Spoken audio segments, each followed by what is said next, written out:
Welcome to the space. Welcome to the space. Salimia wa Kenya. This is a briefing space. We are capturing live intelligence and documenting live pictures, live videos, live testimony of what is going on the ground. The nation has to know. I am She. Welcome to the space as I give the mics and I build the space. Thank you so much, Afrocentric. And I'm shaking. I think you can hear it from my voice. First, I've been on these spaces for, I don't know for how long and for how many times. First, I would like to say thank you, Kenyans. Whoever turned out in the streets,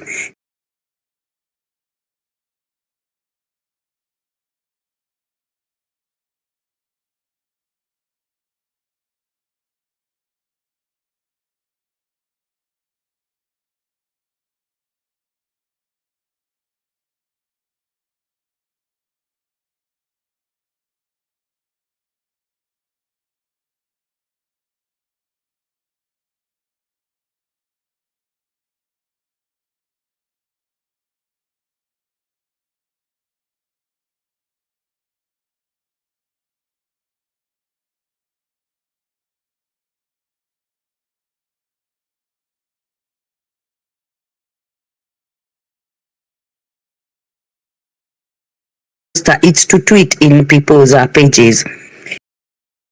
If you're somewhere, if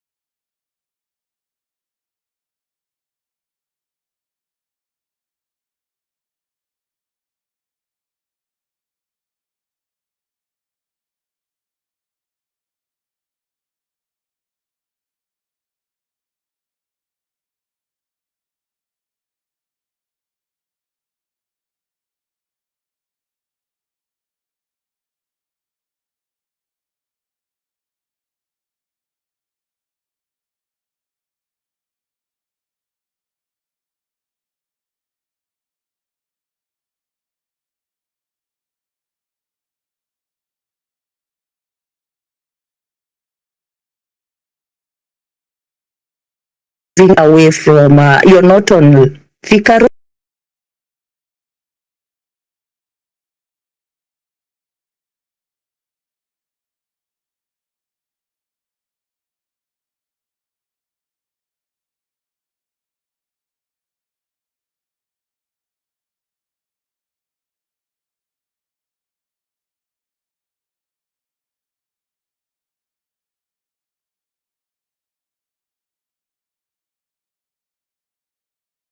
or Kiambu Road. Kindly, let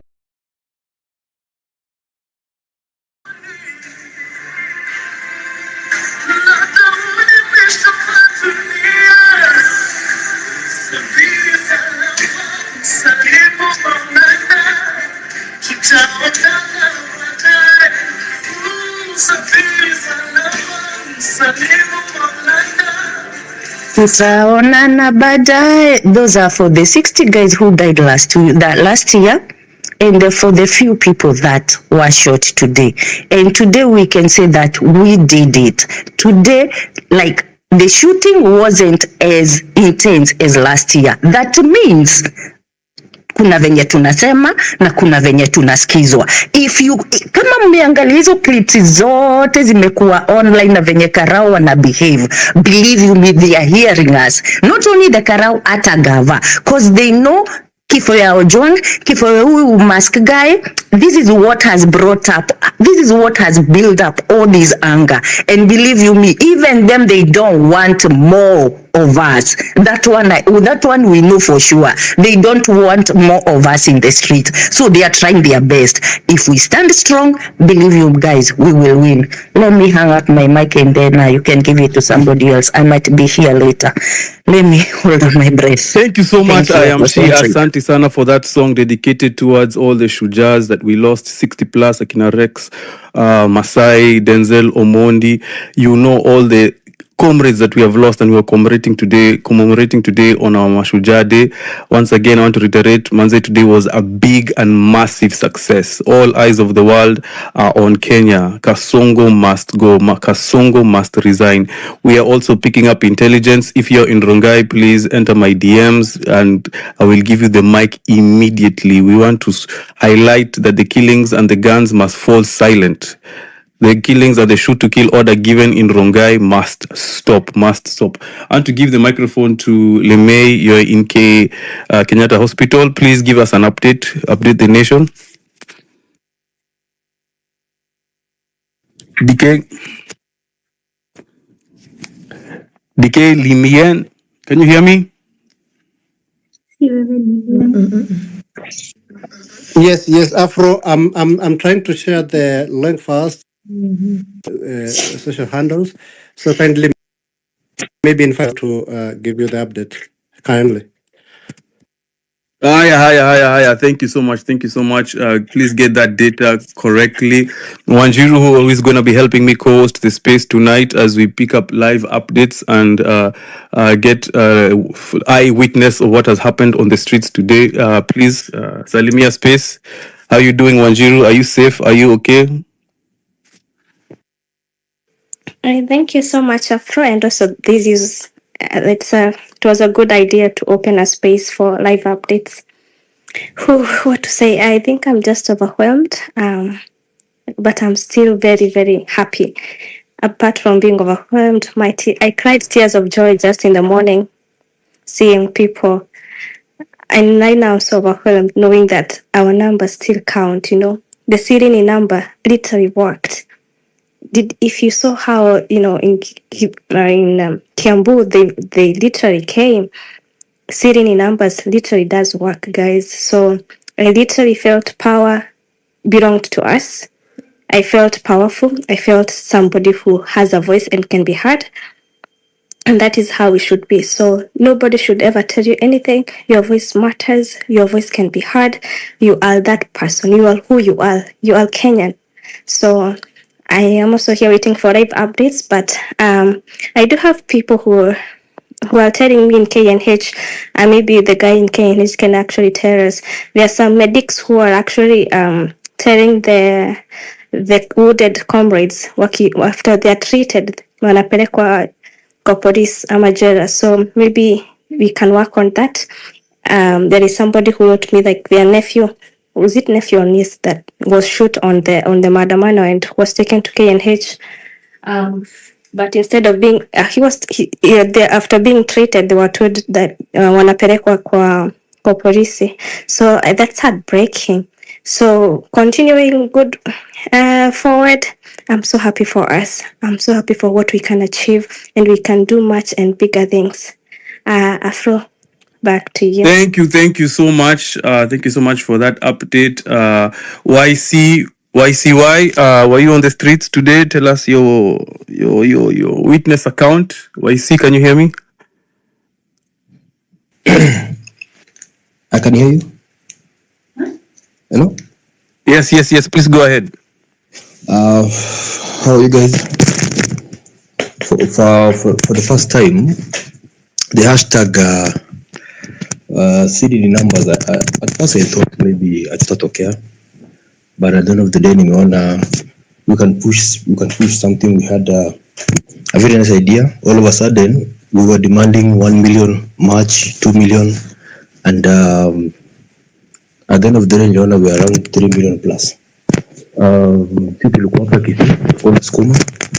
We tried kidogo, but I hope the momentum we cannot let it slide. We keep on justice. Otherwise, bravo, congratulations everyone who showed up. Na kuna mtu kwa space, I think nilingia mchana, somebody was saying let us not disclose our location. Wanaweza kuja huko kwenye tuko, which is a good thing. We push on, we soldier on. Together we can do something big. We are with a lot of numbers. Everything is possible. Big up, bravo.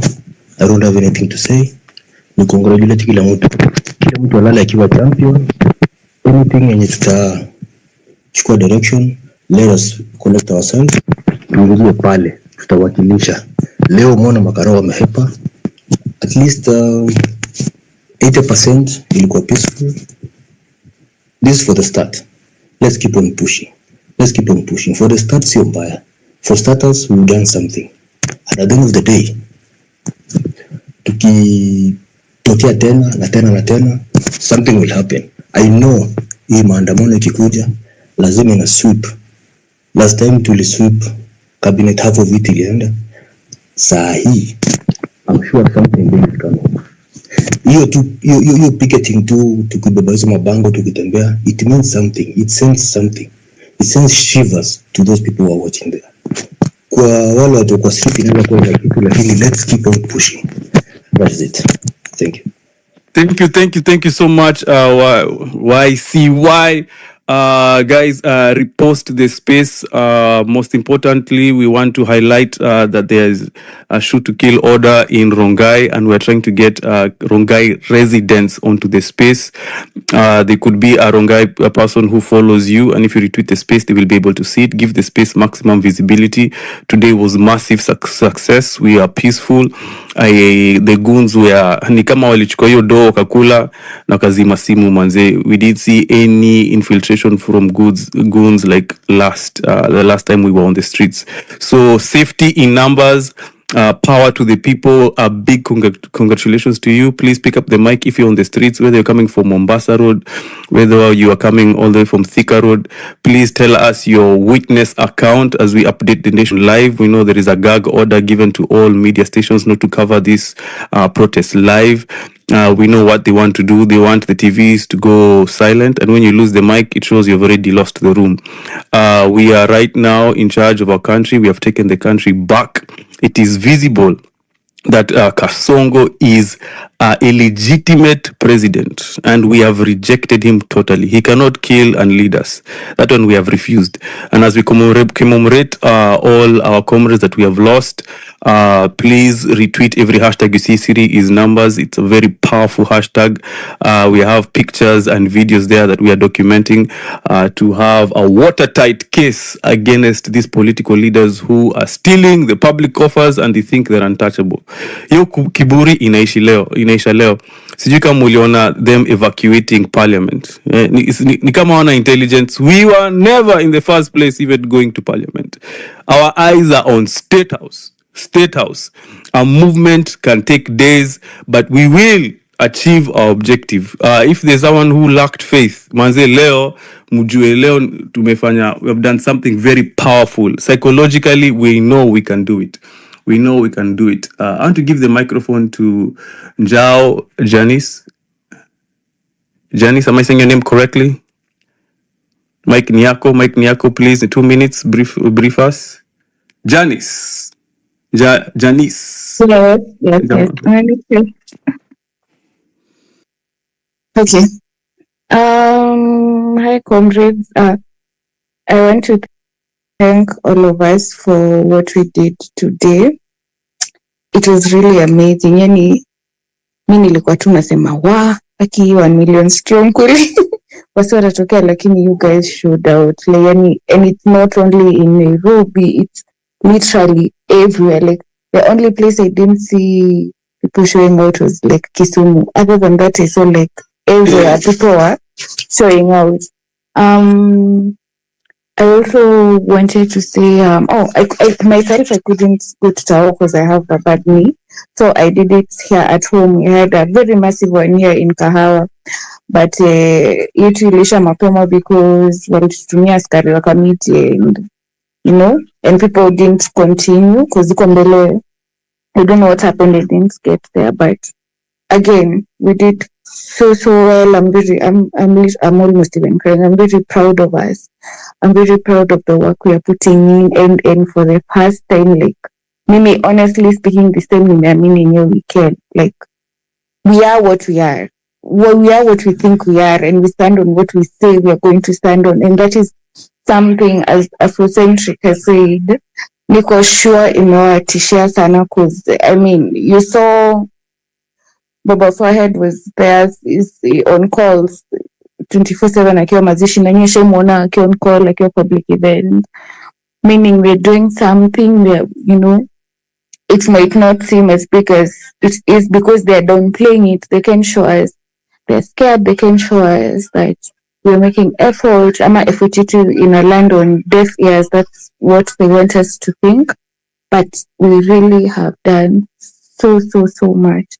Now the question that I have is, what's next? Because we were demanding for accountability this time, and our main agenda was that Kasongo ashuke, and clearly when I'm address watu wakiwa Kilifi, nigga ain't doing shit like that. So what's next is my big question. And I was talking to my friends and I was asking them, sasa tutafanya nini? Cause our next agenda anyway, I think that is all should be on our minds, sisi as Kenyans and as young people, and our demands. Like, we don't just tokezea for kutokelezea. We know we have reasons, and I think these things should be like the other time when you tulikuwa na list, we combine them. Unajua mwenye naposti list wa kwanza ndio ubebwa, lakini I don't know, we can use people who are abroad to do that for us, and then we start retweeting because hawawezi accessiwa. Yes, but I think if I've forgotten my third point, but thank you, Afrocentric, for the mic, and thank you everyone so much. I'm really appreciative. Na tuendelee, viva comrades, viva. Thank you. Viva comrades, flowers to each one of you protests who took to the streets. I'm telling you, Kenyans in the diaspora, Africans all over the continent are waking up. This protests is civic education in itself. There's about to be a shift in the continent, not only in Kenya, a shift in the continent in the way people view politicians. These are not leaders. They are not leaders. These are thugs. These are thieves. And we reserve the right to speak truth to power. So everyone who left their home and came to the streets, this was a powerful statement that we are not the ones. This generation is not the ones. We're also recording and trying to get people who are in Rongai. I'm watching my DMs with the hawk eyes. If everyone, you see in the comment section, someone saying they're in Rongai, please comment on the comment section. We want to bring you up. The bullets and the live bullets being used in Rongai and the killings have to stop. This government has to know we know what's going on. The media gag that's going on, we are the media.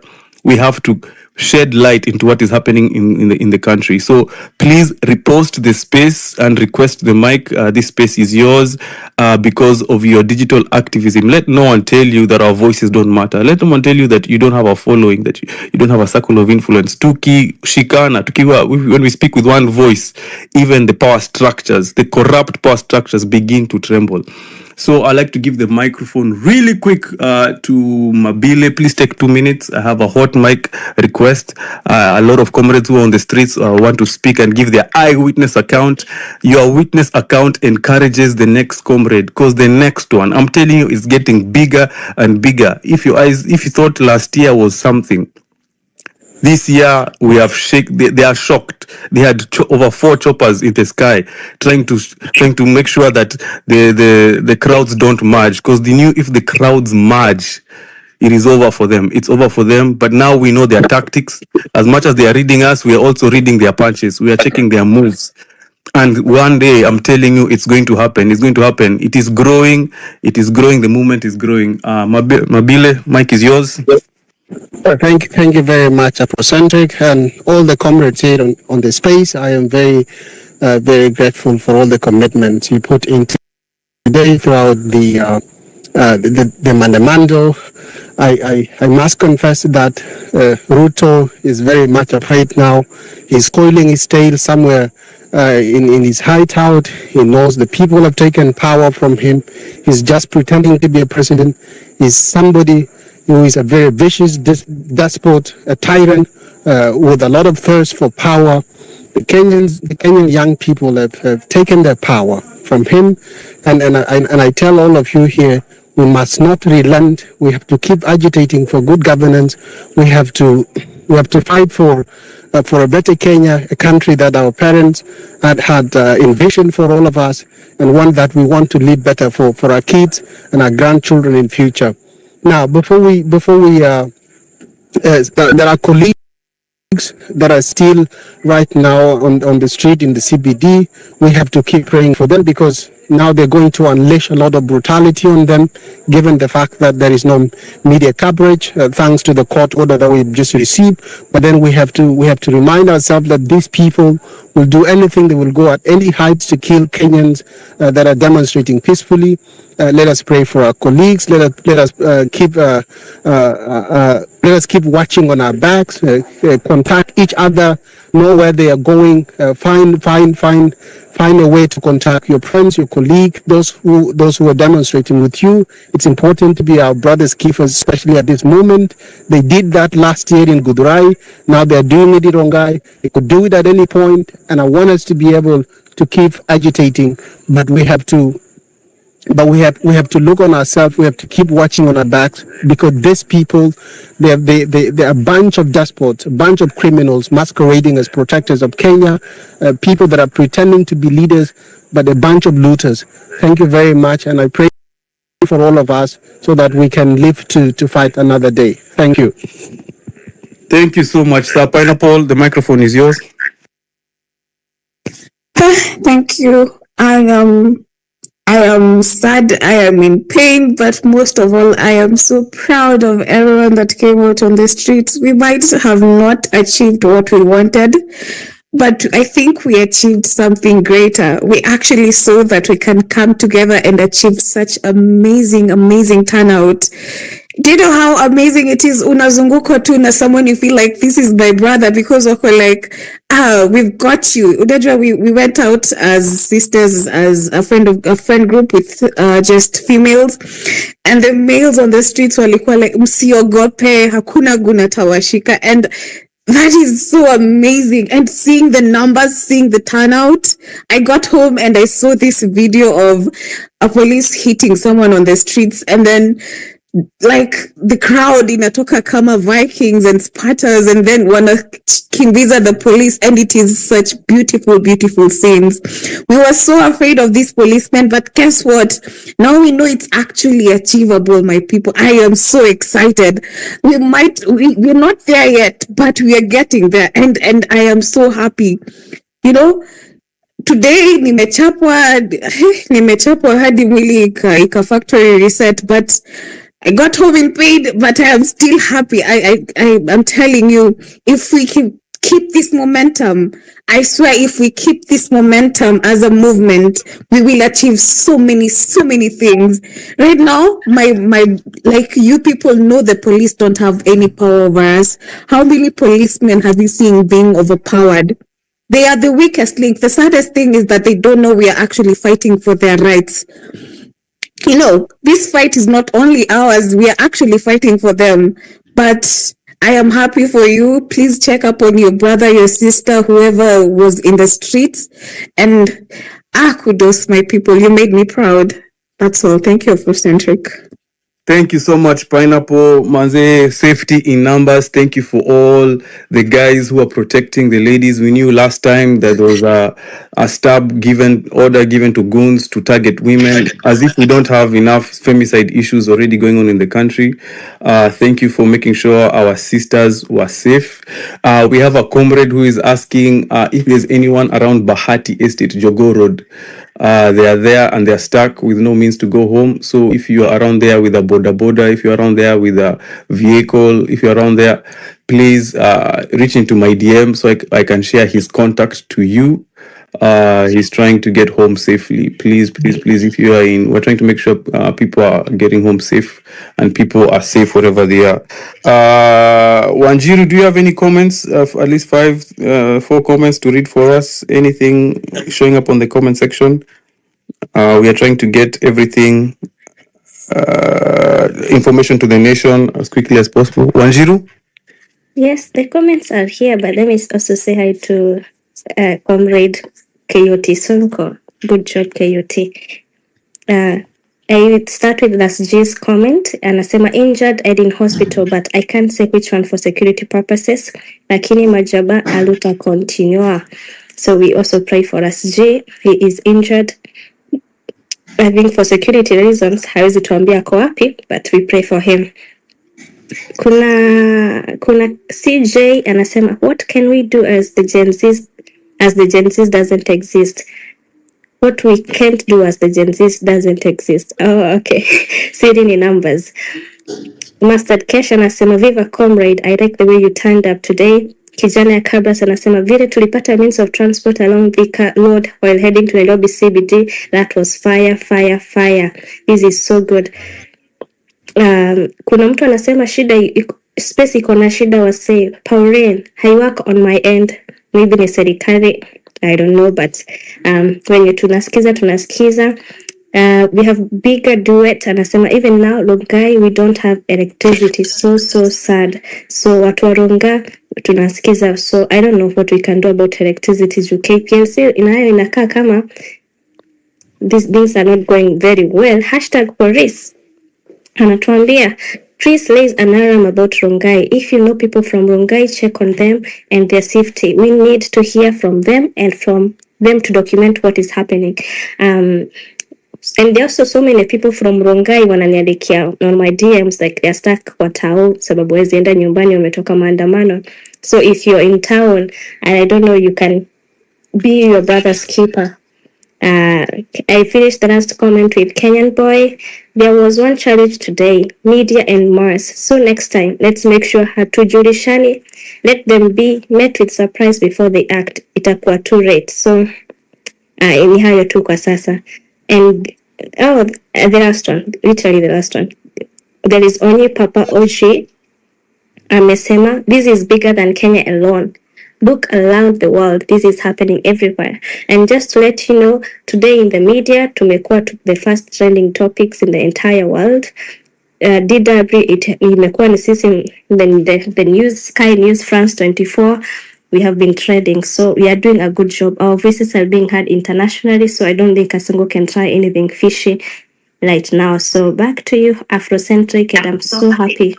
Thank you so much. There's excitement across the nation with a certain realization that Syrian in numbers, it is I'm saying with numbers, it is possible. Kijana wa Kabras, karibu kwa space, guys. Repost the space. We have less than let me see how many reposts we have.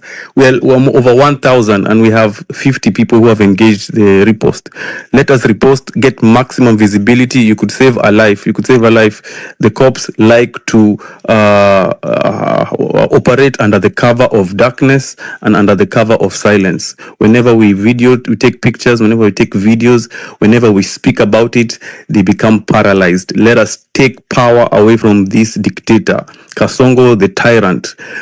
Let us be our own media. Let us pass on verified information and let the country know what is happening in Kenya. It is powerful. All eyes on Kenya right now. Kijana wa Kabras, karibu kwa space. Okay, thank you so much Afrocentric, Wanchiro, naona Mustard na wengine wengi. Hey, I would like to say hongera to comrades from Thika, that's MKU, Cresa University. Oh guys, it was massive along Thika Road. But it's very unfortunate that around 4 in the evening, 2 comrades were shot dead in Juja. May they rest in peace. Yeah, it was massive guys. Hongera sana comrades wa JKUAT. Mi nilifika kwa nyumba salama, nashukuru. Toma tear gas, macho inaumauma. Yeah, unaona risasi inapita pale, live bullets, hata zingine nimepiga picha niko nazo hapo kwa simu. Live bullets zinapita pale na wewe.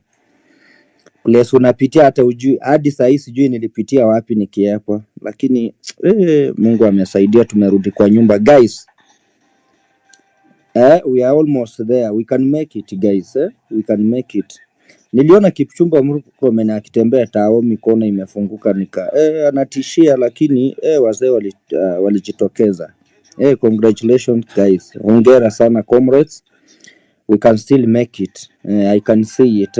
Alipitia akatishia, tukaona kunaenda aje huku. And yesterday I said on this space, watu watokea mapema sana 5. Me, I got an emergency in the morning from my brother, so I delayed kuenda town. But guys, tumejaribu sana pale Thika Road kuna vile tulipata means of transport watu wakatumia. The main challenge was comrades hawakuwa na do za kwenda tao kurudi. People are suffering guys lakini walijaribu. People walked all the way. Those who are coming from Thika, they walked all the way from Thika town to Juja and then wakarudi. You can imagine hiyo distance yote kulikuwa kunoma sana. They came out in massive in large numbers. Congratulations guys.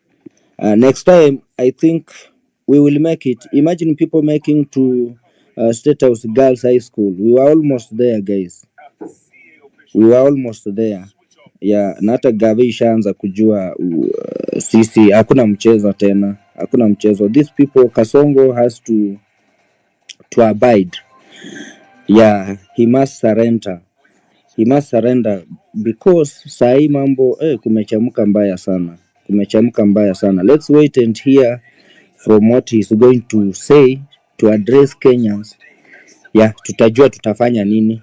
Sababu we have a government yenye iko watu viburi sana.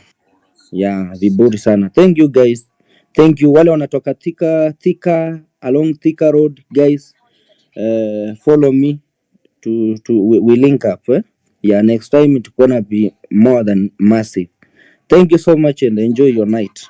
Thank you so much, Kijana Wakabra's announcement. We have here the guy, the comrade who was stuck in Juja. We have found a transportation for him. Thank you so much for the comrade who has communicated. I've shared the numbers. I've linked them together so everyone can get home safely. Pick up the mic, engage the space. We are less than 100 people 70 people have engaged the space. Repost the space, retweet the space for maximum visibility.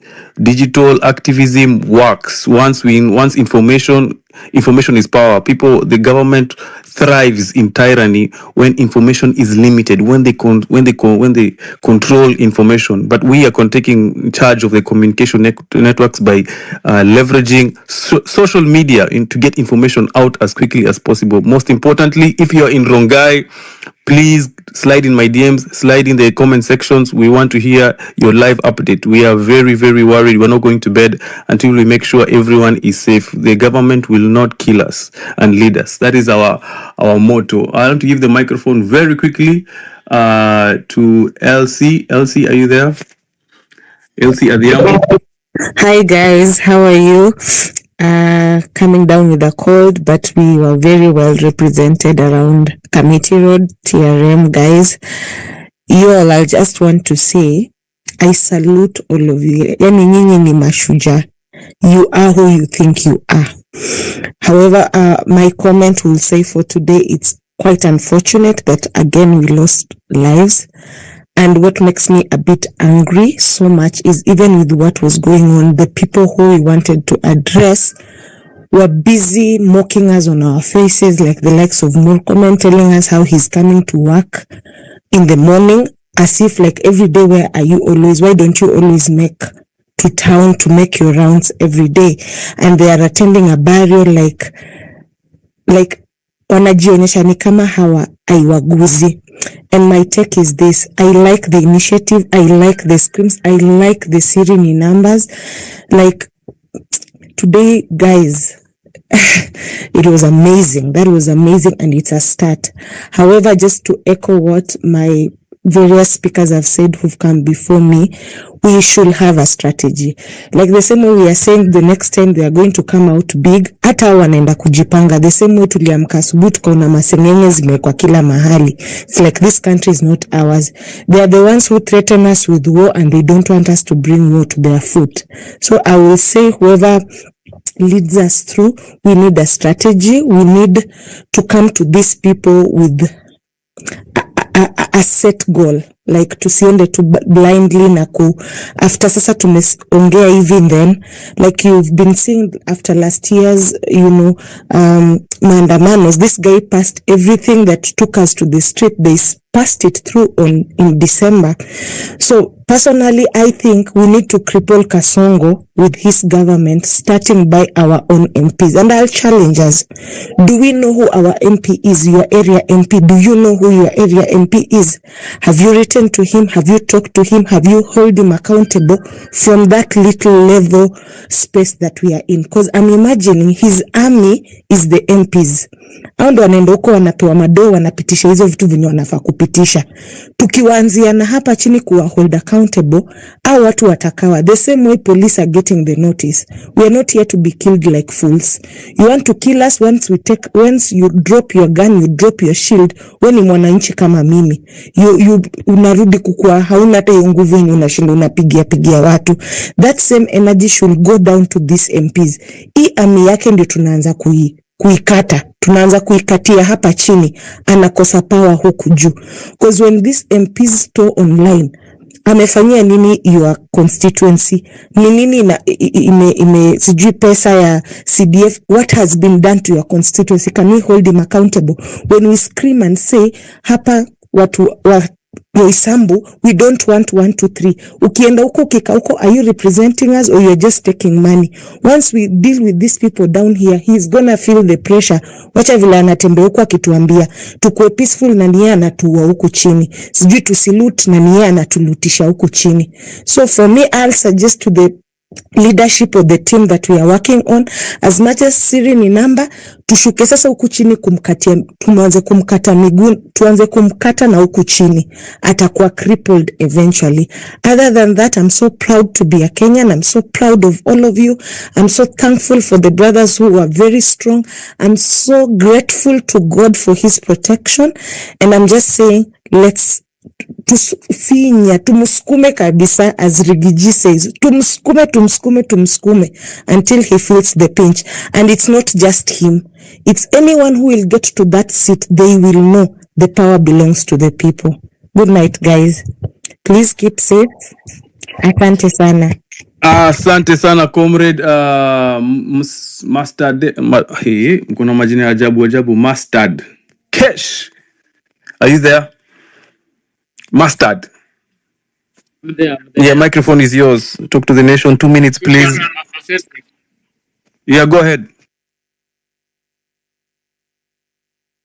Mustard has dropped. I believe Luca, ukona update. Hey guys, hi bana. Afro unanisikia? Endelea, give us an update. Uko sides gani? Nice. Nimekuwa napita hapo hivyo hivi nikiteremka. And like your place unaanza kumekuwa so nasty kuanzia asubuhi and wapi hapo? Githurai. Okay. Update from Githurai. Okay, like these guys who are block the road, and there are so many people. You remember what happened last time? And you know, right now, as you know, it's not safe to go home. But we can also do it here. Let's tell them. I think it's time. Let them just go home, please. We still need them. And Mona, so many police kwa hiyo barabara, cause we walked from town. And on our way kuna wenye wamekuwa na harass watu nini, and some walikuwa wanateremka na huko chini. That place is so flooded, watu ni wengi, and there were some who were breaking into kuna kasupa hapo kwa barabara na side ya 44 but just kwa highway, and they were breaking in. I think hata wame lots of stuff, so that's also very dangerous. So kukaa hapo is so risky. People need to go home, man. I also want to thank everyone who turned up. It was nice. It was amazing. We really did a good job. And going forward, wataanza kutusikiza because it's been a whole year and this guy has not done anything, has completely like not listened to us. And now the power belongs to the people and the people are coming. And this is how it feels. So what I feel the pinch, he can run, but he will not run forever. I think nimeanzia hapo man. Leo nimepiga nduru hata sauti sina, but nimefurahia sana mazee. Mnasema mnatenda. Big up, big up. guys. Thank you, comrade. Reporting live from Githurai, reporting heavy police presence in the area. No killings yet confirmed. Want to give the microphone quickly to Lilian. Lilian, are you go ahead, Lilian? So for me, it's like for everyone who showed up today, that was nice. But also, I've had someone saying that it's kind of like the police went down on the killings, but that's not true. Because if you're from Thika or Rongai, the situation is bad, bad. I'm from Thika, Makongeni, and they just killed a kid, like literally shot the kid at the shoulder, and now the kid is dead. Like the police brutality, it's even becoming worse and worse. They are not going down. Thika, anyone who's from Thika Makongeni knows like it's very rare to experience police brutality, like to experience cops killing people.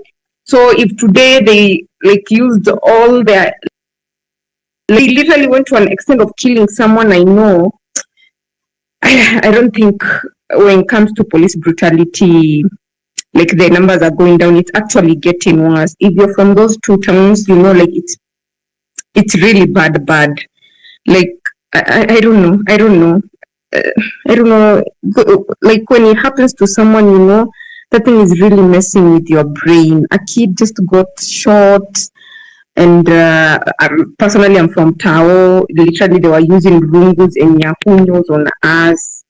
I don't know, but I just feel like Kasongo just has to go. I think we need to put more pressure on. I think even tomorrow we need to hit the streets again, because with how things are going, I don't think anyone of us is safe right now, because the people we left home are now getting killed, and the people we went to Maandamano are still getting killed. So I don't think anyone is safe. Ni either utokee, hata usipotokea tu mtu ataumia, na hata usipotokea mtu wengi mtu ataumia hata kama hakuwa ameenda maandamano. Plus of all, sisi na poet koja venye wamechoma hizo maduka za watu mpaka gari za moshi zilikuwa zinaletwa to put out the fire.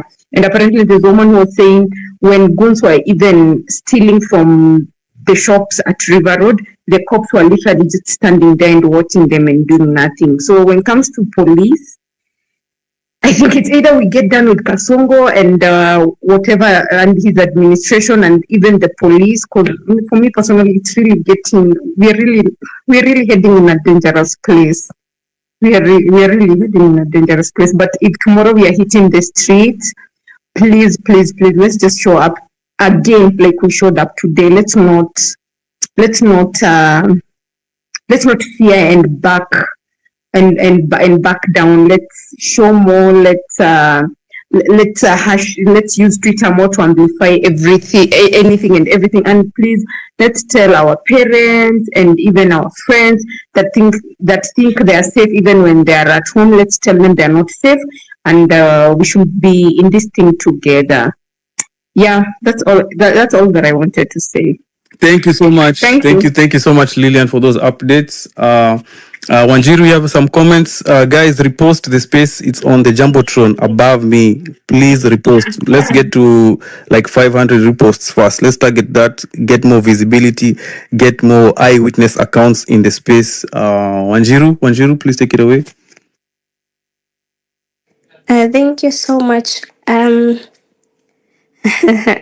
don't know. This one I shouldn't trade. If from Kukuru,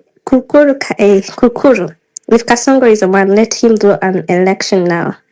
Hapo tunajua si mwanaume wa kutosha.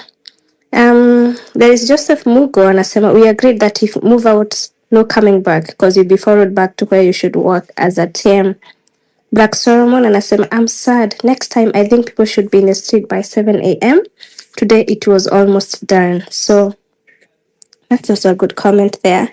We have Kenyan boy, hii mambo ya kupost pon maandamano. Okay, I mean kuskip and making it Tuesdays pekee. See, at least we make it a week regime kabla ya reform. See, to form, I feel that it's a better tactic. Juu leo wamemaliza stuff. Which I think is also a very good idea. And then tuko na hii inakaa na yes. Kuna mzalendo anasema updates from Kajiado Kite. 2 people seriously injured, several injured. Did my best to offer first aid, but resources were limited. Allegation of gun stolen from police, pizza in broken into. So I guess Kajiado anasema ati mtu ameiba gun ya polisi, that's why they are fighting everybody. Very foolish people. We have another beautiful comment from Immaculate Wanja. Anasema sitting in numbers, we need to do away with a man called Kasongo. He's not a leader, and he has always proven to be a killer. So that's also another very, very good comment. And then there is Kenyan boy. Anasema something is fishy aloud. He is walking with a Kenyan flag. Am I alone? So he's smelling something fishy. And then there is Sage, pia yeye ako na shida ya network, anasema shit, my net inaleta shida, I have to drop out, but Wakenya who have businesses in town hawako fiti. I was among the few who got marked, small injury, but Wakenya wameumia leo. We should start organizing what next. Yeah, and also commenting on what Sage has said, I received a DM from a comrade. His store in town anauzanga laptop and computer iliibiwa with almost 5 million worth of goods. So it's such a bad day. Unaona ni comrade mwenye amemaliza uni, he was trying to start up, and everything was looted today. So it's such a bad day for businesses in town, and fuck the thieves, fuck the goons who come and steal from people. That's so bad. And maybe the last comment, Juja kuna staff, ebu confirm Thika Road haipitiki. So maybe Thika Road haipitiki, kama you're from Thika, tujulishe what is happening in your way, and remember to document everything. And maybe one good comment from Tamshil to finish up this loud of comments. I'm in Kampala, proud of the way you made it, the way our elders in government, opposition, etc. struggle, support your struggle. So guys, ni kumaanisha people in Uganda and diaspora and every other nation in Africa, they are super proud of what we achieved today. So msikufe roho. I think mi nasema maandamano ikuwe ni daily, we organize better. Maybe tutawaambia tunaenda place ingine, tuwashtue tunaenda ingine. We can actually start mobilizing, or even tupiganisha vichwa. We have to occupy State House. Tumeona it's possible and it can be done. Okay, this is Wanjiru speaking, not the comments. Back to you, Afrocentric. Thank you so much, Wanjiru, for reading the comments for us, the ones which are relevant. We also know NIS is infiltrating the messaging, trying to do psyops, and we're trying to filter that information. Let me give that microphone to one guy, then I welcome my other co-host. Changes, microphone is yours. Hey, good evening, my fellow Kenyans. Today it's been an amazing day. Wale wase tumeshikilia Thika Road, tukasukuma hao mafala from all the way from Roysambu to Allsops. Tumefanya kazi poa. So I think from what we've learned today, the reason why we didn't manage to go to State House, one, our jinga, we were predictable. I think next time, hata kama ni kesho, tukisema tupatane tao, let us not use hii hashtag ya kwenda State House. Watajipanga. Hawa say tunahitaji tuwa surprise. Tupatane tao, tukwe tunafanya maandamano ya kawaida, tupatane tao, then we march to State House. Si lazima tu announce tunaenda. Kwani wewe una announce unaenda home, ama home unaenda tu. Hiyo ni home yetu bana. Hiyo ni pesa yetu. Our grandfathers and mothers, our parents wamechanga hiyo place nini. Kitu ingine ni hao wase wanaibia wase on the street tukiwa tunaandamana. They are goons among us. Ile kitu tulikuwa tunasema, we walk in groups. Ukiwa peke yako kukua target uibiwe ni like it's so easy. So next time, kesho mi niko ready. Alafu kitu ingine, these guys, me I'm from Kasarani, they've been shooting, wanatia gas watu. It is chaotic hapa vibaya sana. So let us recharge, tupumzike, then we just push them. Tusiache wase wa rest. Kitu ingine, we have already succeeded. We've done something called economical sabotage. Umse tukiendelea hivi, hata ile pesa anapewa inaenda state of 890 million jini kwa kila mwezi yenye wanaiba, haitakuwa umse to make sure ana doo yenye atafanyia hata campaign. So kama ni it's either tumuue kwa pressure ama aresign. Unajua ni mtu hata ako mgonjwa, ako na ukedi, ako na tukimwongeza pressure atakufa tu. So to keep it up, to give then nangojea the next update kama ni kesho tunaenda maandamano, tushikane. Alafu kitu ingine ya mwisho, tukienda maandamano tuamke 4 bana. Tunaenda kupigania nchi yetu, mbona tuamke saa 6? Mbona tuanze kwenda saa 5 sijui nini? Ukienda kukomboa nchi unatokea hata ulale huko. So let us surprise them. Alafu kitu ya 3 ni hao makarau wanatuua bana. Pia tuwauzie uoga. Hawa members of parliament wetu, hawa MCA wetu, tuwape pressure. Mliona what happened to Kimani Ichung'wah ofisi yake. Hivyo ndio tunatakiwa tuwapush waogope. They are killing us. Ikibidi pia sisi tuwaue. Ikibidi tuwafukuze hata waende waishi hoteli. Thanks man. Let us keep on pushing for a better country. Thank you, Changes. I have here a comrade from Rongai, Eunice. Can you please update the nation about what's happening, what you're witnessing in Rongai right now? Hi, comrades. I just got home and we have had it rough here since 2 p.m. They've shot a teenager here. No one knows his real age, but amepigwa bullets 6 on the head. And again, wanachukua, they take the bodies to mortuary ya Ongata-Rongai sub-county, and then hata waingizi watu kwa mortuary, they live with the bodies. So we don't know where the bodies are being disposed. And but right now there is no shooting, just the masses organizing for a demo tomorrow. Wanasema leo imeisha mbaya, but we've had it rough. Watu wamelutiwa business hapa. It has been very rough up until now. The air is still heavy with tear gas, tires, everywhere is chaotic, but we hope to be fine. Yeah? But let it be known, they have killed more than 20 people, and none of them is in the sub-county hospital mortuary. No one knows where they are taking them. Wanakuja, wanajifanya wameingia, then they leave with the body. Huko hakuna mwili hata moja, and they have killed a lot of people, and the hospital has no casualties as it is. Where these people are, we are still trying to follow up, but we'll see tomorrow. Thank you. Thank you so much, Eunice, for giving us those hot updates. Keoti Sonko, karibu kwa space. Comrade, where are you? Are you safe? Bwana, okay, I'm safe. Lakini tuko stranded bwana. Vibaya sana. I have my comrades hapa, hata tunashangaa tutafanya aje wenye tulikuwa huko mbele. You know, imekuwa tough sana bwana, but mimi I just want to thank you guys, especially wale mmetokea leo streets.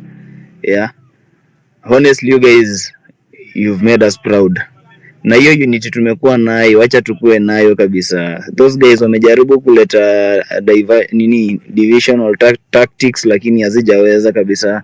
Sisi tumefika as far as State House girls, tukaguza hiyo ukuta. Hey my friends, lakini sio mbali, just a few meters. Tumetoka hapo tukakuja this other inaitwaje hii njia, there is a shell inside ya Boretum bana. Maboys wamesimama hapo tu wanangoja wasee, but still hatukuogopa. So tumefagiliwa, wengine tumeshinda venye tunatoka hizi sides. Hatujui kama tutafika home honestly, because venye tuko hapa we don't have that number yenye tunaweza sema tunaweza push tuende. Honestly we don't have. But naambiwa Rongai, Kawangware, huko Kiambu kumekuwa bado makomrades walikuwa wanajaribu venye wanakuja. Unfortunately giza pia watu wengine wanaogopa giza. But guys, it's not over until it's over. Unless mnataka jamaa tukujie tu watumalize. Like we need to keep pushing. Leo imebakia kidogo. Zile numbers nimeona kwa hii simu nikijaribu kuingia X, watu wanatoka Thika Road, wengine sijui wanatoka wapi. My friends, those numbers kama zingekubalika zikuje tao tu, walai ingekuwa job done. Mimi na timu yangu tumefika tao 7 am. Tulifika 7. Tumekaa hapo archives kama 30 minutes before wase waanze kukuja. Watu walispark that protest ya tao ni wale vijana wa downtown. Wamekuja hapo. Ikakuwa noma pale archives. Hey, tumepigwa tear gas hapo easy coach. Tear gas 5. But those guys are fools. Because walianza kimbi saa 2. Kimbi tumepiga saa 2 hadi by saa 6 washachoka. And then to make the matter worse, just imagine how they don't have numbers, the police officers, because wameendea askari jela, those are the prisoners, wameendea AP, wameendea wanaitwa nani, wanaitwa GSU, like wameendea kila mtu hadi NYS, wamekuja wamepewa uniform ya polisi, because mnakaa na mtu unaona huyu haizi kuwa polisi, huyu mkienda mangumi mtamgonga kama ule polisi amepigwa pale nini, kuna itwa aje, ule polisi amejigonga kwa comrade pale Thika Road. Alafu kuna mwingine amejigonga tena kwa wase wengine pale Kenyatta Avenue, ule madam. My friends, those guys hawana numbers. Kama wanaweza endea police kutoka huko nini, kutoka huko kunaitwa aje prison, then they don't have numbers. So what we need to do, let us remain organized venye tuko. This is enough. Hao jamaa walikuja hizi spaces wanapata tuko watu 1200, tuko watu 2000. So they thought my friends, we've done something yenye personally I'll always be proud of myself. Kama Mungu ataendelea kunipea maisha niweze kuishi nchi yetu ya Kenya, I'll always be proud. I've taken my memories, I've taken everything, and I'll keep them to ensure that I narrate the story. Hii ya leo nayo imekuwa noma. Bana. Mimi inafika mahali tear gas inarushwa, unashangaa ilirushwa because unasikia tu imelipuka. Ushakuwa, hey my friends, you guys kama hujakuwa streets, you need to ensure that next time you come, next time should be soon. In fact, unafaa ikuwe kesho, because if you don't push these guys to the wall, they are going to push us on the wall. Otherwise mimi siwezi wadanganya. Mimi kama sasa nikiamua naenda kwangu sijui kama nitafika. We are really stranded mahali tuko. Tumekaa mahali tu tumetulia tuone kama kitu tutakuwa safe, tutatoka. Yeah, but that is the update. Otherwise, thank you so much Afro. I beg not to co-host tonight. Nataka tu ni drop because sitaki kukaa space huku sana. Itaongea bana tutafutwe. Thank you so much, KOT Sonko, for that live update. Please remain safe. We were so close today like never before. One powerful thing is that the psychological effect has taken place. It's all over the country. The country knows it is very much possible. And that's how we grow. Numbers grow. A movement grows. In Kasongo might not fall in one day, but it's sure coming. As the sun rises, it is going to happen. I have so much faith in this. Today we fought against not only tear gas, which is the fragrance of change. We had live bullets. We had nyaunyos on the streets. We had blunt objects. The police were using everything. Even they gave goons uniform. But still, we pressed and we persisted. For those who are able to make it to the CBD, for those who are able to make it to State House, girls, man, say makofi for everyone who came out. The next push, we will penetrate. We will achieve our objective. Let me give the microphone quickly to Buka. Buka, karibu. Thanks, comrade. I just wanted to congratulate all of you, Wanjiru, Afrocentric, for putting this early space so that we just debrief. I know some of us are still in town, and we hope that people will arrive home. Because it's also important to realize that there are people that are being arrested on their way home. As we speak to you, there are two of our comrades, Sebi Apudo, and we also had Derek Munyiri. that were arrested on their home and detained at Ruaraka police station. And it only that we have exploded the social media and people that they have been released just now. So we are hoping that we will continue to push and to raise the red flag even high. For the comrades that made an attempt to go at the State House, it was really nice being with you and to tell you in encouragement that today was a very decisive day for all comrades that were on the street that came out in large numbers to demonstrate that President William Samoei Ruto's government has lost total legitimacy. Total legitimacy, and they are only able to rule us by the barrel of the gun.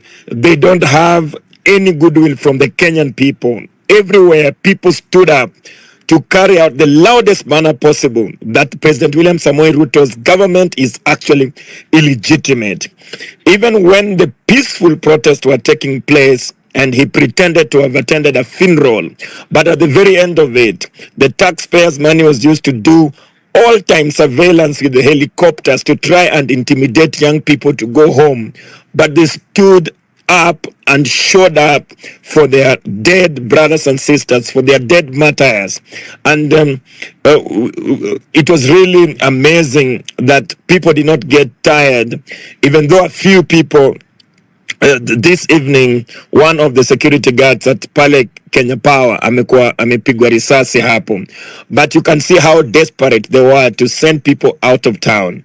So we are only asking for more energy, no compromise, and we are hoping that we will take 1 or 2 days to recuperate, and next week we must then bring another day to a halt to make sure that at least this government, we are sure they will not listen to us. So the mobilization is for the fall of this very illegitimate government. We are not waiting for 2027. We are not waiting for anytime soon. This government only understands street language. They will not stop killing us. They will not stop harassing us. They will not stop abducting us.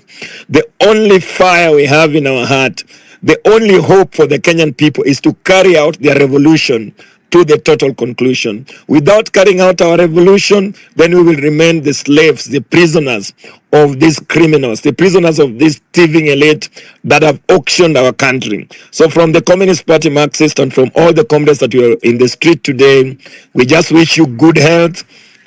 Stay safe, and we hope our day in the streets is coming, and we are going to make sure that we write this history of our country, even if it means writing it with our own blood. We will write it in blood on the soil to make sure that no child will ever go through this humiliation we are going through. No grandchild, no generations will go through humiliation where we have a president and a system that has married opposition and government to continue to kill, to maim, to jail all of us. So comrades, I just said, viva, be strong, don't tire. The system wants us to be hopeless.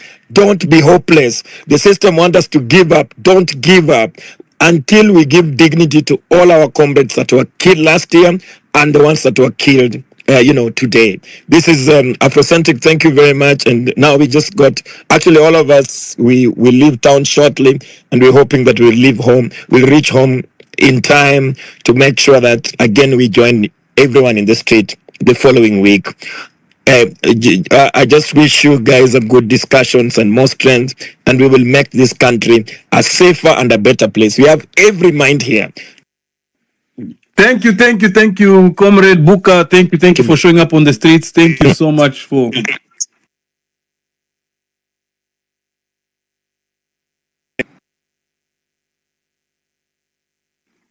Thank you so much for your submission. I'll give the microphone quickly to Harriet. Harriet, welcome. Yeah, thank you so much. Mine is natafuta mtu mwenye nilikuwa naye, and I'm not able to find her on phone. Her phone was on and then it is off, on again and then it is off. Right now it has gone off completely. I was with her at 5.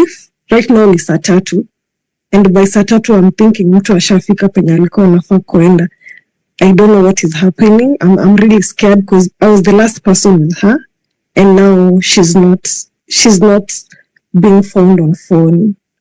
So I don't know if anyone can help me. She was going to Thika, and so she was connecting. Tuliachana Embakasi, so she was connecting. She had to take a mat like from Allsops to from Embakasi to Allsops, and then connect from Allsops to Ruiru or Thika.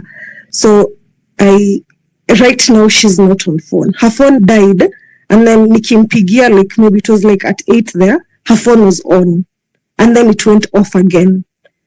So I'm honestly really worried. Yeah. So if any of you knows ule demon uzaga ma apples uko TL, and if you see her around, kindly just tell us she's safe. Like that's the only thing. Yeah. Thank you so much. Guys, re-engage the space. We need to make sure every comrade is getting home safely or is home safely. And quote and also sorry. And also she's nursing very bad injuries. Tulipigwa pale Shell pale under the bridge. Tulipigiwa like ndani ya Shell. So tulikuwa many officers against like 4 girls. So tulipigwa vibaya sana, especially her. And even after that we also tried to seek shelters kwa zile city ziko pale tu bado under the flyover hapo Nyayo. She was still beaten. Like amepigwa tu mara mingi, you see, when I was with her. So she's also nursing very bad injuries in case you see her. Like vibaya. Mimi nimepigwa thighs, but yeye design ya amepigwa, see, like amepigwa mbavu vibaya sana. So kindly, yeah. Thank you so much, Harriet, for giving us that update. This is what our previous speakers be talking about, Booker T, that the only way Ruto can hold on through the barrel of a gun and through using extreme violence on a populace that has rejected him. The people have rejected him. So please get home safely. And let us communicate with each other. Please let your loved ones know where you are. Let your friends know where you are. Let your comrades know where you are. If you're in any hotspot where there is shootings, please request the mic. Please get in our DMs and let us know. We want to alert the nation on what is happening live on the streets right now, so that every comrade is safe. We know they're using the cover of night to commit atrocities. I have a comrade who is in Kenyatta National Hospital who wants to update the nation. Lemean DK, are you there? Yes, Afro. Thank you so much. And I just want to really congratulate all of us for waking up in this early morning and make sure that this day was a success. However, first, I think I can just give a little update from KNH. There are a lot of injuries or casualties that were brought to KNH, and I think they are of 100 because when they were 86, the number was 86. It was around 6. So I think they are now of 100. Many really had bad injuries, like even the one I think a lady police officer who had head injuries. But most of those that were brought, I don't see any that is in bad now condition that I can report or say here.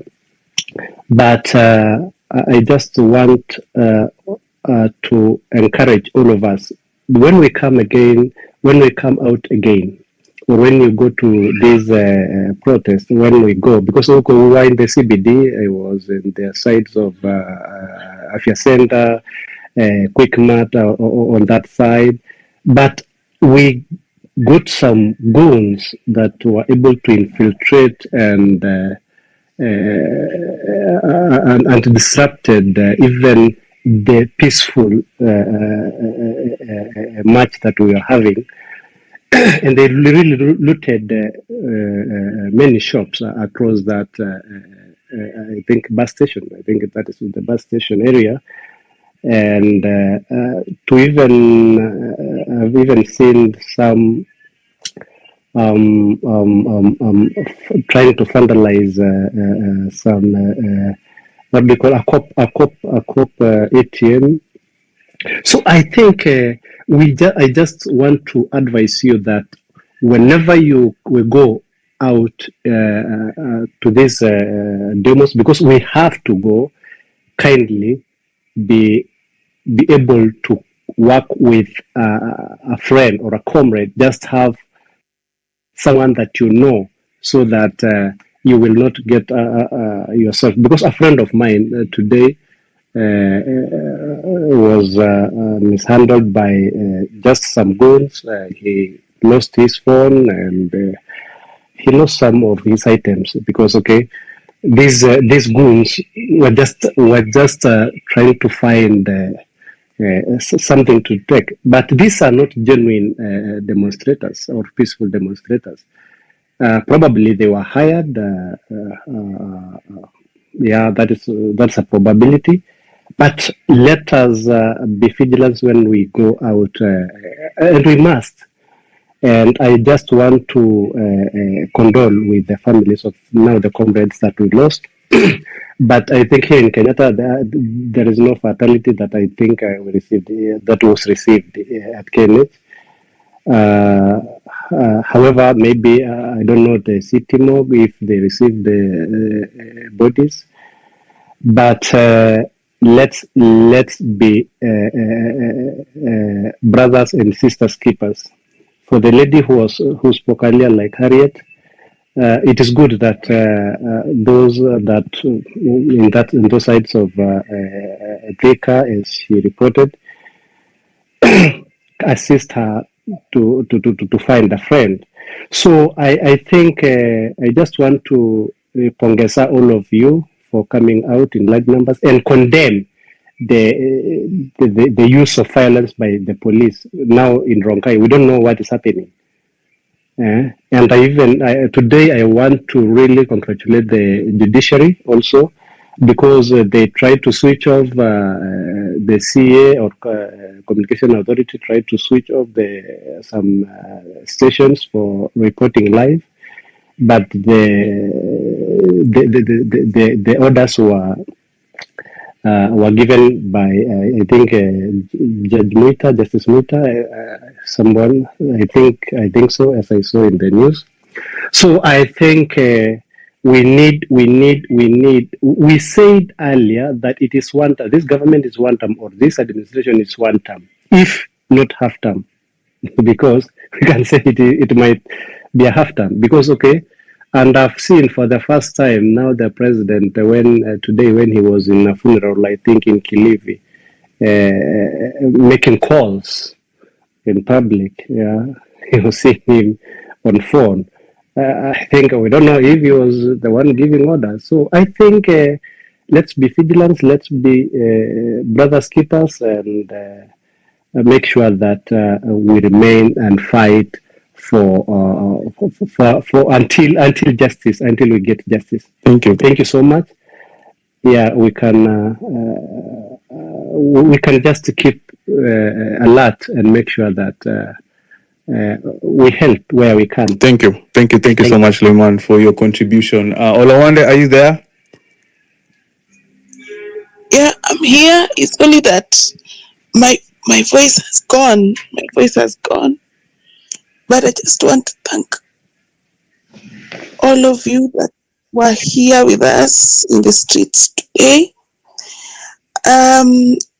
What I know that we did our best and we were out there in large numbers, and that is a plus on our side, and we are going to achieve victory at the end of it all. And I really want to say sorry for those who have been hurt, and I want to also thank the people who ensured that we are fed around the CPD, and we have to focus so that we ensure that we send this government home. It is now or never.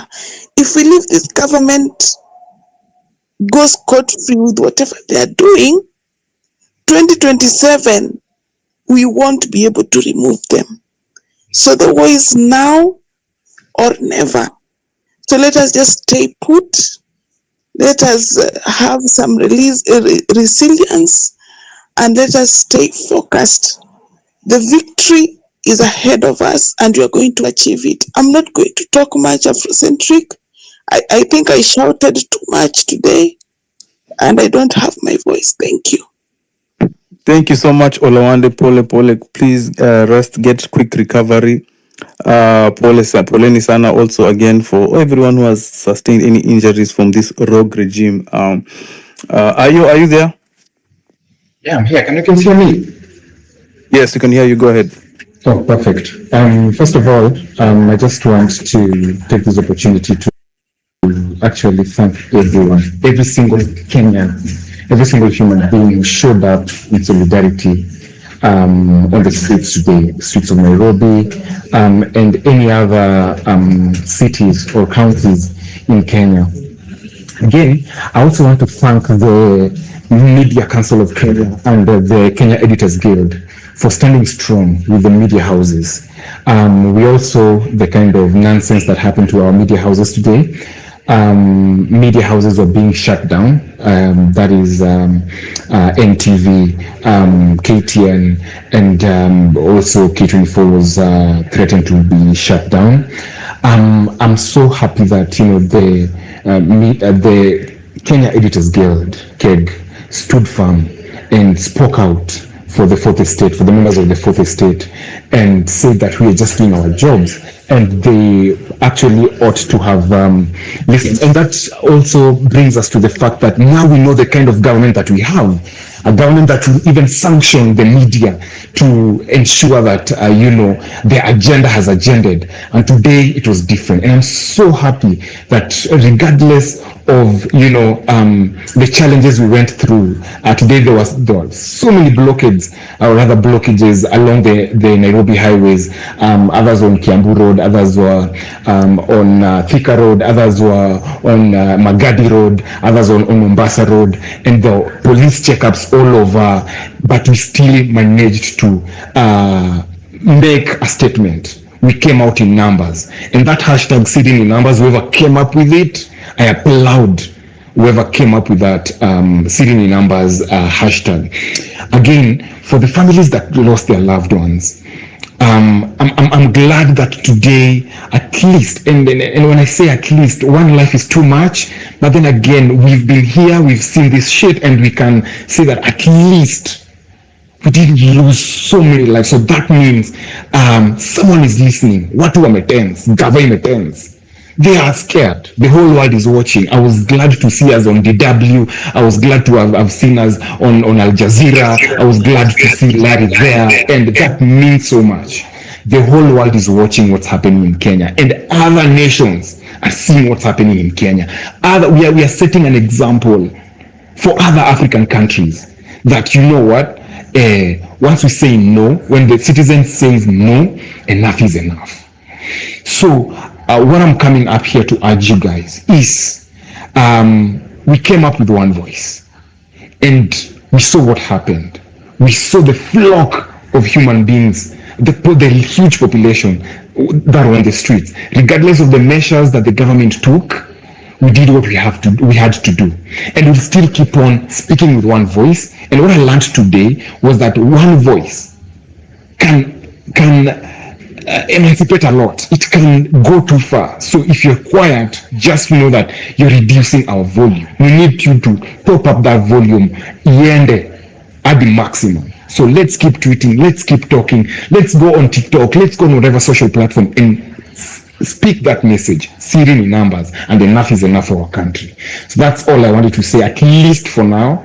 And I'm so glad that this time the members of the fourth estate walisema kamba mbaya, and whatever Standard Media Group has done, inject since day one. And I'm so, with their newspapers, with their stories, and other media houses had to join in, regardless of the fact that walikuwa to shut down kuna time tulikuwa tumeacha media houses liacha ku whatever maandamano, but you came back, and I'm glad that media houses are zimekuja in and they're speaking in one voice, and they're pushing the government away, and they're speaking in one voice.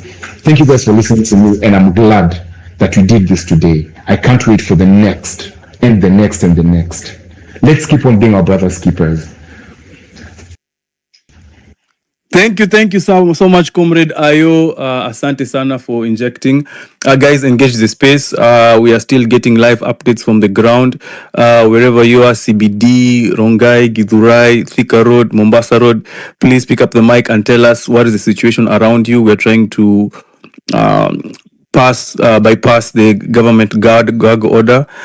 Information is power. Get information to comrades about your safety, about the safety of your neighborhood, the safety of your estate. What are you seeing on the ground right now? Please pick up the mic.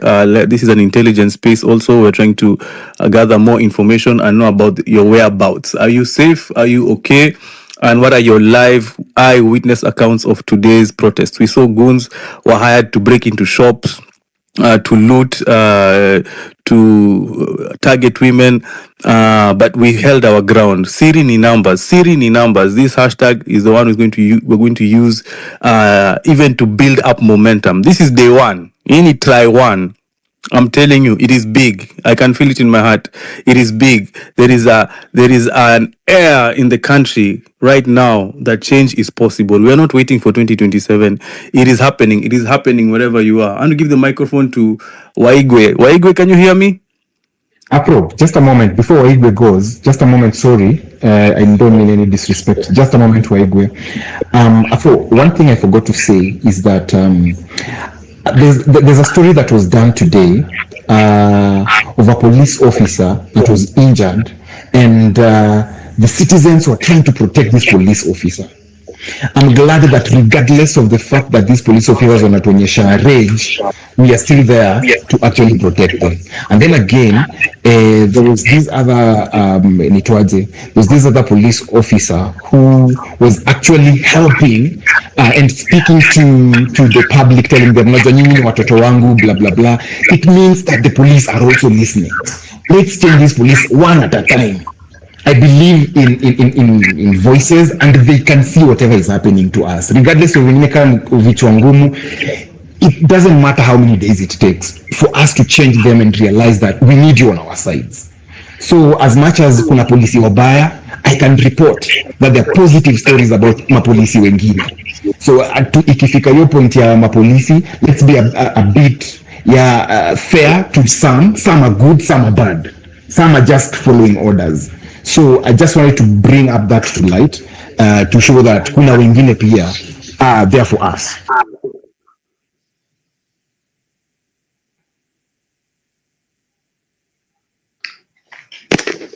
Asante. Microphone. Why? Are you there? Yeah, I'm here.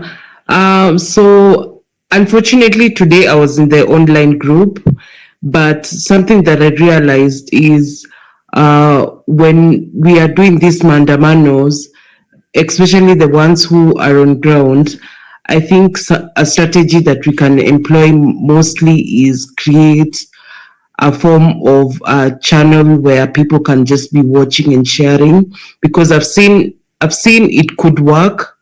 And then also if we can look at things from a perspective of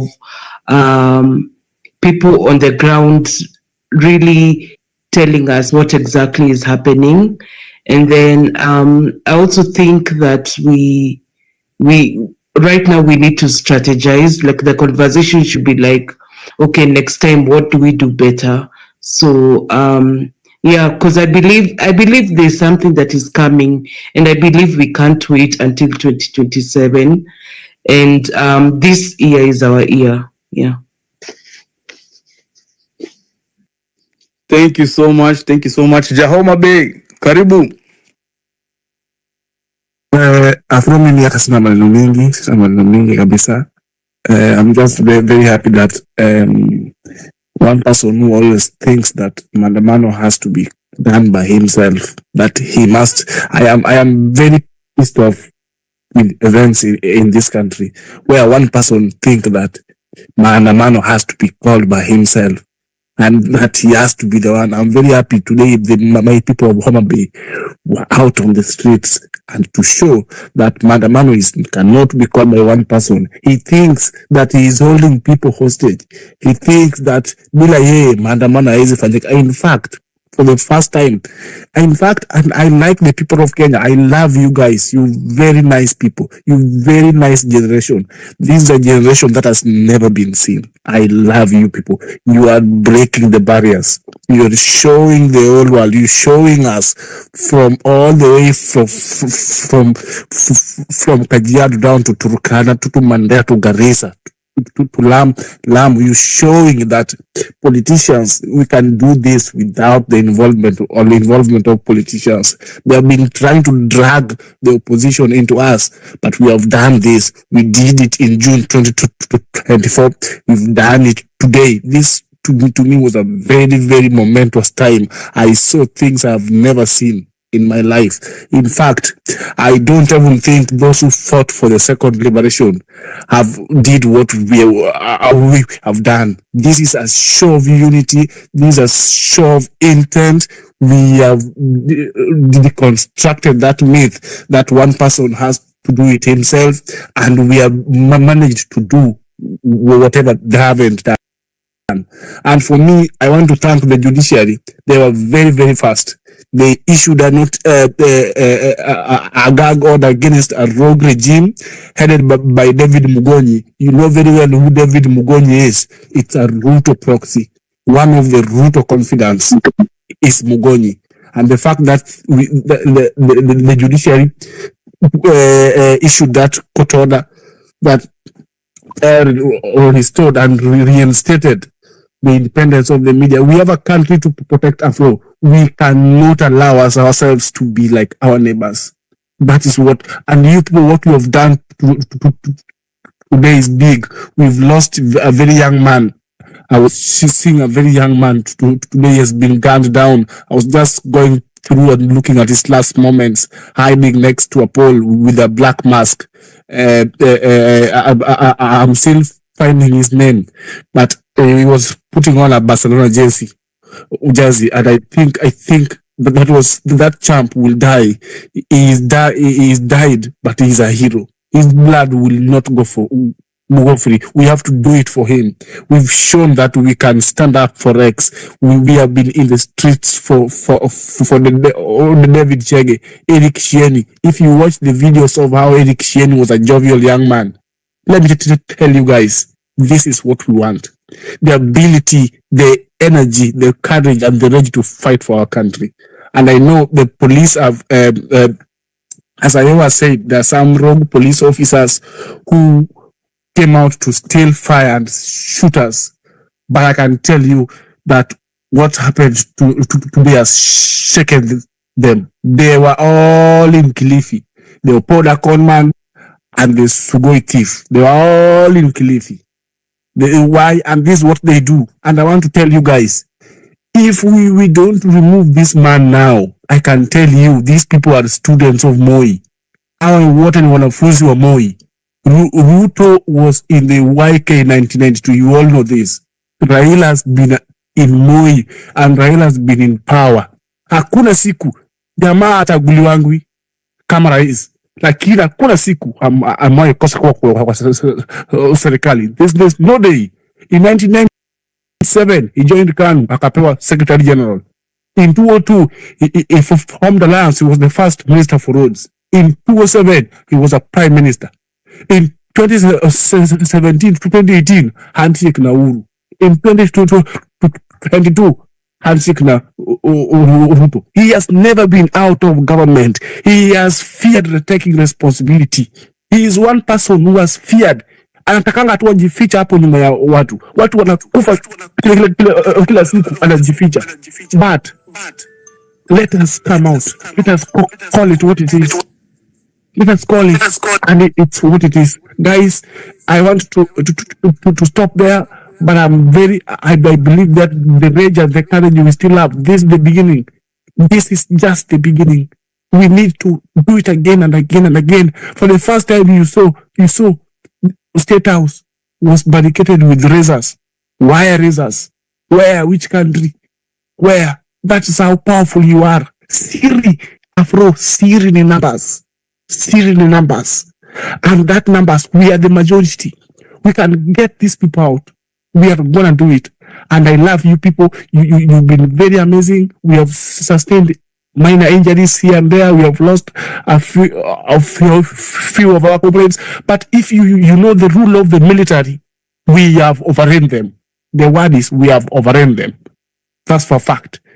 And they have sustained casualties. It might not be physical casualty, but they have sustained emotional and spiritual casualties. If you saw them in Kilifi, Afro, they were looking like people with high blood pressure. But the president was holding a phone, calling someone, and you could see the phone was almost falling down. Eh? That is how powerful we are. We have disrupted, we have stopped everything. Let us do it again for the sake of our fallen comrades. If you fall today, if I fall today, let me fall knowing that someone somewhere will remember me. Let me you fall knowing that we will be out there for you. Ile ambayo hatutaki ni wewe uende peke yako na usaulike. No, that is not what we want. We want a better Kenya where systems work. We want to an end to bad leadership. Thank you. Thank you so much, Jahoma Bay. Spontaneous, Mike yako. Asante sana sana Afrocentric. Today was, I just want to say thank you to everybody who showed up, be it online, be it offline. I know we had to go through all the fears and definitely all the scare, definitely the thought of losing your life and all these things, but the mere fact that we are all here and we're still listening. And even for those people who are still scared to even retweet or repost or share, as in this is the time. If you cannot be there physically, then you have the opportunity to be there online. Today, online was massive. When they did a blackout, we still got information, and still the government partly also just came in handy in terms of ensuring that your blackout immediately through the Chief Justice. So as in, if you're kama si sasa ni sasa hivi, man, and that's all that really matters. Because kuna mse alikuwa ananiuliza leo, why streets? And for me, ilikuwa why not streets? I mean, because it's in the streets zenye tunaweza lay down our frustrations. It's only in these streets zenye tunaweza meet everybody who believes in what we are doing and overcoming the human rights violations. Man, it's in the streets. Hata tukished tears, tukished sweats, tukished pain. We're doing it in solidarity and we're still fighting for what's right. It's in the streets zenye voices zetu zinakuwa heard together as a people. I mean, leo imeonyesha na the previous June last year ilionyesha pia that Siri ni numbers, and it's only a matter of time. It's just in the streets, man.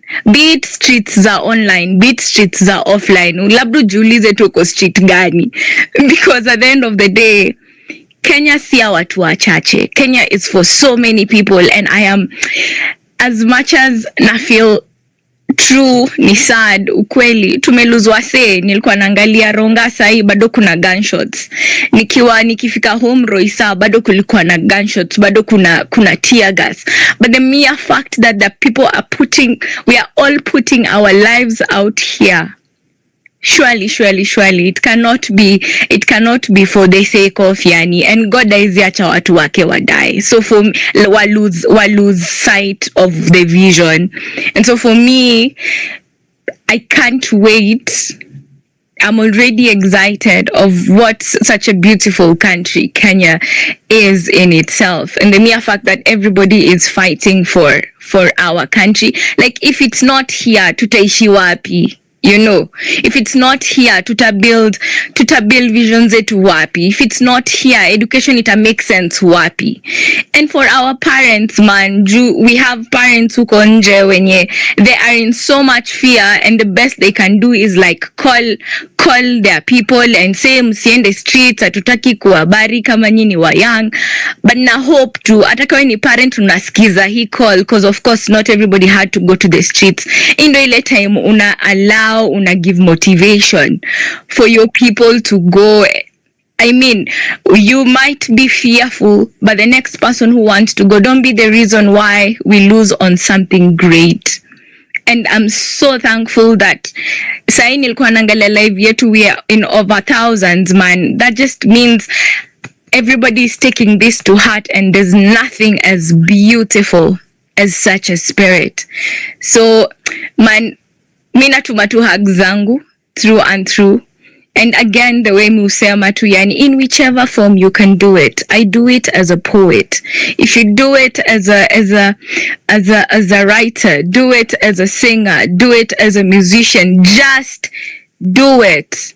Because fear is neither here nor there, man. We are past fear, and team courage is bigger than anything else. So siri ni numbers. So thank you so much, Afrocentric, for this opportunity, and thank you all guys for just being the real people that you are, for being the real deal that you are. Asante. Thank you. Please prepare a poem for us. I'll give you the mic later on, because we are still commemorating all the Mashujaa we have lost, all the way from Rex Masai to Denzel Omondi up to today. It's very sad that we have lost some more comrades today. This is the lengths Kasongo will go through, Ruto will go through to maintain and to hold on to power. He's already illegitimate. His regime has fallen. That we all know that the protest will now even build on this. The momentum is building. So, guys, we are successful. Success is ours. The win is ours already. I want to give the microphone quickly to David Ogega, please. Microphone is yours. Please take 2 minutes. I have a hot request line. Guys, do not fear. We have lost our fear. Repost the space. It is an expression of your freedom enshrined in the Constitution. Repost a space. No one is coming for you because of your tweeting. Repost the space. Let's get as many Kenyans in here as possible. We need the intelligence on the ground. Someone you follow might need to hear this information, might need to tell us to get them home safely. We are getting updates live from the ground. There are still people out on the streets. Let us engage the space. Quote, tweet, repost, and pick up the mic, request the microphone. I'll give the microphone quickly to you. And thank you for diaspora Kenyans. I've been bridging diasporans who are asking who want to send money for bus fare, to buy water. I've been bridging the gap. I mean, a lot. People have been sending money. Guys, I'm so proud to be a Kenyan. This is a day I'm proud to be Kenyan. This is our greatest day. We literally wrote history. We have made history. Africa is proud of us. We are proud of each other. And we are going to make it. We have to make it. Kufinish kumalo, Mike ni kwapi? Well, David. Go ahead, David. Yes, guys. Just mine is very simple and straightforward. My name is David Ogega in the diaspora, and I'm glad for the opportunity to speak with you as well. I just want to say how happy and proud I am, and I think I'm speaking for just about everybody, not just in Kenya, but also in the diaspora, about what you guys have been able to show today. We're in support of you. We'll do anything that we have to do to make sure that this initiative, this mission succeeds. I'm enamored by your courage and what you've been able to demonstrate, and that you're not afraid or fearful of Kasongo and his mischiefs. I think the last one we spoke about, we said that the time for lamentations are over or is over. Time for action is now. And I'm so happy that you guys have taken the lead on this. I wish I could be there, but like the last speaker said, there's so many other ways that we can support this initiative. And I think part of it, whether it's materially or financially, We need to be a little more organized to streamline what that process looks like. And I want you to count on me, as many of our people in the diaspora, that we can collaborate and mobilize to support this initiative. One other way that we've taken on is that we're putting a lot of pressure on Kasongo. There's a speaker that actually mentioned that the rest of the world is watching, and I'm happy to say that part of the reason why the world is watching is because of our lobbying, those of us in the diaspora. We have back channels we can reach the decision makers around the world to make sure that Kenya is given the right attention. We actually have an initiative to refer some of these atrocities to the ICC, the International Criminal Court. I shared that an initiative that we started just to see if we can get as many signatures for that, so that the ICC will take on this case. And I think Kasongo is roasting himself the way he's responding. We need more evidence. Whatever you have that you can share with me, the hostess here. If you have that, please share with me or with any one of us. If it's published, share the links, because we're building the case. Kasongo must not only leave office or be removed from office, he must be held accountable for the atrocities he's committed and continues to commit. So I finished to say that we're with you. We're doing all we can on our end to support you materially, that's financially. We're creating awareness in world capitals with the decision makers. We just need your help with getting that information to us so we can then channel it to where it needs to get to. Bottom line is we have to liberate Kenya from the bondage of Kasongo. Simple as that. And time for that is now. We're with you. Let's get it done.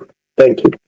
Thank you so much, David. Speaking all the way from the diaspora, many Kenyans want to come home in the UAE, all over the world, in Australia, are waiting for this wall to break, for us to penetrate. And if you ask me, Manze Tukijarbu, the third push, this guy is going to go home. We are ready, and we are very much able.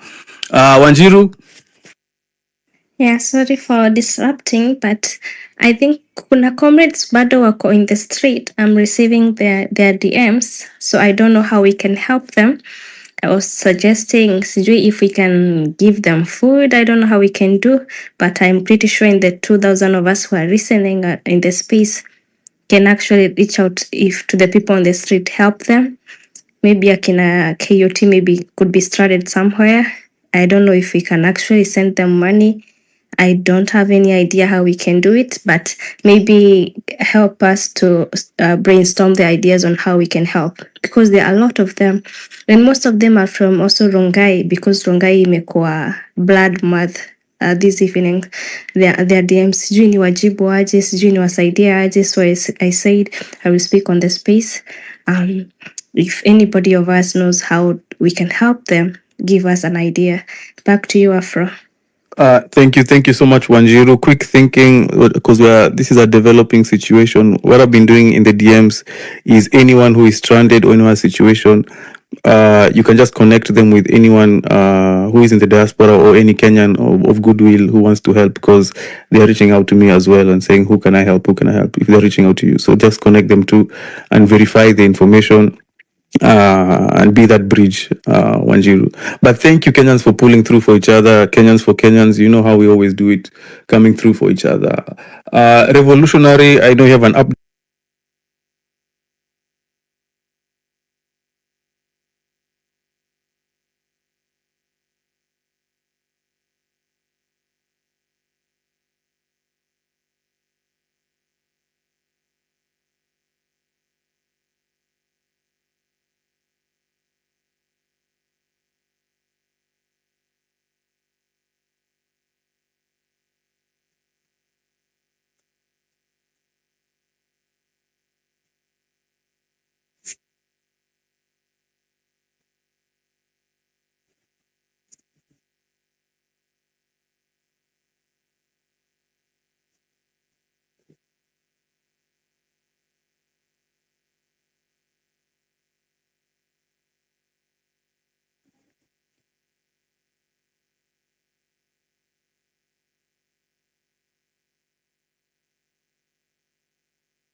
Hello, is anyone speaking? Are we audible? I can't hear you from this side. Afrocentric. Hello, can you hear me? Yeah, the moment I can hear you now. Hey, please go ahead. I was having technical difficulties. It dropped speakers. Please go ahead as I stabilize the space. All right.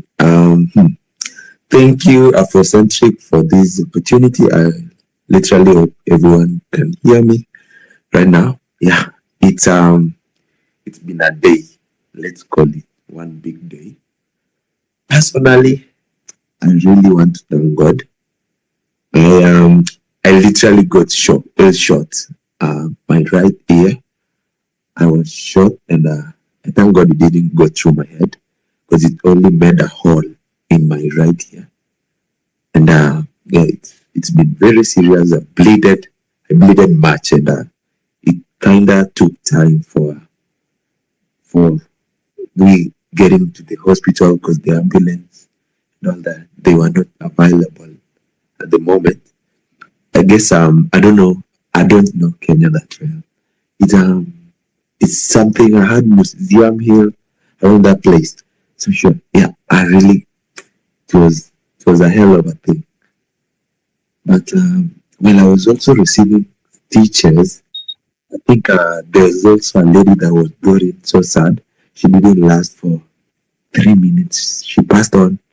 There's another man who was brought in again.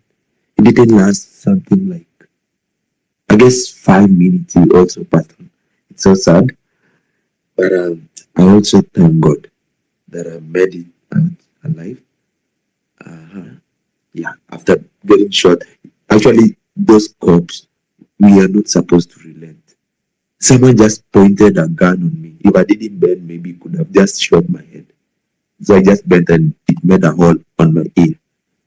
I thank God for that. Guys, whatever you all did, everyone that showed up on the street, I'd really personally love to thank you all. Like, you all did some great work, and getting out there, it's what we should be doing. We shouldn't relent. We went out there to fight for ourselves, and you all did some best stuff. You came out in big numbers, and yeah, regardless of how I'm feeling, how my health right now is, I'm just so proud that I went out there to fight for my country.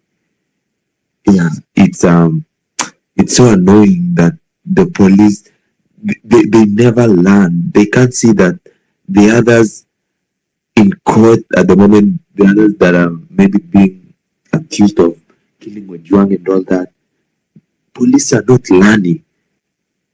They were shooting people while we are just looking at them. So please, if there's a way we can continue with this, I'd still step out there and I'd go to that street. I'd rather get killed standing than living on my knees. Guys, anyone that went out there, favor to you. You did a great work, and I'm just so proud of you wherever you are. And thank you so much for coming out in big numbers. I think for today, that's all. I'm nursing my injuries here for a century, so I gotta chill down a little bit, man. You know, I'm feeling it's hectic, man. The pain is too much, but I gotta be here. I just got home right now, actually, after getting stranded in town without getting a means of getting back cabs and all that. They were kind of not working. I live a bit outside town. So I just opened and I saw your space, and I was like, yo, I gotta join this, you know. Like, this is where at least I can have online friends where I could just come and talk to, you know. But you all did a great work. I'm just so proud of you all. So thank you so much. Thank you. You said you have you got shot in the ear? Yeah. I got shot on my right ear. There's actually a hole that was left all there. That it was a live bullet, not a rubber bullet, for the record. It was a live bullet. Though there's a hole. It shot me from behind after that, so it went through my ear. So there's a hole. Though I've received stitches, and they've covered it. Maybe I can just take a selfie and I'll send it to you. Hi. Thank you. Please share those pictures. Glad you're alive, Manze. Glad to hear your voice, comrade. Hey, you are living on your second life, and we thank God for you. Your life is a miracle. Asante sana. I want to give the microphone, guys. Apologies, the space is bugging a little bit. It's dropping speakers. Some people can't hear the space. I will try to restart it. But we are back live. We will not be deterred. We are going to get the word out and the information out. Yes, I want to give the microphone quickly to Chacha. Chacha, you're there? Can you hear us? Chacha.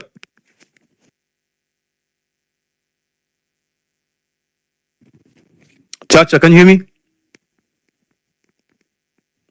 San, can you hear me?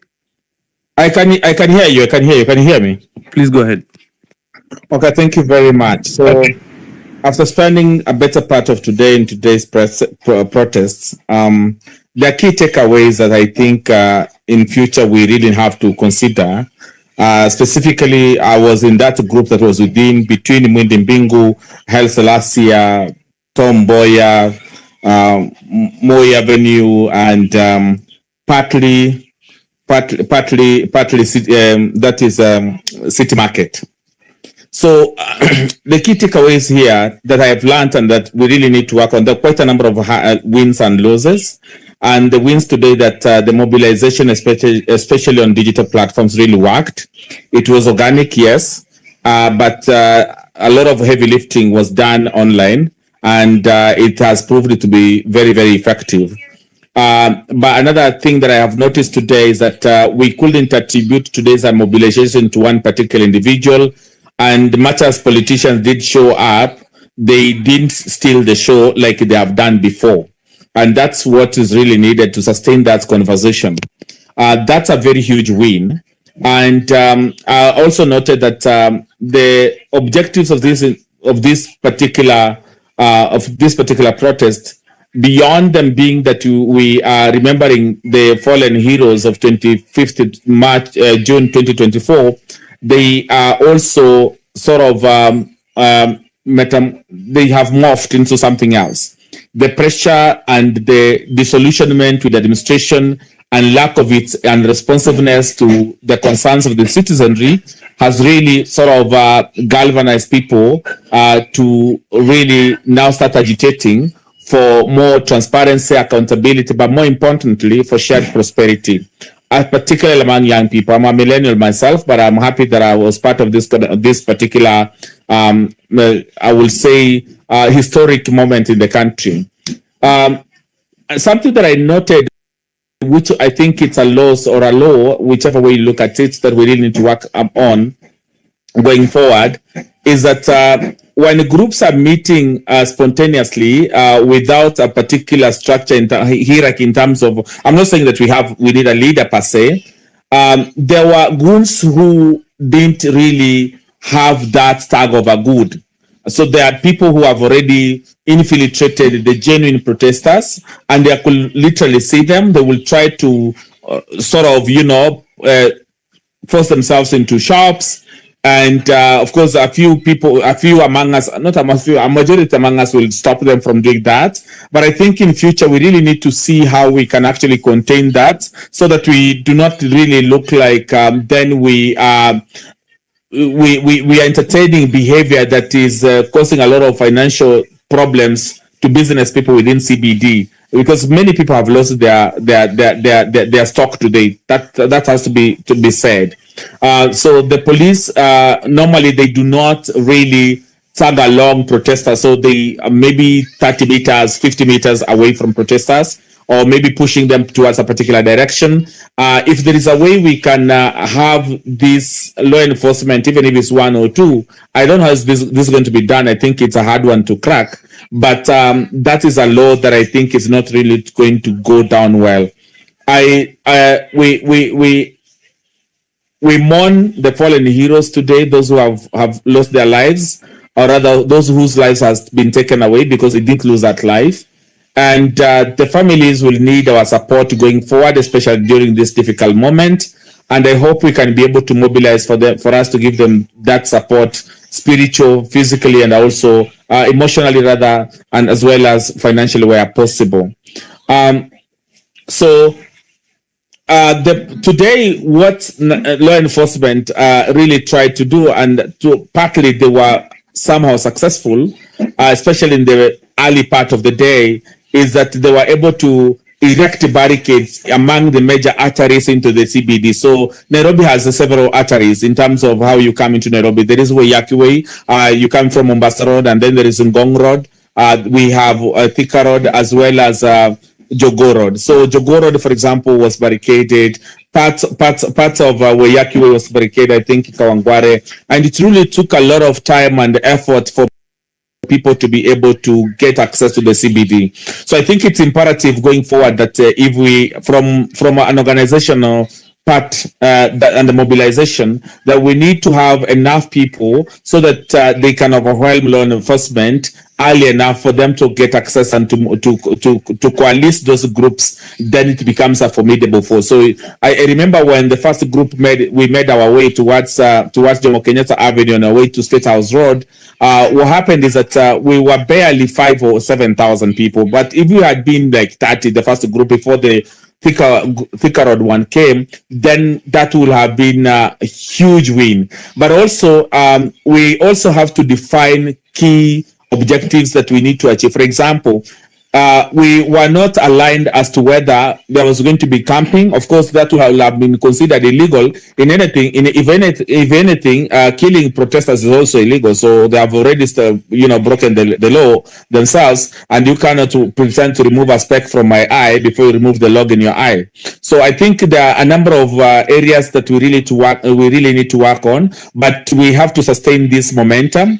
And one huge win is that now the administration or the regime knows that there's this organic type of mobilization does not really need to have one leader for it to happen. So going forward, they will listen to, I hope they will listen to the cries, but we will sustain this movement. And I understand that we've already lost more people today. That calls for accountability on the part of law enforcement.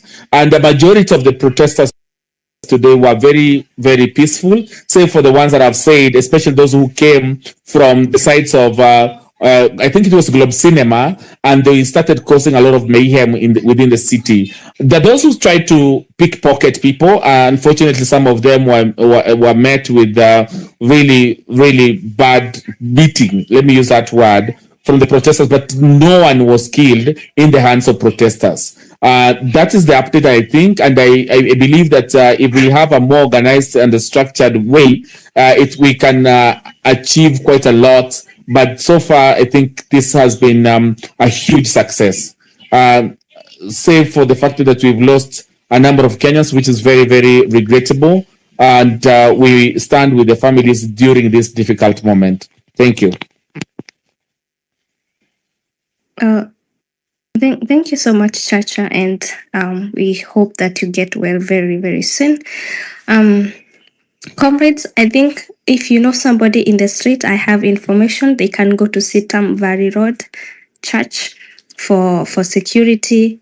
I know there are a lot of us stranded in the CBD, so Sitam Valley Road Church has offered. Sitam Valley Road Church has offered a place to go, so I think it's time for us to go there. Those who are stranded in the streets, wenye hawajui wafanye nini, kama tunaweza pata that courage to go and fika huko, it will be very good until we see the dawn of tomorrow morning. Spontaneous, your hand is up.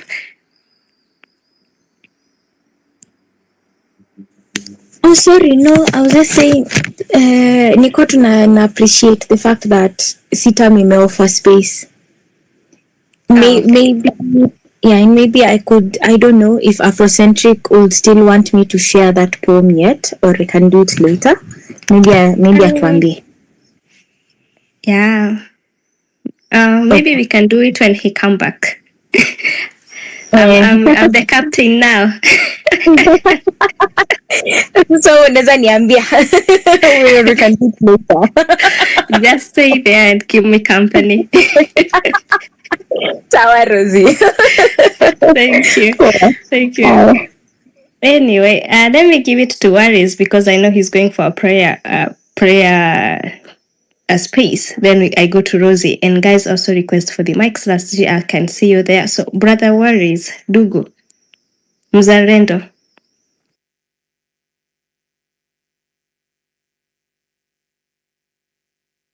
Maybe Waris forgot he requested the mic.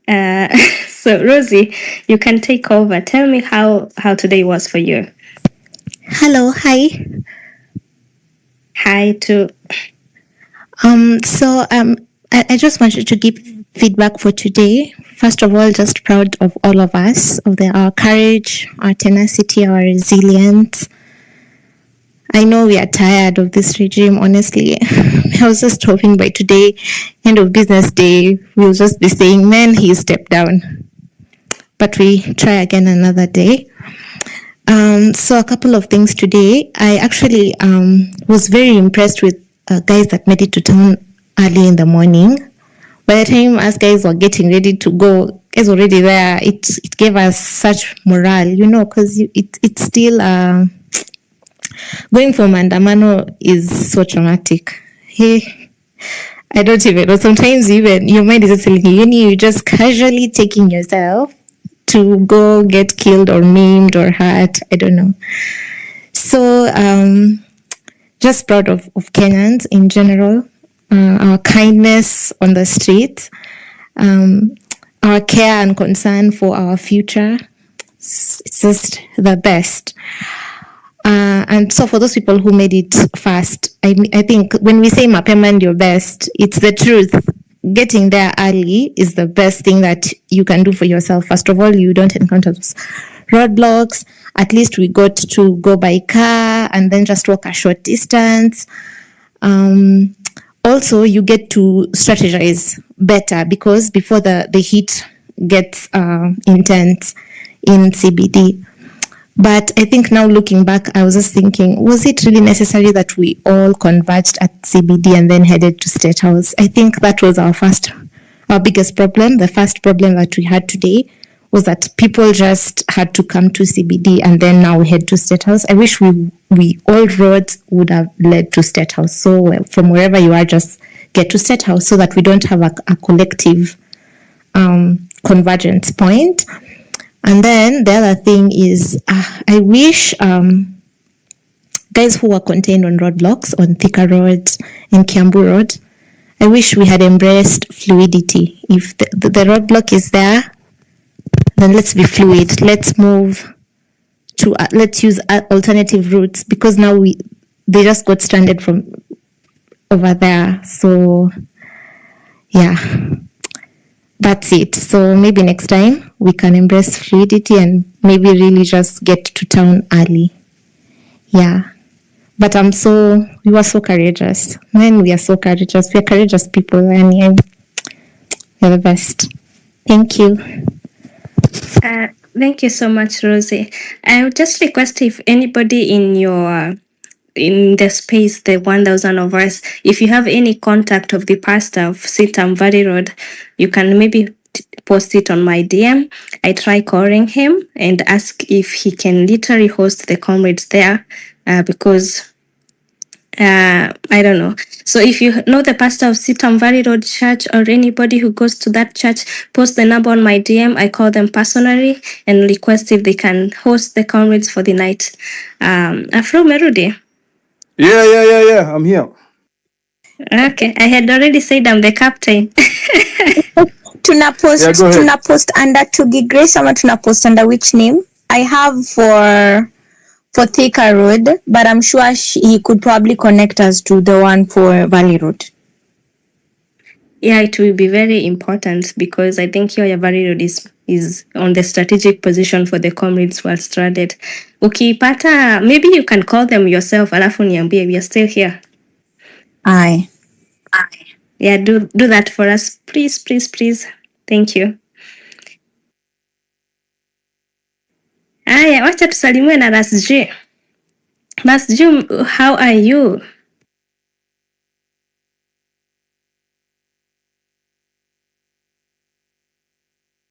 Rasji, can you hear us? Wanjiru is talking to you.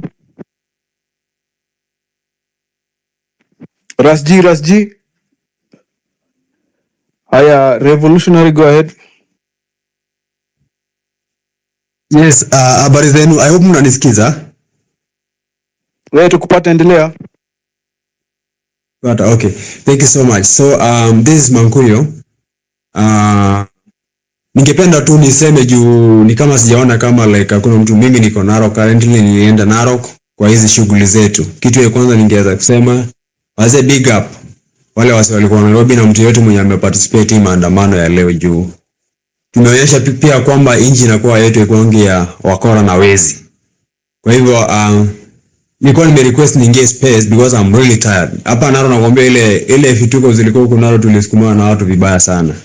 Lakini tulikuwa na shida moja, ati media za huko Narok, akina Citizen za Narok. I think Citizen ya Narok ni tofauti sana na Citizen ya Nairobi bwana. Hata nimeshangaa. Unapata wasee ati wanaenda pale county assembly, governor amewaita, sijui wanaenda kucover budget reading ceremony. Sasa unajipata tu ni sisi wasee tuko karibu mbogi ya watu 1000 pale street, lakini unapata tu ni sisi ndio tunakafa na masimu zetu since asubuhi hadi jioni.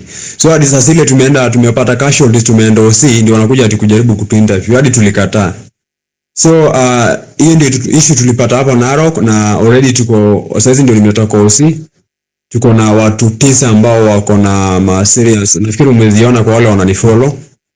Wako na very serious a gunshot, including most of the people wenye walipigwa leo ni watu wenye hata wasia wako maandamano, hata wamama pia. Saizi mtu wa mwisho tumempokea ni mama mwenye amepigwa, saizi bado yuko na risasi pale kwa mgongo. Kwa hivyo tuko na watu 3 wenye wako na risasi, kesho wako tayari theater, kesho watafanywa watatolewa hizo marisasi. So nasema tu big up.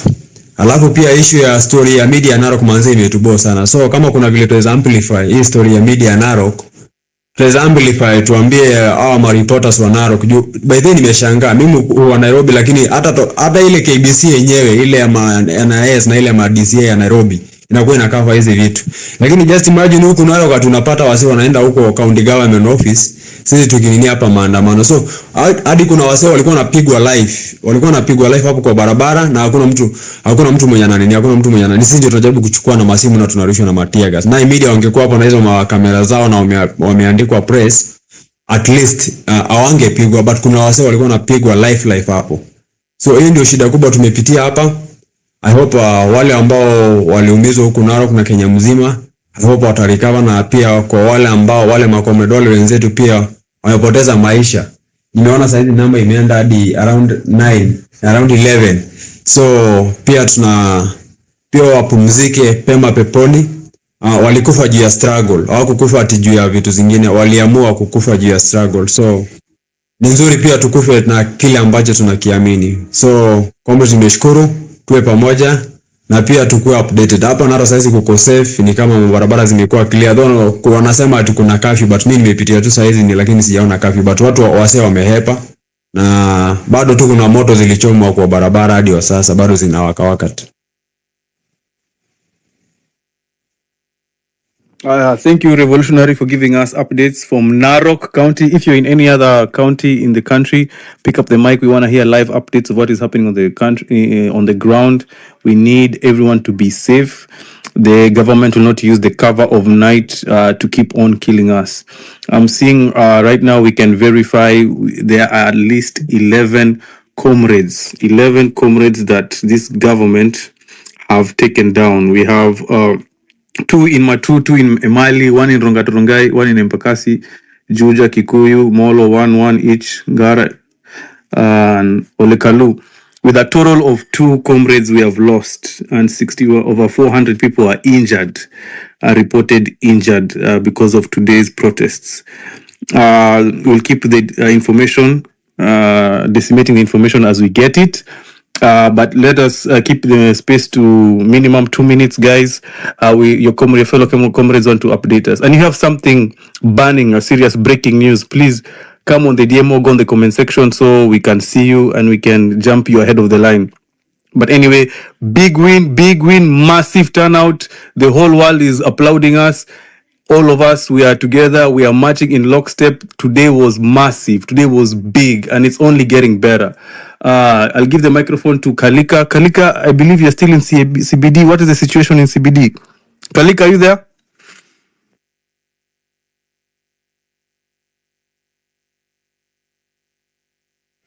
Kalika, unanisikia? Kalika, Osongo. Salama, tukupata, endelea. Asante. Jana si tuliingia maandamano jana jioni na ikakuwa tunaweza sema imekuwa successful, but tuwezi sema successful kwa sababu kusema kweli na feel anticlimactic cause kesho tutaamka iko tu normal like it was just a normal day na to move on na vitu vile tunaona watu wamekufa.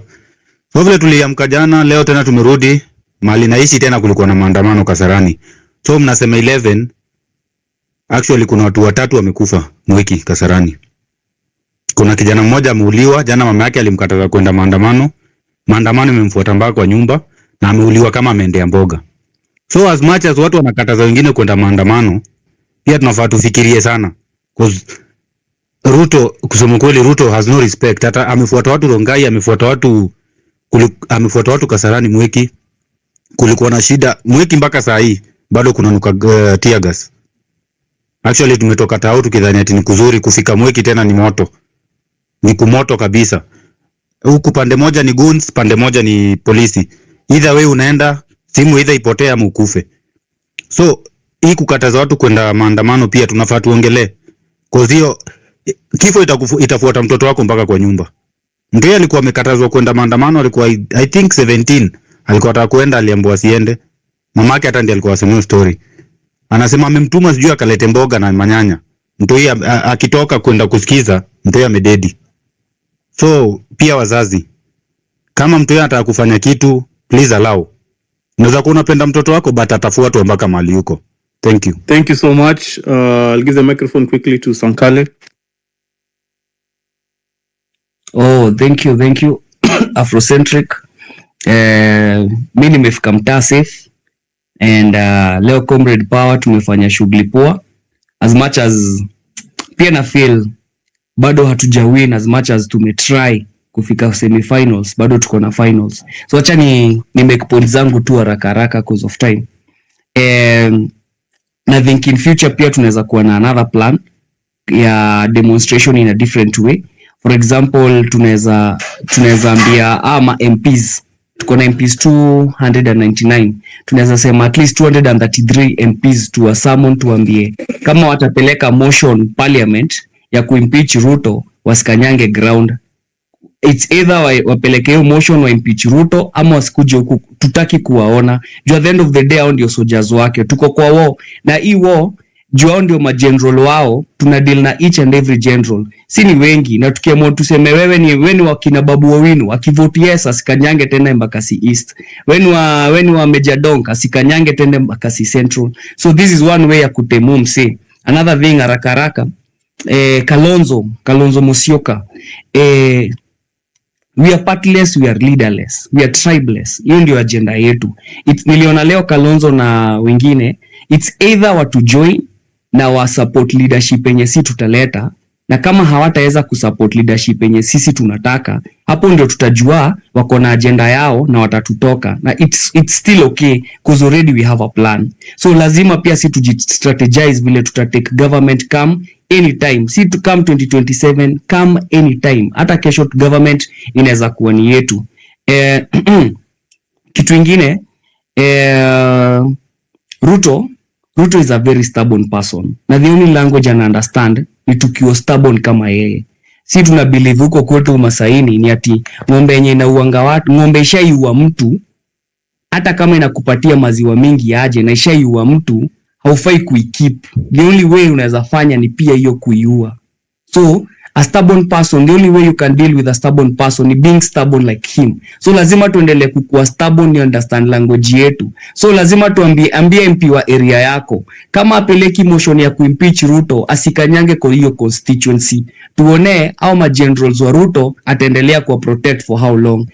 Lastly, the killings zenye tumewitness sahi, the killings zimekuwa tu extremely, ni vile tu hatuwezi jua the exact number of people wenye wamekufa. So no more killing our people tukitaka kutetea country yetu. Raila Odinga, this is one man mwenye amemess country yetu since 10. This is one person akikufa leo tutacelebrate, ameenda. Kwa nini? This is one guy mwenye ameishi, tukitaka kufanya kitu ako hapo kudefend governor, lakini this time round tunamuonesha hatumtambui. So guys, tusichoke, au ma MP, tag MP wako mwambie kama apeleki motion ya kutoa Ruto asikanyange ground. Thank you Afrocentric.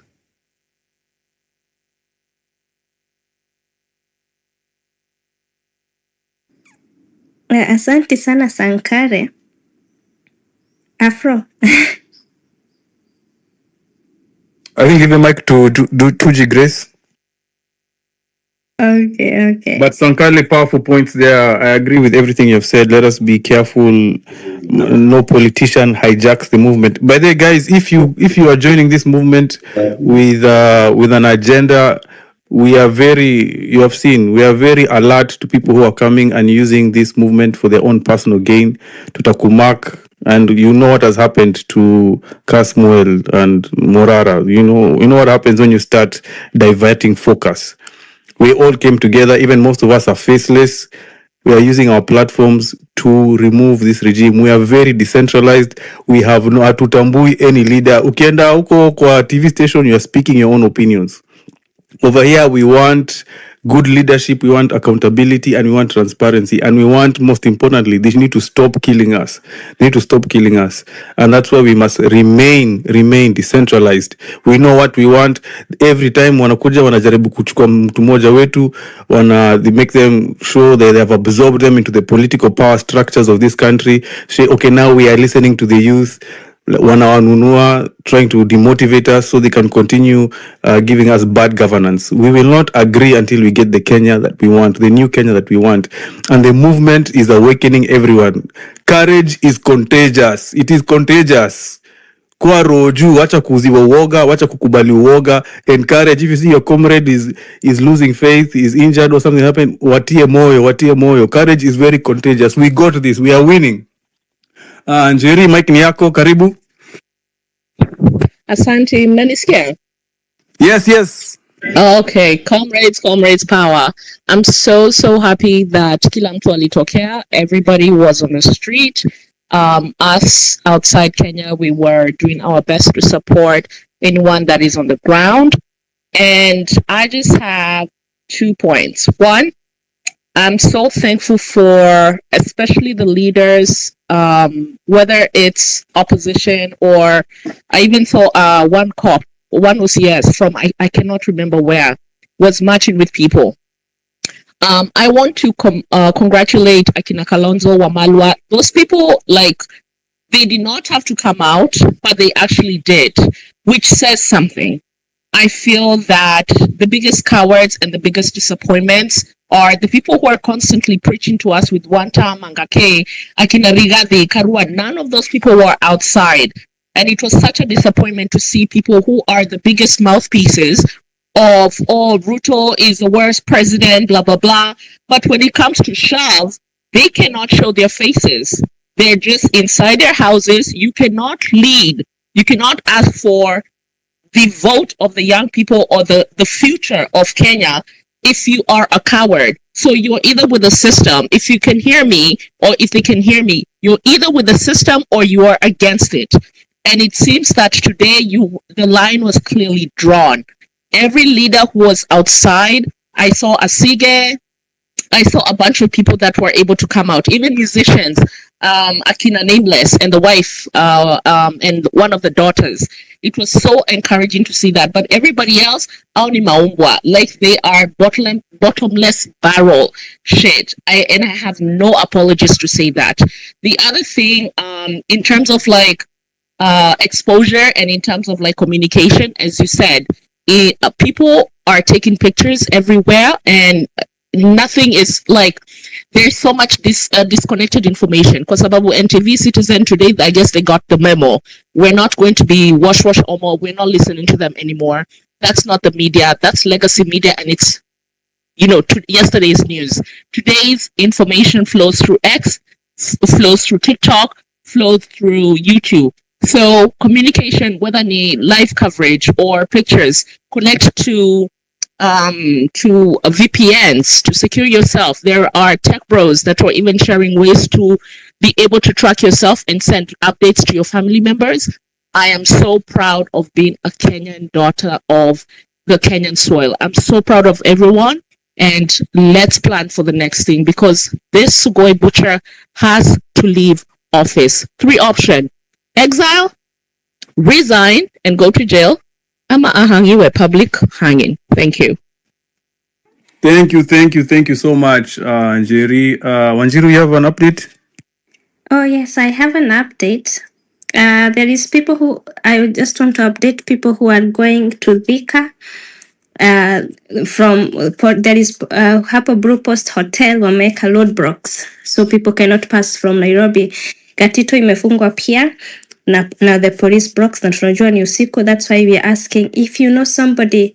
I know Sitam is a very good church, so if you know somebody who can actually host these people, hata kama ni kanisa ya Ng'ang'a, we don't mind kwenda kukesha huko. So let's find places for people who are actually stranded in CBD, and there are a lot.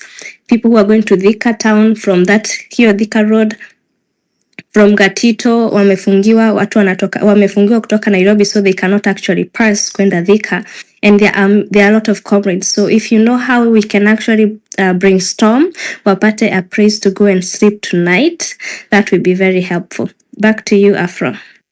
Thank you so much. I'll give the microphone quickly to Kalika. Can you hear us? Kalika had an update for us from CBD. Kalika, are you there? Kalika can't see us. Ali, are you there? 254 Ali. 254 Ali. You have an Arab name on your username. Sisi soma hiyo. Ama niseme, wacha ni imagine inasema mashallah. Mashallah. Oya mambo. Poa. It's you next. Mtaniradhi kidogo wanangu. So I think mimi nimekuwa tuna points 2-3. First things first, the first day I think it was a success. Hata kama hatujafaulu kufika kule ambao tulikuwa tumepanga kufika, it was a success. Meaning we are just making some steps. We are just there something like maybe 98%, just the 2% remaining. But the big distraction imekuwa tu ni wale watu ambao wamekuwa Thika road ambao sasa wako fika mjini on time. But ungefika mjini hiyo namba yote ikashikana kimoja, I think the whole security tungekuwa tusha thrown tu hivyo na tukaenda zetu kuingia State House. The other thing, is there a way tunaweza tafuta tu to dethrone the distractors and the paid government keyboard warriors? The examples like some people like Dikembe, Alai, and a lot of, there are several of them. If there's a way you can just report, uone kama like hata kama account itaenda, nobody cares, because they are coming up with a lot of distraction. We just need to focus. Anybody who is not making any sense, tunamthrow overboard. We don't care.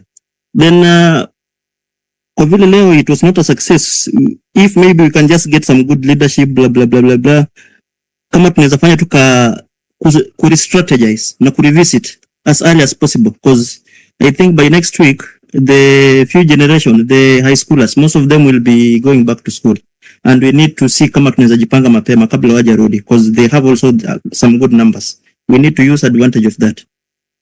The other point, let us see all avenues to make sure that the theological thug amekuwa dethroned kabisa, because uwezi niambia like kumekuwa president Mtu akona PhD, mali alitoa hiyo PhD, nobody cares. But you can't tell me that you cannot read the mood in the room. You cannot read the how. It doesn't even make sense. Unachukua opposition unaketi naye, alafu baada ya kukaa na opposition, you are just feeling that now that I'm with the opposition, everything will go okay. All of a sudden, kila kitu kinaenda tu mrama. You see, like, there's a certain part ya your subject. Ukijaribu kuenda hivi, wanaenda hivi. Yani, this guy cannot read the room. Kabisa. Alafu sasa amejidanganya akachukua Raila akieka hapa, ndio kwamba kila kitu kitakuwa shwari. Huyu maana amejikoroga kabisa. Let me just not take much of the time. Let us make sure that we don't have any smalls among us, because tunaweza kuwa tunapanga kila kitu hapa na kuna wengine nao wanachukua the same data wanapeleka kule. I've seen some of us saying wengine wengi sitamu, wengine wengi kwa kanisa Pastanganga, but how sure are we that the places are safe? Not unless if they keep a crowd of themselves amongst themselves. Hao wengine ni make sure that okay. I just wanted to say how wengine ni mimi because I there are people who are literally stranded kwa barabara na ni wengi. So the question is because I'm actually growing up on my dear. Huwezi kuja useme umesikia wengine. How do we help these people who are stranded kwa barabara? So help me understand that. The best I can do right now, it's very late to be honest. Now that they are not transported kwa watu wa mjini kupeleka kule ambako wametoka, if they can stay in groups. Mtu asijidanganye kwamba sijui anatoka peke yake, manake ajua atakutana nani kule mbele. You can be mugged, you can be killed. Everybody ambao unakutana naye kujua na nia gani. But if you can entrust yourself with another group of 3, 4, 5 people, 10, 20 people, the better. I think I can just summarize on that. Hi, asante. Kalika, are you there? I really want to hear your information from CBD. I don't think he can hear us. Wanjaribu check if Kalika can hear you. Aniski, anipati. Kalika. Maybe hayuko ama atumski. Could be network issues. Aya, tuski. 2G Grace, go ahead, please. Okay, so mine will be just brief. Number one, kwanza nilikuwa na protest hapa Juja, and I believe that protesting is our right and it is not a crime. And one thing ilitumadi nikashikwa na nikasikia damu imepanda sana, it's when one of the comrade was killed with a bullet, and I was there and I was like, bullets they will kill us but they won't kill our voices, because we have a voice as the Gen Z and we are able to also we are part of this government. Na hata when I was in that maandamano, I was ilikuwa unasikia yes kuna adrenaline, lakini bado uko like hii ni kama mchezo ya kifo na kukua uhai, but at the same time you really want to be there to see the change, because we don't have a country honestly. Like kuna a lot of unemployment, there is corruption, people are just living lavish life, kuna police brutality, we are not safe, and our children who are to come, they are not safe at all. So mine is just to urge us, like tuendelee tu na huyo moyo, we keep on pressing, because I know itajipa siku moja. The other thing I wanted to share, I saw on Larry's post and he was asking, like, do we need to get like a bulletproof vest? Do we need to have helmets? Because honestly, hii ni kama tuko kwa battle war. Even thinking of going to the State House, definitely we have in mind people will die. Imagine people will die, even if it's not you, it is your neighbor.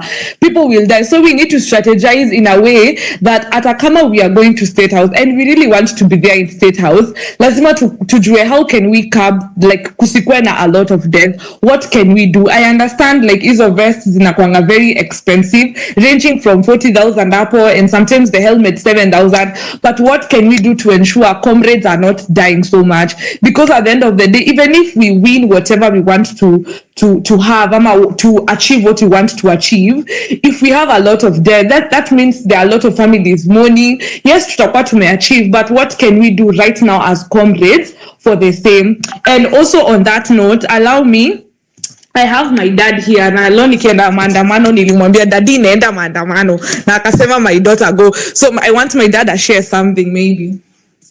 Okay, na shukuru sana kwa vile vijana umejitolea sana. Sisi wakati wetu ilikuwa 1990s, that is when tulikuwa na babana na Moi. I remember very well in 1991 wakati walikuwa Kamukuja, I was just around there. We were also enjoying the same way. And it was not easy. It was also very hard until he allowed us to open up the multipartism. But right now we are fighting another era that is more technological. And we are seeing how you guys, you are cooperating and you are communicating.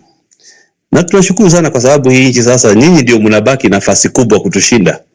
So we are also encouraging you, the same way my daughter is saying, muangalie namna ya kujaribu wale watakuwa frontline pale wawe wamejikinga vizuri, because the police are also there with their bullets, but you're also there and you are making sure that you want to advance. So tunampatia moyo muendelee, because real battle, na kwa kweli nyinyi ni watoto wa sasa wazazi wa Mau wale walisimama pale mbele, and it was not easy also to get mzungu out of this place. They made sure that they were doing all things possible. Walienda mpaka wakatengeneza mabuduki zao, pia wakapambana na wao, wakawa na mapanga na wanasema kwamba mzungu sijui Mwafrika anakata mtu anarusha panga maili sawa, but walikuwa wanakaribia pale, wanafanya jitihada za kuingia mpaka kwa mzungu ndani, wanachukua ile kuku wanamtumia, anamkata. Sasa wazungu walikuwa wanawaza how is it happening. So those strategies were still there, and even today tuna muaji pia vile mna coordinate, we can see you are moving on well, lakini msiuzue uoga. We are behind you and we are also putting pressure on it. Kama leo nimeona it was immense vile watu wametokea, it was not the usual one. So hata pia naona mahali yako hata pata ule uzingizi vizuri. Kwa hivyo wanajua there is something that is going on and you keep on knocking until something happens. Kwa hivyo muendelee hivyo hivyo, tunawashukuru na tunawaombea sana so that we may win that battle. Asanteni. Asante sana Tuji. Give the microphone really quick to Lee. Karibu kwa space. Thank you so much, Afrocentric. Asante sana. Mine is to say thank you to everybody that showed up. I'm so proud of you guys. Jana, I had so much anxiety. I didn't know if wase watatokea, but you guys have exceeded. Yani, it was not 1 million. It was almost 3 million people on the streets. Your courageous is so inspiring. Your courage is so inspiring. Like, now I'm having a lot of FOMO. I'm very sorry to everybody that got hurt, and I'm very sorry to the families that lost people today, because obviously our police are very bloodthirsty and they can't help themselves but to kill people. So, poleni sana. Now, I just wanted to say one other thing, in addition to telling you, Paula. Sorry, I'm kind of out of breath because I was running. The thing is, in warfare, and I think there's a video online that talks about this. In warfare, there's two things. Either you have like capability in terms of force, like you have weapons, sort of like the way the police do, or you have staying power, right? So the only way for us to win this war where, the police and the government have the ability to push misinformation and use force on us is to engage in asymmetrical warfare, which is having more staying power, which translates to being on the streets more. So like today, you guys did an amazing job. It was 3 million people, helter-skelter running. The government spent a lot of money to keep you guys at bay. They spent cash. They had to mobilize their resources. They had to get all their police. They had to procure new bullets. They had to procure new barbed wire and cordon off places. It is not sustainable for them to do this day 1, day 2, day 3. The cost for them is too much. For you guys, it is, unfortunately, the state of the economy is a lot of you hamja kuwa na employment. So the cost for you is you spent your day on the streets, obviously evading police and running. The cost for you in comparison to the cost that is the government's, the cost for you is much less.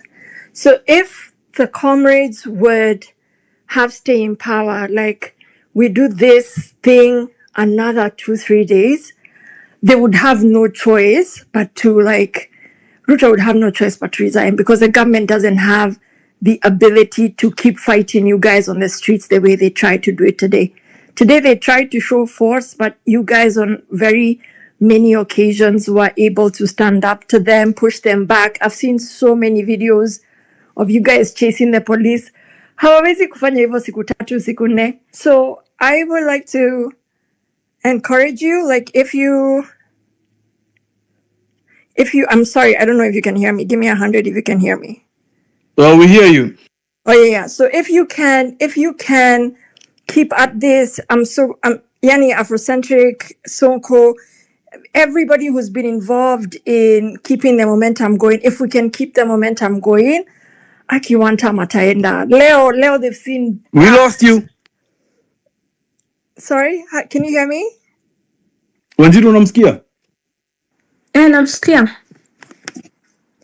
So yeah, today they've seen proper dust. I congratulate everyone. But yeah, keep that in mind. Asymmetrical warfare. Let's see how to make this a fair fight by exhaust tu. Juu sasa kesho mkirudi job watakuwa na time ya ku re-strategize, and we shouldn't allow them to do that. Asanteni sana. Thank you so much. Thank you so much, Lee. We agree with everything that you've said. Thank you so much for supporting us from overseas. We thank you. Gravity, muziki uko hapo?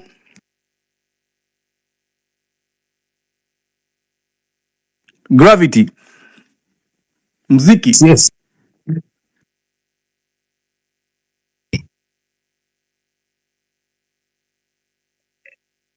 Can you hear me? Yeah, tunakusikia. Yes. Afro, na sija anasema hawezi tusikia. I don't know if you can refresh the space ama ni nini inaendelea. Anyway, Gravity endelee pole. Okay. Yeah, I'm from Machakos. Tulifanya mambo leo. We had a good time running around with the police. Tuliwaemesha kidogo. Now back. I'm glad we did this thing early in the morning because normally tunangojanga saa 5 saa 6 ndio tunashikamana, but I think they were not prepared for us to take the streets in the morning, and we really did some things differently from the other maandamanos. I'd like to water down kidogo what I think Sankale has said.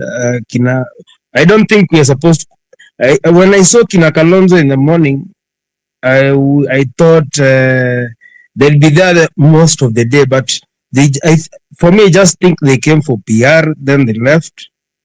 Someone who I think came through Kabisa was Maraga until Can the you guys hear gas. anything?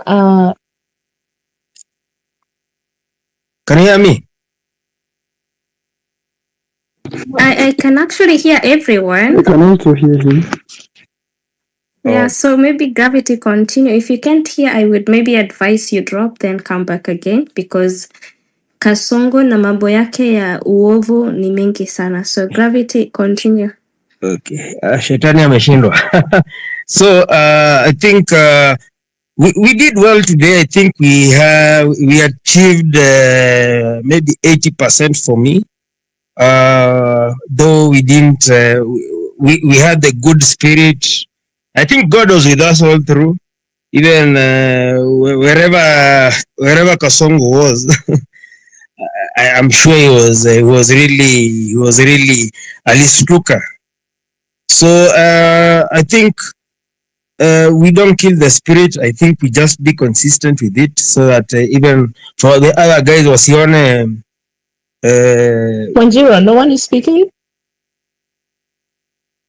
I'm speaking. Someone is Jerry. Gravity is speaking. Maybe I would advise you drop, then come back again. I will still give you the mic. Okay. Thank you. When Gravity finishes, then I maybe can give you the mic so that you can contribute, because maybe you're not hearing anyone. Gravity endelea. Yeah. So just to finish, so nimesahau mali nilikuwa, but all in all, me, I was happy with everything. Now, let's keep on with the spirit. I was saying about consistency. To go consistent with the fire isikufe. Let's see how we can do regular mpaka tufike mali tulikuwa tunataka. I'm sure nguvu Mungu ametupatia na tutafika mali tunafaa kufika, because I know it is his will and his will has a process. Thank you. Haya, asante sana. It's a process. We need to. By the way, I'm hearing many people talk about this, that we need to keep the momentum up. It's a war strategy called attrition, where you wear out your enemy by outlasting them. Now, this is our country. We will outlast them as they are going back for fresh supplies. Wamechoka.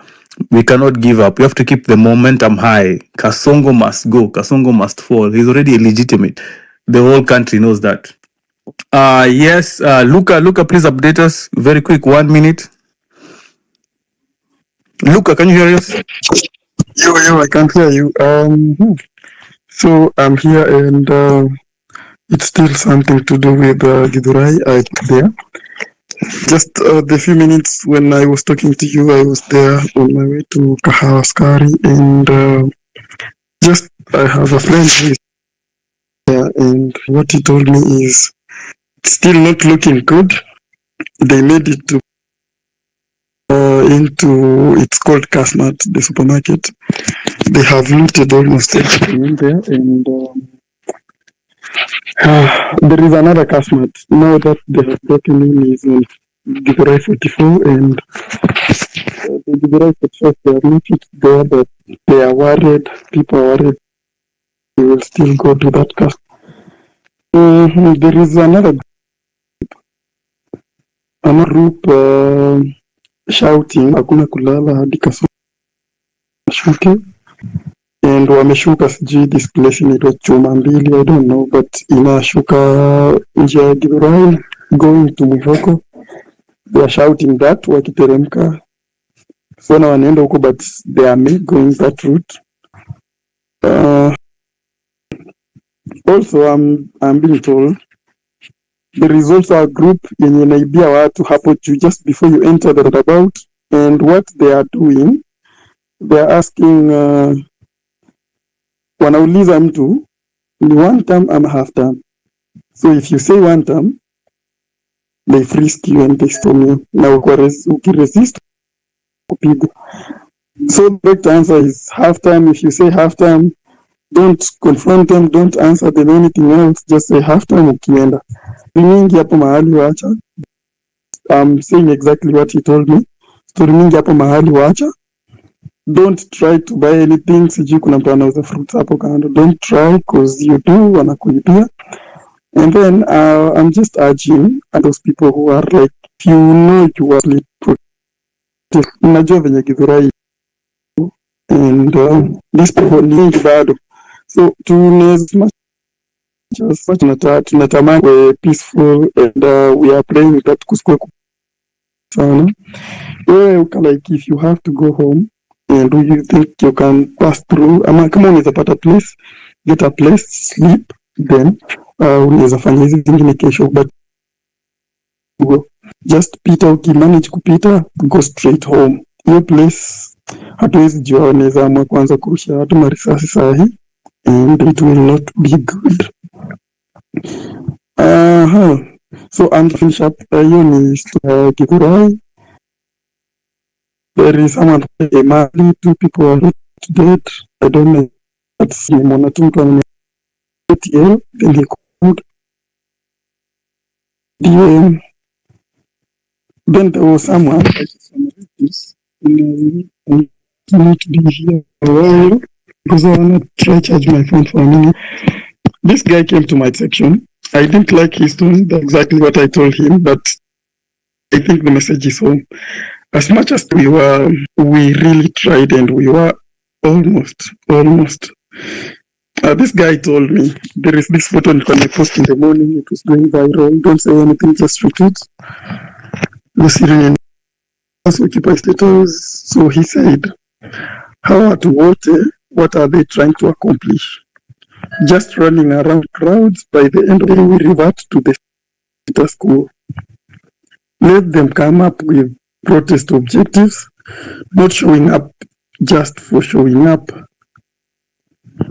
I literally told him as much as I don't like his tone, I won't take the message home because I think today we had the best numbers. I think we had the best numbers.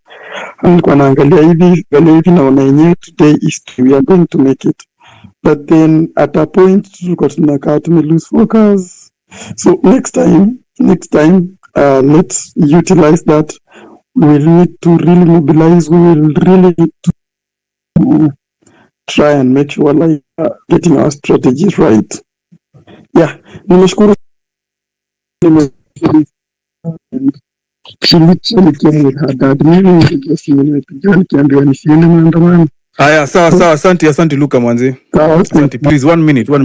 Umemaliza? Yep. Yeah. Luka, please don't engage. The government has bloggers who are paid. Wanalipostana huko and they're tweeting from state house. Don't be a newcomer on X. They are psyops. They are here to distract us. We have been mobilizing. This message has been passed in our WhatsApp groups, Telegrams. Social media has been utilized and leveraged properly. Kila mtu alikuwa anajua objective ni nini. And when you get on the streets, please mobilize 10, 5 people, 50 people, move them towards State House. We had an objective, move to State House. That was a message. I was very shocked seeing big wigs. But you say twende wapi? Manze, you're creating confusion on the timeline. You don't have a big platform and we're in the middle of a struggle, we're in the middle of a revolution and you're causing confusion. Don't engage them. Don't engage those bloggers. Wamelipa kutupanisha wase. Wamelipashwa to make sure with the crowds don't merge. We had numbers. Leo tulikuwa na numbers. Don't engage government bloggers. We had an objective. Everyone knew where we are going. Everyone knew maps zilitoka, gate passes zilitoka. We know the message. Remain on message. Stay disciplined. Disciplined. Where we're going to remove Ruto is through discipline. Focus. That's focus. So when you start engaging those other tweeters, Twitter handles, unapoteza focus. Mkianza kucheza ball kwa ubaro, people are waiting for reinforcement. Muliona vile wase walifika State House Girls Road. Tukikuwa na enough numbers hapo, it is just push. It is just literally 100 meters to ingie State House. So remain on the message, but it's a good win. It's a big win. We now know the numbers. We now know the whole country is sick and tired of these killings, and Ruto and Kasongo must go. They must go. Ruto has to go. Kasongo has to go. I'll pass the microphone very quickly to Spontaneous. Mike ni yako. Asante sana. I wanted to give feedback kwanza on the kutafuta contact ya Sitam Valley Road. Nimejaribu kutafuta, tumekosa cause hakuna calls zozote zina go through saizi. But if there's anyone on the call, Wanjiru had asked for the contacts. Kindly, if you're on the call and you're still able to maybe access someone who can help, please do. Feedback nimepatiwa, however, guys can actually try and reach out to the gate man at Sitam, wakitembea tu all the way and then explain the situation. There might be a possibility of help. So yondo insight nimepata. And then Afrocentric, in line with your request for one poem, feel like today I just wanted to celebrate everyone who's on this call. So listen weni shuja, skiza weni shuja. I woke up today to write to you, not because this vocabulary was available much, but because I wanted to have a heart-to-heart with you. It's in the way you look. It's not in the way you look, because we haven't met yet, probably just online, but in the numerous faces that look up to you. It's not in the way you walk, because we are yet to officially take those marches together, but in the testimonials of the countless people who find their strides in your path. So your today's struggle was not a waste. It's not in the way you speak, because we haven't talked yet really face to face, but in the many silenced voices that found their expression from your story. It's not in the way you write, but rather the overwhelming feedback of those who found healing down the peace lilies of your fountains when you're showing your placards and sharing your stories more and more. So again, I say, skiza, skiza, skiza, weni shuja. So take a minute and just clap for yourself. Appreciate the will you granted others like you. What did I say? Take a minute and just clap for yourself. Ready to navigate the uncharted waters. Hauko sure bullet inatoka wapi, but here you are showing up as you should. You are the heroes we know. When you're sought to create opportunities for so many of us in the future generations, you are the heroes we know. When you sought to feed generations that are yet to come and those that are stuck right now, you are the heroes we know. When you go extra miles off of your ways to just help a fellow stranger out there, you are the heroes we know.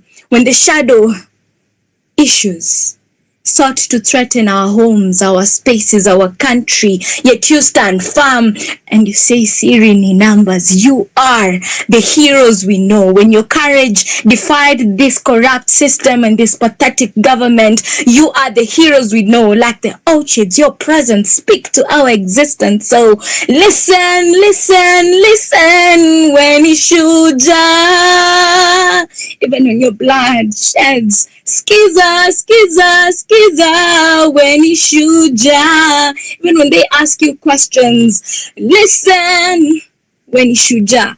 So I woke up today with a desire to speak to you. Not because my fumble for words scared me less, but because even a leader yearns to be carried once in a while na when Ishuja. Especially when their balance is shaken when Ishuja. So I woke up to reassure you, not because the voices in my head lowered my self-esteem or the fear in my mind has stopped, no, but because when Ishuja, I believe you are an airplane. Just like the lucky bamboo, I purposed my day today to speak to you, to sit for this ride, to remind you of your worth, to celebrate you for your acts, to commemorate the uniqueness of your path, the golden spirit to keep on fighting and chasing. When they oomph, you move. Unshakable, you move. You're not swayed, you move.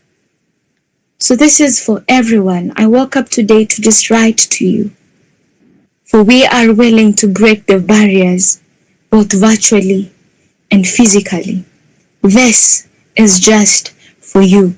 You are the heroes we know. So skiza, skiza, skiza. Wewe ni shujaa. Thank you guys. That was Spontaneous, the poet. Over to you, Afrocentric. Thank you so much, Spontaneous. As we commemorate all the comrades that we have lost, even today, from the day when we started last year up to this year. Thank you for that poetic piece of poetry that you have shared on the space, and for all artists, everyone praying, everyone doing their part, everyone who showed up. It is all one huge chain of revolution that we will build up until we overcome. I'm still getting news that we still have comrades on the streets. Protests are still going on around the country. There has been a live abduction on Thika Road. Videos are being shared around. If you're on Thika Road, please be aware of your surroundings. Maintain large groups. Stay in groups. Allow no one to be taken. Allow nobody to be taken from you. And if you have any eyes on the ground or anything to update us, please request the mic. If it is very serious, please jump in my DM or Wanjiru's DM so she can highlight it to the space immediately. The nation has to know. And also a reminder, 3 days ago, Daguin, who came up, most of him, he shared the schedule for today. He's still missing. He's still in police custody. We cannot be able to locate him. So we are going to be making a lot of noise until that comrade is found. Daguin. I'll give the microphone very quickly to Kamau Mbiu. Kamau, welcome to the space. Kamau, can you hear me? Yes, I can hear you. You can hear me. Yes, go ahead. Yes, comrades, Viva. We are home safe and sound, but now just getting in some information that they have deployed a lot of Red Barretts in town, RDU, and also some military. And their directive is to make sure that whoever is in town at this particular moment to not go home, either shoot to kill, or they ensure wamepigwa vibaya sana to the level of they are just left there to sleep.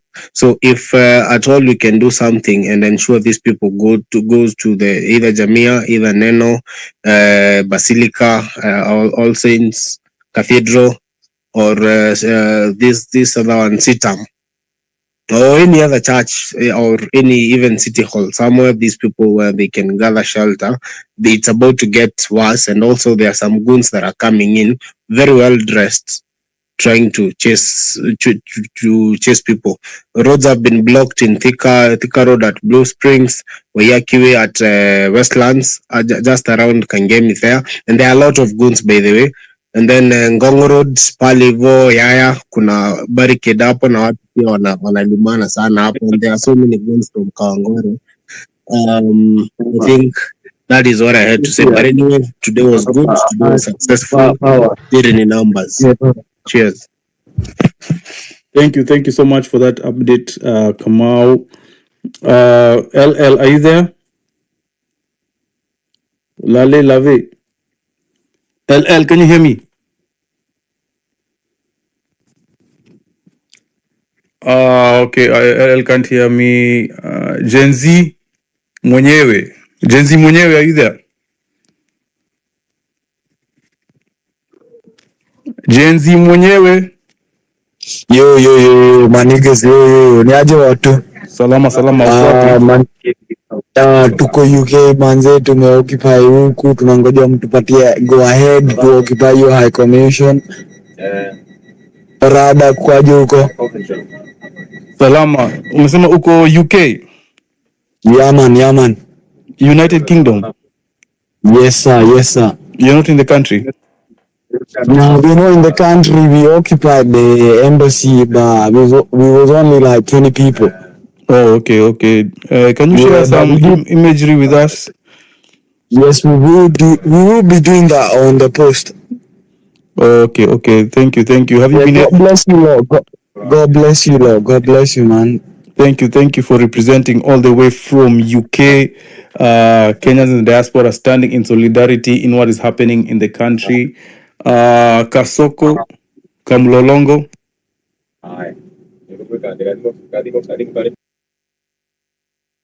Kasoko, are you there?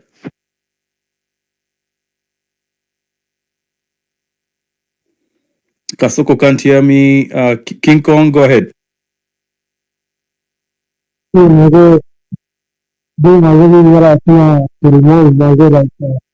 King Kong, sikusikii, karibia mic tafadhali.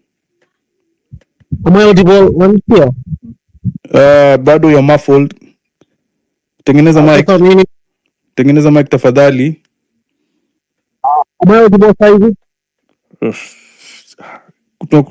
Imagine namsikia. Unasikia vizuri? Go ahead. Pole. I was just watching the updates manze, so like nimeacha nini on. Okay, let me just switch off. So unasikia saizi, am I audible eh? Yes, you are. Manze jo, mi leo sina story mood manze. Me like I'm just fed up with this government, and manze tulikuwa about kuingia state house here, but hii square the end manze, we are still on the race manze jo, na tusitoke kwa hiyo race manze. Like this government tukiwacha another chance, watachukua tena advantage, waendelee kutufinyilia like wenye tumeweza tuvi manze. Nama ndio siri manze, tukitoka hiyo tulitokea manze, like ni country yani nation wameturepresent vifiti manze jo, so like Ruto lazima tu atoke hapa kwa hii serikali, like they're still killing innocent Kenyans manze jo, kwanza mostly my youth. Kwani what are they wanataka nini from us manze jo, like wanatunyanyasa manze. Education jo, wameshamaliza kila kitu, kazi yao ni kuchukua pesa kuongeza state house. What the fuck, watakwenda kunywa chai huko State House ya mtu manze, si naambiaje, tunakuja State House, tutakuja nayo hiyo, lazima tutakuja nayo hiyo, na mjue tu hiyo.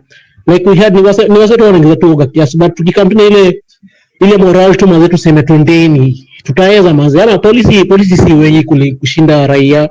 Polisi there are over 100,000 and hawayuko hapo 100,000. Kuna wenye wako kambi bado, and us tuko millions of people.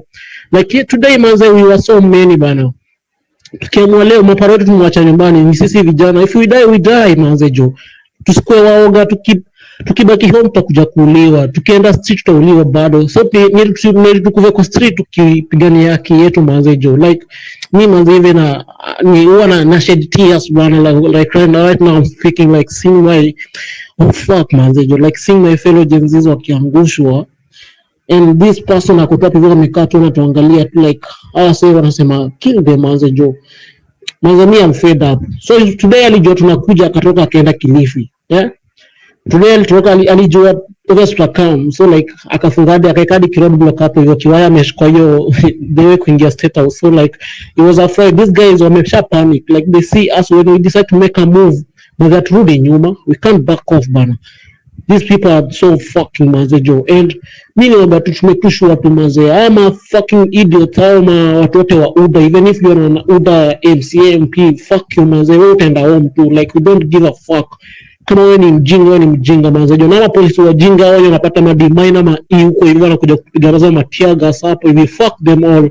Saizi wametuma saizi nini Dhika, I think ukaangalia ma updates, wametuma wameweza ku update hizo vijana huko hivyo Dhika, wamekuja sasa na kavan fulani hapo hivyo. So like when you're just walking, wanaona wewe ni Gen Z, just come and pick you, wanakusha ndani. So guys, tukuwe aware manze, na tukuwe safe manze jo. And for those who wenye nikata sina words manze jo, mi nimekasirika leo, but I'm just proud of my people, my fellow Gen Zs manze. Tusichoke manze jo, plan again another one, hata tuendelee tu. Hii ilikuwa tu just the beginning, hii ilikuwa warm up manze jo, like 90 atujamaliza 90 minutes, tuko bado hapo hivyo, bado warm up. So lazima waende sisi, lazima one time, kwani one time anataka kufanya nini hapo hivyo if shit manze jo. Manze, mtu mwingine achukue. I'm just fed up, nimechoka na hii country. Me just feel like just need to flee away. Kama Ruto kwa hivi manze jo, mimi sisikii fit manze jo. Mind yangu yani ina run tu vibaya, nafikiria vibaya tu, like I just feel like nimetoa hapo, ni mtafsiri moja amekuja kwa njia tu, nienda hapo nijishukue tu something. I just kill myself with him man jo, cause nasikia vibaya kuna my fellow wana nini, wanateseka manze. Msema mwanza university yako kwa nyumba manze jo, anakimbizana na mzazi huku hivi, yeta amemaliza shule yako na degree yako na diploma hapo hivyo, so kuna masters hawana job manze jo. What if five tena wamewatena wase wengine? So tutaendelea kuivi kama country tuliwangwe tu kama makuku manze jo. This country uprezo aishie tu mtaa, yeye tumtambui, yeye aishie, yeye ni nani aishie, na mnikujie umbwa nyinyi. Asante sana comrade, your frustrations are shared across the nation manze. Asante kutokea kwa grao. Momentum ina build na tuliwin leo, ilikuwa big win, lakini bado lazima tusukume. Ruto is literally hanging on a thread, imebakia hivi tu kidogo aanguke manze. Already the nation is against him 100%. Ana support, the whole parliament is illegitimate. Watu wamekuja hapo wamesema tunaweza hata anza kuambia hao ma MPs walete bill of impeachment, because there's a vote of no confidence. Avenues ni mingi, lakini bado tuko kwa streets. Hii gava tuski Ruto ameshindwa na kazi aende nyumbani. Martin. Excuse kiasi hapo. Yeah, King. Yes. What about the story of Ojwang? Like tumeachia story tu ya South hivyo. Like hii story tazama tu, and nini? Huyo Lagata tena kuwapo hivyo, and this guy will never do anything cause Ruto anamcover. Like hii story ni kama wameona wameshachorewa, wameshika tu small dogs, wametuweka ndani. So like Lagat now is free man, he's just walking there, yet amecommit something, like amecommit manze murder manze jo. Umepatikana amecommit murder, then why you arresting a small person there, unamweka kwa cell, yet the big one akapo kwa offer amekaa. Ngojeni tu unaona next week akisema amerudi tena, ameresume kazi. Like what the fuck, kwa sisi ni wajinga manze jo, we are not fools bana. Asa wacha tukuwa ujinga bana. Yeah. Asante sana. It is up to us to keep that story alive for Albert Ojwang, pia Boniface Kariuki, tujui story yake, and we have again 11 more deaths we are reporting today, and over 500 people are injured. Those ones who have been able to count, but we know there are more. But ushindi ni wetu. Mebs, Mike is yours. Welcome to the space. Thanks, Afro. Thanks to my brother who just spoke. I feel your frustration, but don't get frustrated. Really, don't lose hope, because today was actually a win. If you think about everybody, first of all, big ups to everybody who was on the ground, who is doing this. We can only do so much when we are not in the country, but big up to everybody who went outside today. Shout out to the dad who came here before with the daughter on this space, because you see, it's a war of all Kenyans right now. Right now, it's not a Gen Z, but all Kenyans of all generations. So, first of all, we won today because we made Nairobi, not even Nairobi only, we made a lot of cities in Kenya be at a standstill, and that is already big enough. Do you know, to make Nairobi not function for one day, what it means for the country? That's a win already. So don't be really frustrated. Don't give up. Don't lose hope. Yeah, that is already a win. And Ruto is scared. You guys think that he's just showing this PR confidence coming out in public, but he is scared. He's literally the most hated president in the whole world. In the whole world, he's the most hated. He has nobody. You can't be afraid of your own people. You can't be afraid of people you lead. Yeah. So if already he's doing that, if already they had meshed barbed wires from 4 in the morning, guarding State House and guarding the Parliament, that is an afraid man. The king is naked. So guys, don't give up. Don't lose hope. The war is still on. The fight is still on, and we are winning. Afro, there's a lot to say, and I know there's a lot to push. There's Albert, there's Lagat, there's all this, but we kill the fish, rots from the head. So tunaanza na huyo Ruto kwanza. As we frustrate him, hizi zingine zote will come to place. As we are frustrating him every day, tunafinya MPs, we're not platforming them again as we did for the last time. So hatuwasikilizi anywhere kwa ground. Yeah. The guy said UDA should go home. It's UDA and ODM. ODM is in it as well. They're in bed with this blood-based government. So it's all of them. We don't listen to all of them. And also celebrities who didn't participate today, we need to deplatform them so that they know that we are serious. We go to churches who are with people. We work with people who are for the people of Kenya and not for anybody else who is supporting this rotten government. There's a lot to say, but just remember the goal. Please kindly remember the goal. Don't get frustrated. Don't lose hope. Today is a win. And look at what happened today. We are the winners.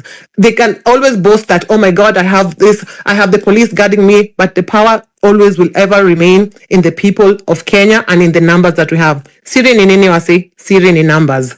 Afro, thank you very much. And I'm still listening. Thank you so much, Mems. Give the microphone quickly to Josh. KE, Josh Kwapo. Vipi. Poa sana, mic ni yako, tunakupata. Yeah, so naitwa Josh. So for me, big up for kujitokeza leo. So today you have done a great job. Wenye wamekuwa kwa street, wenye wamekuwa wakitweet, everybody mwenye ameparticipate in one way or the other. Shukran sana. Like mine is just some few comments, because these guys, they are disregarding the constitution. So I was just asking, because wakati wengi walikuwa wanaambiwa according to the constitution, we should be done by from 6 a.m. to 6 p.m. So should we regard the constitution, because pia wao, this is not something that they are in for. They are not regarding the constitution. So another question that maybe I wanted to ask. Now today, it was very successful. What's the next step now from here? Kutoka kesho, are we going to end there, or from tomorrow now we are going to continue until maono yetu iweze ama our targets tuweze kuachieve our targets, like what's the plan from now henceforth.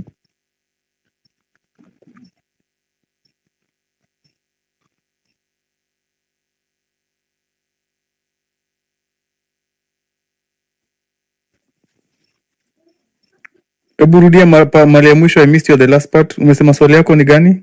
So my question is like today, like it was very successful. People were on the street in large numbers. So is it going to end there, or like what's the way forward from now?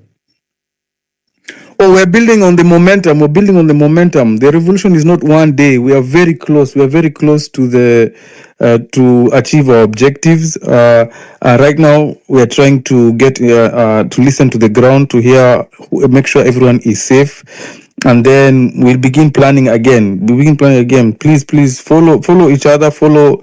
You know, this movement is very organic, very decentralized. We have no leader. We are just mobilizing each other. We have seen injustice in the country. Everyone knows what is taking them to the streets. Hakuna mtu amekutuma. It's the flag which has summoned you, the love for your country, your love to see change and want to see change, and to understand that this government is a blood-based government. Like all the speakers have been saying right now, Elwood Lagat, who is a murderer, who organized for Albert Ojwang to be taken all day from Homa Bay, brought to Nairobi and killed inside a police cell. You've seen the use of live bullets on protesters. There are a lot of graphic images of the comrades that we have lost. We are not going to be able to get the total number of comrades that lost today. So the momentum is building. There is an injustice in Kenya right now, and every righteous man, every good guy, every person who is of good conscience, every law-abiding citizen understands that this government, they are killers and they need to go home. And we will not rest. That's why everyone's mind is feeling scrambled. No one is settled. Kila mtu ameweka kazi yake chini. We have to handle this wolf, this predator who is in State House. We're going to hit the head of the snake, and then fix this country. That is the move. That's the way forward. So do not lose hope, Joshua. Don't lose Joshua KE. We are moving forward. The momentum is building. Victories are. We can see it. Victory is here. It is just here. One more step. We are one step away from victory. One step away from victory. Haya, Misiko, mic ni yako. Before you go, how you proceed, I want to so thank you for answering my question. Thank you for answering my question. Yeah. Like maybe I have a few days to add before maybe I please quickly 1 minute. I have a hot mic. Just a minute. Just a statement that I wanted to pass to you. Like you see right now it's the perfect time for us to succeed. Like if we fail now, we end up like you see right now, like kila time anajaribu, he's always fighting and never winning. Like tunaona ya kwamba like history does not remember those who tried. It remembers those who changed everything. This is the moment. This is our moments.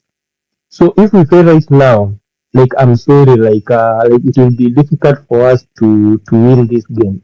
So we must build the momentum right now, and we must change everything. Thank you, Josh. I lend voice and volume to what you're saying. Momentum, we have to build on it. Let us push forward and finish the work. We have information that City and Valley Road has opened accommodation for comrades who are stranded in town. Kamokotao, Valley Road Church is open. Please seek shelter over there. Seek shelter. We need everyone safe, and maintain big groups, walk in groups, protect yourselves. Security is our own undertaking. It has to be our own undertaking at this point in moment. Wanjiru, you have any update? Not really an update, but there is a comrade who is missing na bradhake anamtafuta. His name is Joshua. If you know someone by the name of Joshua, his brother is Gideon Odinga. His brother is looking for him. So if you know Kikuyu guy. They were together at Demons with wakapoteanwa at Moi Avenue during the day. So if you know him, Joshua Odinga, your brother Gideon Odinga is looking for you. Please do the deed. Call your brother, and if you with Joshua also, please. The brother is also looking for him, just to make sure everybody gets the other person. Thank you. Thank you so much. And once again, if you have any breaking news on the ground, I will jump you ahead of the line. There are so many speakers, but we want to get information as it is happening on the ground as quickly as possible to every Kenyan to know what is going on. We need to highlight the issues that are happening right now on the ground, so comrades can be safe. If you see any police, if you see any Subarus, if you see any contingent of police officers dropped outside your estate, please let us know so we can keep the country alert. There is a gag order that has been given out. The court has thrown it out, but media houses are not spreading information as we need them to spread information. We're leveraging and using social media to get word out. Please, if you hear any information, keep your ears on the ground in your WhatsApp groups. All of you have friends who are working in security agencies. Let us know, what are they planning? What are they planning to do? They are using the cover of night. They are moving in the dark to achieve their evil objectives. They want to scare us. That's why they are using snipers. We have pictures, and we're documenting the people that they have been shot, who have been shot and who have been killed in cold blood. This is what Ruto is doing to hold on to his illegitimate power. But he has already fallen. The emperor is naked. He is totally naked. He no longer has the people's mandate, and victory is ours, and we shall be ours. Daniel Wahome, uko hapo? Mike ni yako, karibu tuongeleshe. Hi everyone. You can hear me? Afrocentric? Yes, we can. Go ahead. One, I want to say thank you and salute all of you. Because we have realized today, sitting in numbers, we saw the numbers today, which was larger than last year. And for sure, we could have made it to State House, but we had a few challenges here and there. And one of them, I think, from the lessons that we are learning from today is about time. And as many of you have spoken about time, is can we, in the next demos that we're going to be having, making sure that probably it's going to be the last one in terms of, that means we plan it so well.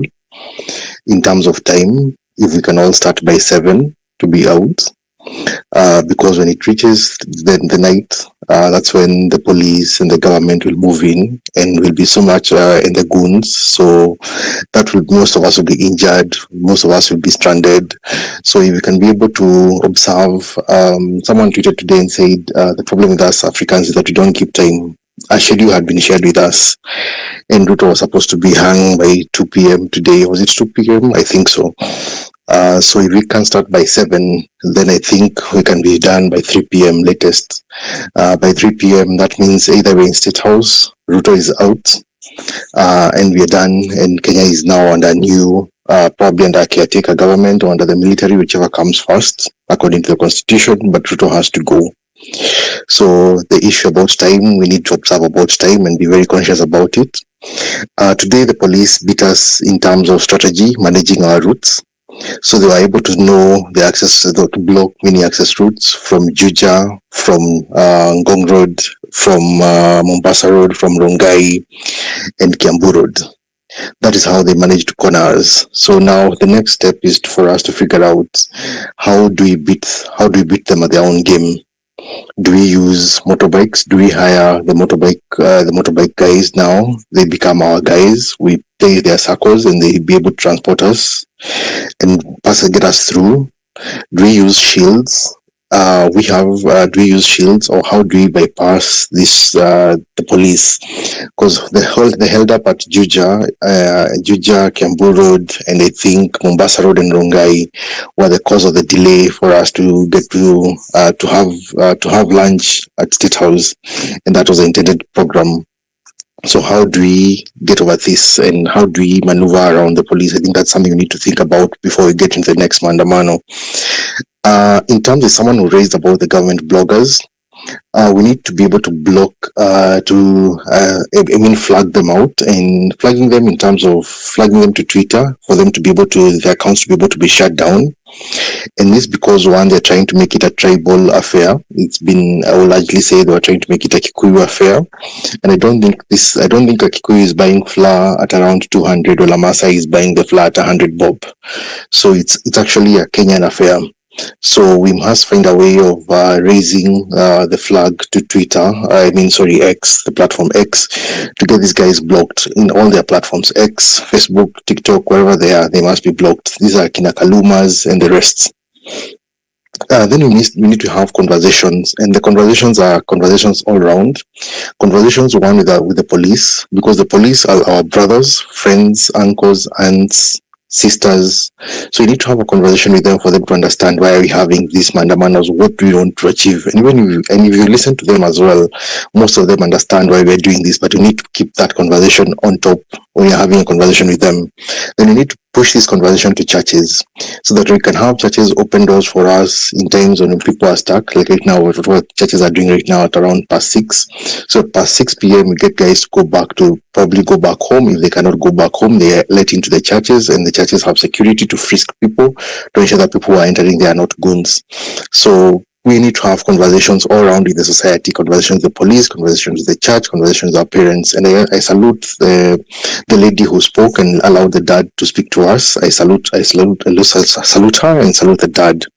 Now, with the last part is about thinking about a shield. We may not be able to have bulletproof vests, but maybe metal shields for those who will be on the front line, because accessing State House has 3 access routes, and we must devise a way of accessing State House from all the 3 access routes. And for the ones in the front lines, can we be able to come up with metal shields? So we have friends, and we have friends who work in this metal industry or geocali industry. Can they devise heavy metals for us to be able to create a shield of sorts, and where they'll be placed strategically for us to use them? So one, we have to be very organized and very focused. To be sure, just to tell you this, Ruto will not resign. Ruto does not fear shedding blood. In any case, if you're in doubt, there has been no president in the last 60 years in Kenya who has shed blood of innocent young children live in the history of Kenya since independence. So Ruto is not going to resign from that seat. He will not resign. He will have to be removed. And for him to be removed, once we remove him, is to jail him, his family. Whether he goes to exile, we have to bring him back to the country. Him, his family, that is his daughters, sons, wives, and associates, who have to go back to and repossess their assets, and for him to go to jail. There is no other way. There is no way out for Kenya in terms of resetting Kenya into a new start. So please, when you're operating for Maandamanos or you're thinking about this, know that Ruto will not resign. Ruto is not afraid of shedding blood at any one time. So we must have those conversations with the police officers, with the military people, with our parents, with the church, for them to understand we need to do this, all of us, and they need our support. So even the police, as much as they're going to go out, they observe restraint, so they don't shoot people. And they need the police also to have conversations with their friends. Lastly is about facilitation in terms of, I don't know how we're going to do this, but facilitation is not only in terms of fare, it's also in terms of provision of water in the streets, provision of maybe, I don't know, whether snacks will be allowed, but probably mostly water for the people who are going to be in the streets. Probably we need to have that conversation at a different period, and also taking credible pictures and videos. This again and again, so it can be able to capture all the moments that are happening. Thank you all. And lastly, someone spoke about sustainability of this. The government cannot sustain this. Last year they had run out of tear gas and bullets, and the soldiers were worn out. So once we begin this momentum, please know that the government will run out of these things, and purchasing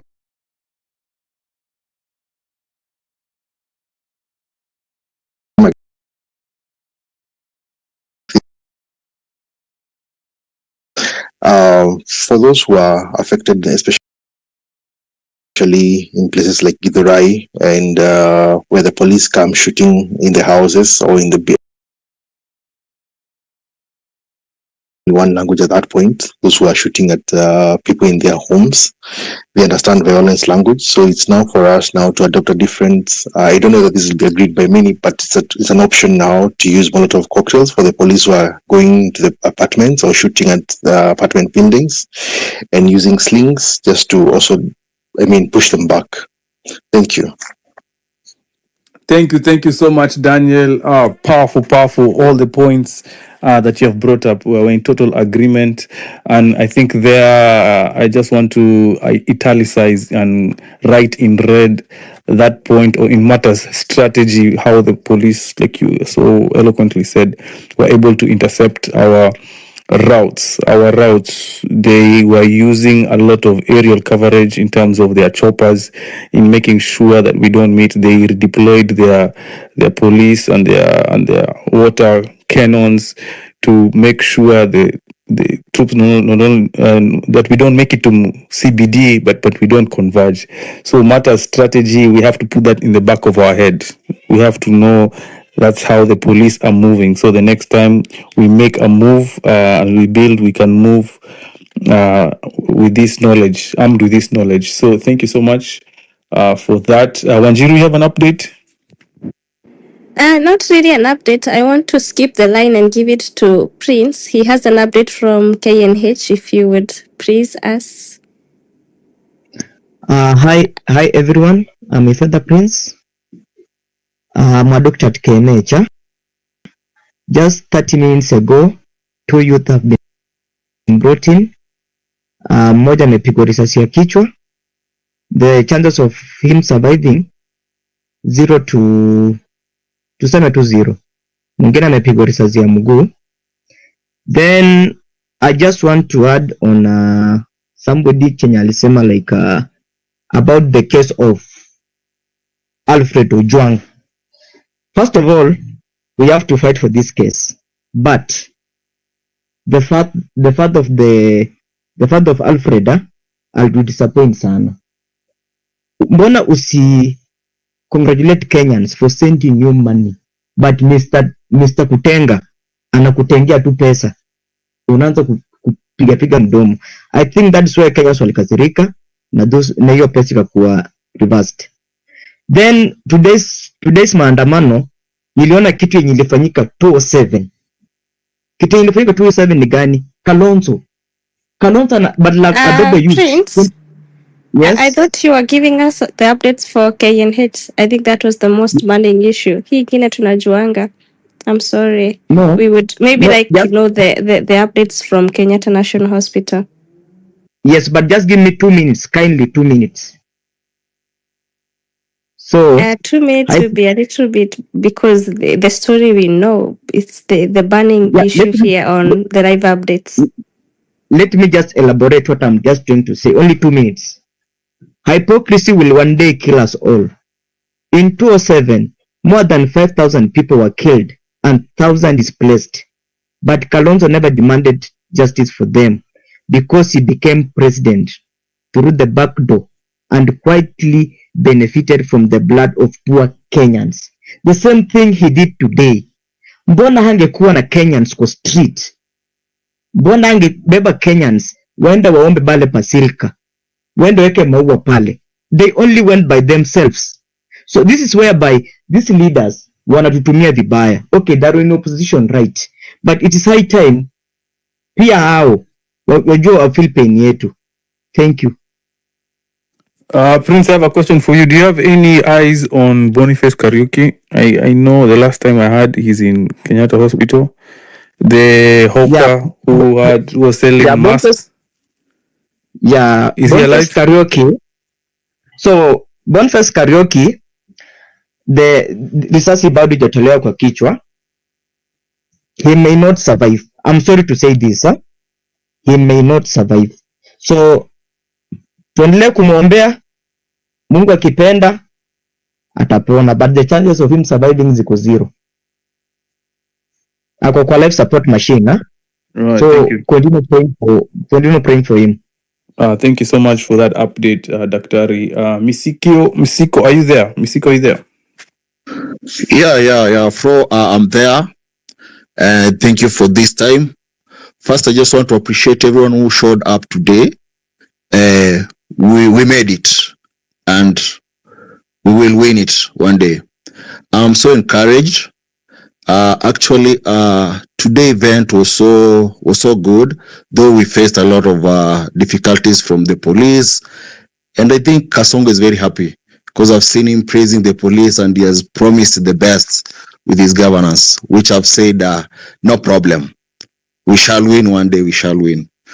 Two, I'm so encouraged after listening to the victims of the 2024 June. These people are not discouraged. They're not feeling like they did something that wasn't good. They're so encouraged, they're motivated, and they're feeling like whatever they did was so amazing. So what I'm saying is that we should continue fighting for our rights, fighting for our justice, and ensuring that this country gets the good leaders that we want. We should not feel intimidated because whatever we are doing is very encouraging, and that is the right thing that we should do because that's the only language that this country understands well. Today, we almost made it. I believe tomorrow we will do it, and we can do it. Thank you so much, and to everyone who showed up, Mungu akubariki na usikufe moyo. Ni lazima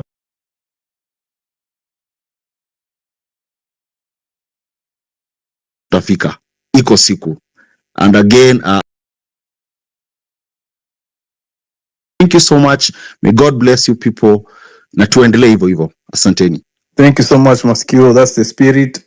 Justice for all, are you there? Mike is yours. Yeah, much appreciated. And I want to really thank everybody that has put in a lot of effort to do this. And I think one gentleman might have talked about of course, continuing to build on the strategies that are in place and expanding them, learning from the kind of loopholes that the enemy might have exploited. And one among them, obviously, is that the resource mobilization. I think I was hosting for a space that probably went for almost 13 hours throughout, getting updates from ground and all that. And I think we got to a point where, because we hadn't coordinated well, we couldn't get to the people who were in other cities that were needed some like water, stuff like that. And we didn't have a very good plan on how we were going to support, though we ended up having like 3 cities where people were like, send us water, and we could send magic to random people, though it was just one of those people at their own discretion. So I think much of it is to one of the biggest success story that I've seen is the way everybody at home has meshed very well with those who are not probably at home, maybe they're in the diaspora. And that the same way this movement has continued to break the barriers of tribalism, I think that barrier that has existed previously where people feel like they cannot coordinate well, work well, and work together with people who are in other countries if you're not at home, I feel like that's being broken by this movement, which is one thing that I'm very excited about, to ensure that how can they step in when they're boots on the ground, how can they mobilize resources, what are the points, how do we continue coordinating. One last bit is at the last minute when we were getting that now there are people stranded because they couldn't get to the Thika road. And then I think it was one gentleman, a friend of mine, I think from DC, said, we asked like, is there, who do we talk to even get buses that can get them to their homes? Typically, those of us who have been able to organize protests, maybe in other cities outside the country, the person you go to is the police. I mean, literally, Patrick probably knows this better than me. You go to the police, they're the ones you call, we need help, where the buses will pay for them. And we need also a police assigned to us who will pay for their time if they are not on duty. I mean, usually there's a form you have to fill. So I think some of these logistics, especially how do we make sure that there are no people left behind, especially the ladies walking long distances, how do people step in when the police come in and they change the plans we have for people getting back home. So I would think that you can add that as part of the things to work on to ensure that that rapid response, like who responds quickly to ensure that these things are taken care of when others are still on the ground. So that's what I would say. But overall, this is the biggest success that we have had in the country. And for those of us who have been in the streets marching, I think I started in the year 2000, being in the streets and marching when we did up to the 2000. This was the biggest, this was the best. And I think it has sent a message not only within our borders, but even across the globe. A big success. Condolences to the families that lost loved ones today, as we continue condoling with those that lost loved ones for the past 1 year that this has been going on. So God bless you. Love you guys, and thank you for everything that you're doing. Thanks. Thank you so much, Justice for all. Powerful, powerful, powerful. I saw your space when I was updating my timeline. I think it was out of a place of innocence, but what we try to do, spaces are hosted by government apologists on D-Day. Injecting happens 2 weeks prior, Maandamano Day, and then on the D-Day, we try not to go up. We try to make sure everyone is on the ground. No, there's a time for talking, and there's a time for action. When we're on the ground, there's a total paralysis of spaces. We are now on the ground. But it's because a lot of people consider it diversionary. And if you see, most of the spaces which are up are held by government apologists and government enablers. But I know you're with us, mkono pamoja na sisi. But asante sana for your points, and let us keep the network growing. The cyberspace is huge. There's a place for everyone to inject and to make sure that your circle of influence, wherever people see you, that you are making a positive impact for change we want in the country. Anyway, asante. Justice for all. I'll give the microphone to Redemptor, welcome to the space. Microphone is yours. Welcome, comrade.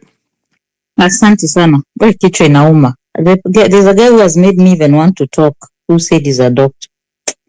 Tupatie ngine break saa ingine. Doctors don't discuss medical conditions the way you did. Talked about Kalonzo. Anyway, sitetei Kalonzo, I'm just saying, sometimes we just need something hopeful. You don't come to a space when people have died and said, oh, he won't survive, he has a bullet. Anyway, can I take a breath and just thank Kenyans who have continually spoken truth to power. And what is at stake for most of us is our lives. Last night I couldn't sleep because I knew today the people I love the most in this world were going to be out there.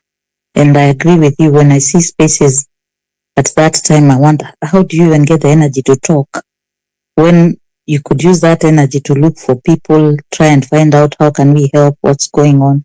So justice for all. In siku ingine kama hii, the spaces are usually like Afrocentric is saying, they all end up also being a source of information that could do more harm than good. I saw people saying we are hiding somewhere, tunataka kukua rescued. Let's look for another way of the D-Day. You could save a life if it's done in a different. I'm not criticizing. I know people need information. I know that, but I totally take a different approach to that. We can talk about it another day. I took a totally different approach, and it did work with a high success rate. And No. I would say that it's a strategy I wanted to employ, and it did succeed in a way that I didn't even intend. But we can address that another day. But yeah, we can talk. I wouldn't want to make it a subject for today when we are trying to just. Yeah, and I'm just giving feedback about how we can come together. I agree with the Afrocentric. There's a reason why we don't host spaces on the D-Day, especially because of the safety of the comrades who are out there, because you can get excited and share information that puts people in harm's way. So I'm not criticizing you. I'm just explaining how I understood it, why we don't host spaces the other time. That said, I've run around looking at the feedback from the people who defend evil acts. Some of them have blocked me, and I've had someone saying that guy that I don't want to say his name is very happy because this didn't work and this didn't work. Who would be happy in a moment like this? Whether you feel like you have power, whether you feel like you have the upper hand, how would you be happy when you're being rejected by millions of people? And I'm not saying I'm a prophet, but I've said repeatedly, there are people who gatekeep the rage. They come and they frontline, and we don't blame them. Probably that's the way they know how to. And I said, the day the genuine voice calls people to the streets, they come out. And genuine voice, I've said repeatedly, are the underdogs, the unseen faces and voices of young people who bring themselves and they come to the streets for themselves. And I say this with a lot of pain as a mother, that when I saw people write eulogies yesterday, then I knew we're in a very bad place as a country. That our leaders have become so insensitive, they think it's a joke. It's interesting, not every leader is talking during this time. Like I've said, I've gone through their posts. There are some who are thanking 4 counties that did not have problems. In my hometown, a young man was shot, a very young man was shot. And I talk about my hometown to say people made fun of leaderless. They really made fun of leaderless. And they forced leaders on the young people. Those leaders now, some have gone to America for education, others have retired from politics, is why I'll always say the unseen person, the silent majority will save this country. So I thank everybody who put their lives in danger. We've still been trying to see everybody who went out there in the family, came back home. My own mother having to hear gunshots in the village, people killed, somebody killed in Amali. We have the figures from Amnesty International, 8 people, 8 too many. So I don't have much to say except to say that the message might be ignored. They can twist it. Propaganda in Uganda proper. When you start saying this is one politician who is doing this, these are the Kenyans speaking. And anybody who has ears should listen. I was talking to a friend of mine and we were fearing for our children being in the streets.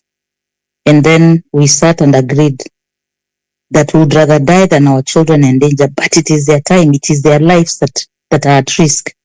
And we asked ourselves at that very late hour last night, what if you are the president, what would you do? It's very simple. Listen to people. It's been 1 year. What do you tell the people? I don't fear anyone. Anybody who pretends they have nothing to fear is a dangerous human being. You should fear the voice of the people when it is this loud. So to all the families that are hurting, to all the people who've been wounded, we really cannot even, we have no words because nobody can transfer their civic duty. Can you hear me? Sorry, I'm about to land. Yes, we can hear you. Go ahead. Go ahead. Yeah, nobody can delegate their civic duty. I'm happy the people who put themselves as leaders have retired and more will continue to retire because this is not a marathon. It is a relay. One group does this, the next group. Honestly, the face of Kenya, the future of Kenya was in the streets.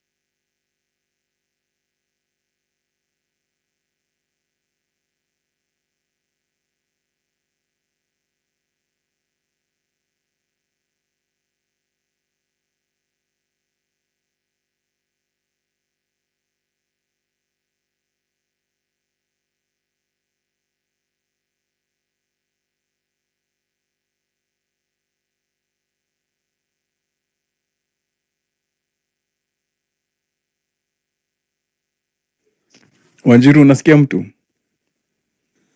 Hata nilidhani ni side yangu pekee. Oh, Redemptor, we have lost you. Aya, Patrick Osoro, jump in. We have lost Redemptor. Comrade Osoro. Patrick. Osoi. Hey, where do I have Pacific. Yes. Sorry. Patrick, just give me a second. Sorry. No, not a problem. Unfortunately, kindly, anyone trying to reach you guys inbox, kindly check. We have some comrades that are hurt. I'm talking to some too. So if your inboxes are open, some comrades are still hurt and they're in town. So at whatever level, anyone who's been reached out, if that person can trust you enough, we're trying to get Uber for the two people. They are quite injured. One is very much injured. So kindly check your inboxes and check the people that are mentioning on the walls that they're hurt. If you can reach anyone, kindly just inbox if they can trust you to give information of their whereabouts. At whatever level you can help, please help.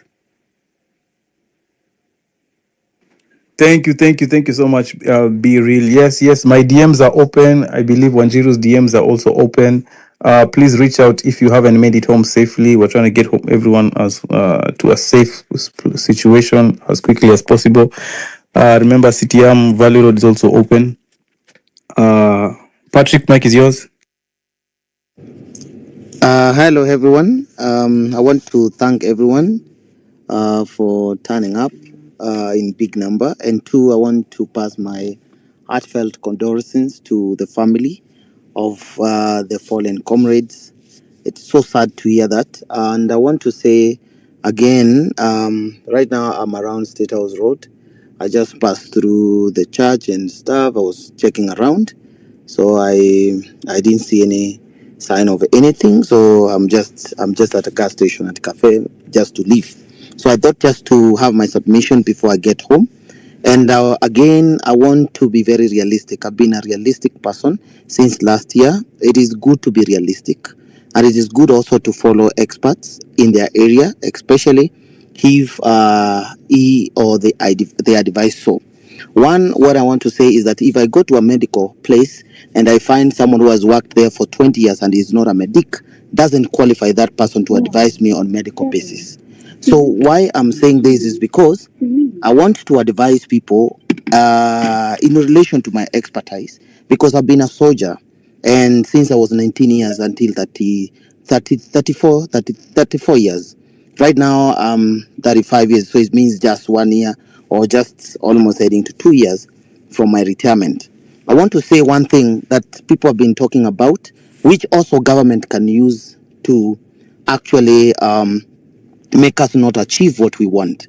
One thing I want to talk about is even from the leaders that have been there before, not leaders per se, but people who came out as opportunistic people to take over these, maybe the pride of the movement. And again, what I want to say that I want to also to confess that I've been in the forefront one time. I went looking for Morara when he was lost. And later on, in a certain group, he quoted that he cannot trust me. One, because any person who the government want to use cannot want to relate with me. One, because I've been in the system. I still am connected to the defense forces, special forces. I'm also connected still in the National Intelligence Service. So any information that I get, I have to get it right. And I want to confess to the people here, it is important to follow people who have been in something or they are expert in their area. And one thing I want to be very realistic with this group is that once we talk about there's no war you can go without any organizational structure. I want to say again, there's no war that you can go without mobilization or finance mobilization. So power is defined, or taking power is defined by the power which we have, the people. We have also have to have another resource, which is the finance resource. The other thing is the gun. And what I'm saying this is because there is no way at whatever given time, even if you're not organized in a certain manner, forget about the strongest enemy. Even the weakest enemy can pin you down if you're not organized. When I was in special forces, we used to work with 6 people. And these 6 people, we have to work in a formation depending on the ground. Like today, I was trying to advise people, when you're running away, don't run away in an open area. Open across, or run when you are close to a building that is on the side of the building, so that you can cover one side and be left watching on the other side. So what I want to be very particular in this group, and especially the young people, we have to have a type of organization. We have to have a type of structuring. Nobody, whoever, you hand some guy who talked from the US, no one can trust an individual to run or to help other people with the resources. If we have to have resources, mobilization of resources, we have to work as an organization, not as an individual. So what I'm saying is that For me, I will never shy off from saying that I declared my presidency last year, May, before the Gen Zs came, and I was in the first line to speak about the punitive bill. So, and I spoke out wherever somebody can go to the record to see what I said, and I said enough was enough that time. So I am not talking to please anyone or rather to want anyone to support me. But if you feel I mean business, if you feel that we mean business, then you can join the cause. Tomorrow I'll be having a space, and I would even request Afrocentric. Like today, there are things I will say. We cannot have this space unless somebody hosted us, which means it's a mode of organization. I've seen Wanjiro all the time supporting, maybe being the co-host. So we have to have a way. So we can't earn without investment. We cannot fight without a structure. We cannot finish without a start point. We can't graduate without going to a school. We can't shoot without a gun. So what I'm saying is that whether we like it or we don't like it, I'm sorry to say, we must have a way. It is not about a leader. For us, for example, if when I was in special forces, if my team leader is shot, it doesn't mean that the war stops, because we are not fighting because the leader is there. We are fighting because we have a structure and formation. And if Patrick Osoy is bought by the government, and even if I be the person that is entrusted by the people and the government compromises me, it doesn't mean that the movement has to stop. We have to see things in a very different way. Again, I want to talk about the political party. Political party is an identity to demonstrate our organization. What we can only say and talk about is that we, the young people, right now we're not talking about the political party, but we must have a political party. And this political party will only be that is how to take the government. And I said the other day, and I want to congratulate one guy who talked from Agendo, one guy by the name Sankale. That is another way to win this war. We can target the eye, target a single thing that you can fight with. What we are saying is that we can even start it tomorrow and say, any member of parliament, we are sending you on Tuesday to go and have a motion, or vote of no confidence to have Ruto be out of the seat. And if you're not going to do that, please do not get to your constituency. That's a brilliant way to have an approach. The other approach is we can decide. Why can we have a meeting tomorrow? Everyone who is here, and we say, leaders, let's meet tomorrow, strategize, have a formation of a structure, lay a platform that can even pay our civil servant. And guess what? We have resources to pay our civil servant. The government or Ruto and his state house, he will look like a puppet. So we have many ways we can wage this war. Patrick, sorry. Yes. I'm sorry, but I think it's good we stick on the topic of protest, Mabaya political party, and it is not about political party. But let me tell you what, Zero. No, listen, Patrick, listen to me. You have got someone in this conversation. No, we are not here to please you. Yes, we are here listen because to we me want to fight for our country. Listen to me first. And we cannot be talking all the time. We have to have a planning. Okay, I'm sorry, Patrick, but people are literally being killed in the street. People are literally being harassed by police right now as you're speaking. People are finding shelters as we're speaking. So if you start bringing politics here of political parties, I will actually mute you. And I'm so sorry because I'm also becoming emotional. We are talking about people who are literally in hospitals and unakuja hapa kutuambia kuhusu political parties. Aki, I'm so sorry, but Aki, yeah, put all the hard downs that you want to put, but I'm so sorry we can't allow that. We are doing live updates of what is happening. So I'm sorry, Patrick, or Soro, or whatever. But Afro, pole Aki nishaanza kuwa emotional. Patrick, remain on topic, please, tafadhali. You'll sell your agenda and your ambitions later. Please land. Memaliza? Okay, Memaliza. Next. Afro, sorry, Afro, it's Mebs again. Sorry, just to cut short. I think we've seen this with Patrick also from the last Maandamano. We're not in a campaign trend right now. And with due respect, Patrick, we're not in a campaign train. Even if you come here as wanting to be a leader or vying for the sixth president, at least try. This is what we are complaining right now about our leaders. Try to be compassionate. First of all, try even to be sorry for the people who were injured today. Send your condolences to people who died. Let's remember people who died already one year ago. You can't just come here telling us tomorrow I have a press conference. All of you come here. We need a structure. He's been doing this in all spaces, Afro. I don't know why we always give him the airtime. Anyway, sorry, Wanjiro, for cutting, for chiming in.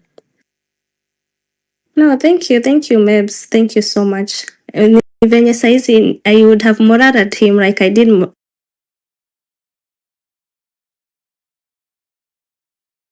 for Morara, but we are literally mourning our comrades. Anyway, I'm also a bad person when I want to become bad, but I'm actually cooling my horses because people have been killed. I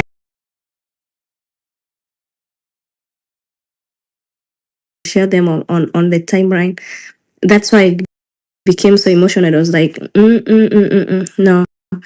But let's also stick on the topic because it's very important we get these live updates.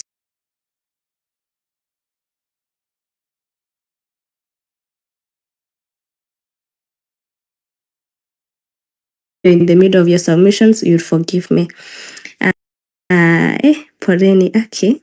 Afro. Let us remain focused. Let's remain focused, manze. A lot of people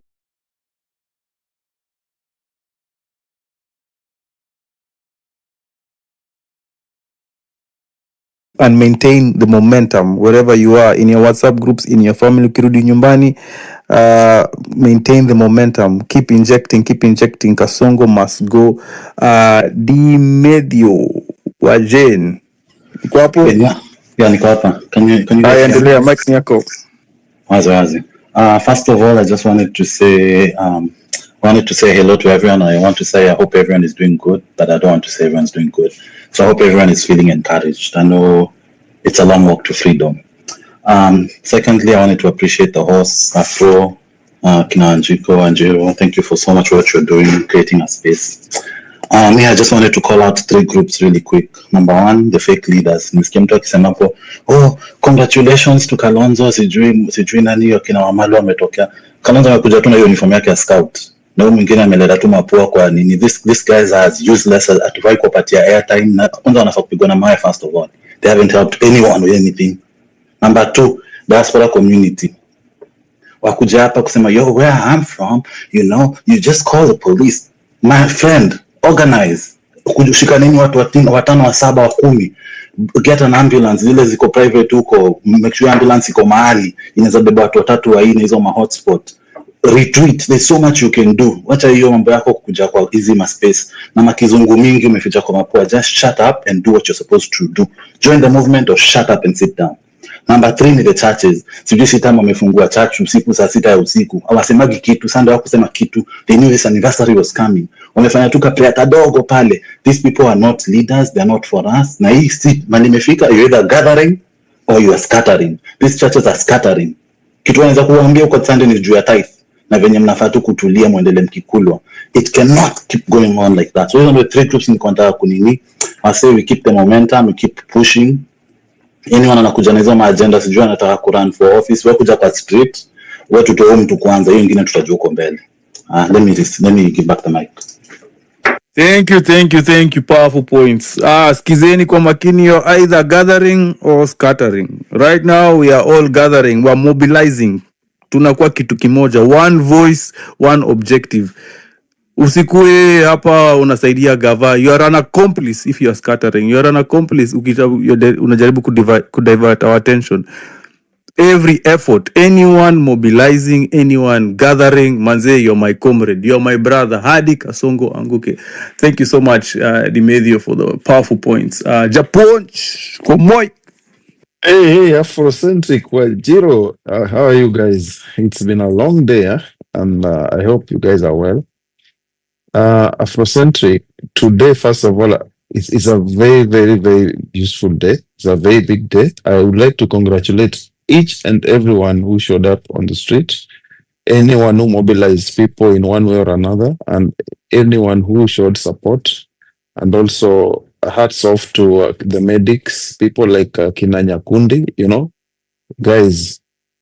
First of all, they said that we are digital wankers. Now look where we are. We have been able to use that digital wankness, to mobilize people and bring them to the streets in millions. They couldn't believe it, eh? They are left fighting. They couldn't sleep. By the way, hawakulala last night. They were all over trying to come up with ways to counter. So they have to accept that we can mobilize through the social media, and that is where our power lies. We don't have. Kwani sisi tunaishi wapi? Do we live online? Ama si hata sisi tunaishi tuko kwa ground. So I always tell them,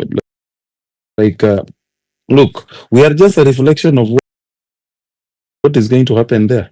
We just use the power of social media to bring in 1 million plus people today to march in the street, and it was actually bigger than last year. So we are learning. We are. It's a lesson. We need to keep united across all divides, and we try to. We use this social media for the decentralization. Let's keep being leaderless first, mobilization the way we did, and then we also know that there is police brutality, and the shutdown escalation for protests. We know that. We expect them to do the same thing they did today, and we keep evolving. We have to keep evolving and evading all these. And the Afrocentric going forward, next time, this government watafanya mistake. Leo, kesho, next week. I told you before, they will always do mistake because they don't listen. Right now, wataenda walale wasema, vijana kazi yao imeisha. They don't know what we are planning. Next time, we will not even tell them the date. Watashtukia two streets are full. People are there. We have the candlelights. We are organized. We are planned. And then the next thing will lead to another. And actually, Afrocentric, this guy knew that you were coming to the State House and he left Pokilife. And I said it yesterday. And I was asking the legal expert, what happens if we go in and he's not there? So again, guys, please don't feel low. Congratulations to yourself. And keep your heads up, chin up. And let's take this as a lesson. Let's build on what we have done today and move forward from there. Hii mambo ingine sijui ati what next. Hizo zingine tutadiscuss baadaye. Kuna watu bado wako kwa street saizi wamekwama. Kuna watu saizi still need our help. We are still to do audit. There's something after war inaitwa debrief. So let's do the debrief. And at this point, you should know who is with us and who is against us. This is a very, very, very good, how we call it, if you like, you will call it litmus test. So we know who is with us, who is against us. If you are not there today with us, whether it is a retweet or nini, you will not be with us. I can tell you that. It's a difference as day from night. So that is what I wanted to say, Afrocentric, and thanks for the mic. Let me keep listening. Let's also, please, if you know of anyone who is stranded somewhere, maybe they are in the streets or simu ilisha charge, let's try to account for them with people nearby. We are our brothers' keepers, and that is the only thing that made people come to the street, because they trust you to look for them when they get lost, when they die. And let's also account for those people. If you have the names, let's start putting down the names so that Afrocentric, kesho mimi nikienda street, I will not be scared, or I will not fear anything, because I know mtakuja hapa and you will take care of my kids. You will take care of, that is what we want, take care of each other. Tusiogope. Thank you so much, and God bless Kenya. Thank you so much, Comrade Japonj, always injecting. Be real, yes? Thank you very much. My people that were injured are en route to, it's called, what is this place called? They're heading to Milimani. So once they get to Milimani and they're able to move out of where they are, I won't disclose their location currently, but I'm following up. And anyone that is out there that is still not able to get help, kindly let us know. Uber is not much. We can sort you out. So anybody that is still there, these people are reaching Milimani from where they were a bit far off, but I'm glad they're arriving there. Then I update you again. And if you see anybody writing that I need help, kindly just inbox. If somebody is able to entrust you with information, you will be able to help. Let's not let anyone out in this time of need. Thank you. And thank you, Japan, for that. Thank you so much. You had an addition? Ayo, you had an addition or subtraction? No, I only have that input to give out as we continue. Ayo, kuna feedback mbaya kwa mic yako. Acha ni drop nirudi tena. Scavi Mwas, welcome comrade. Welcome comrade.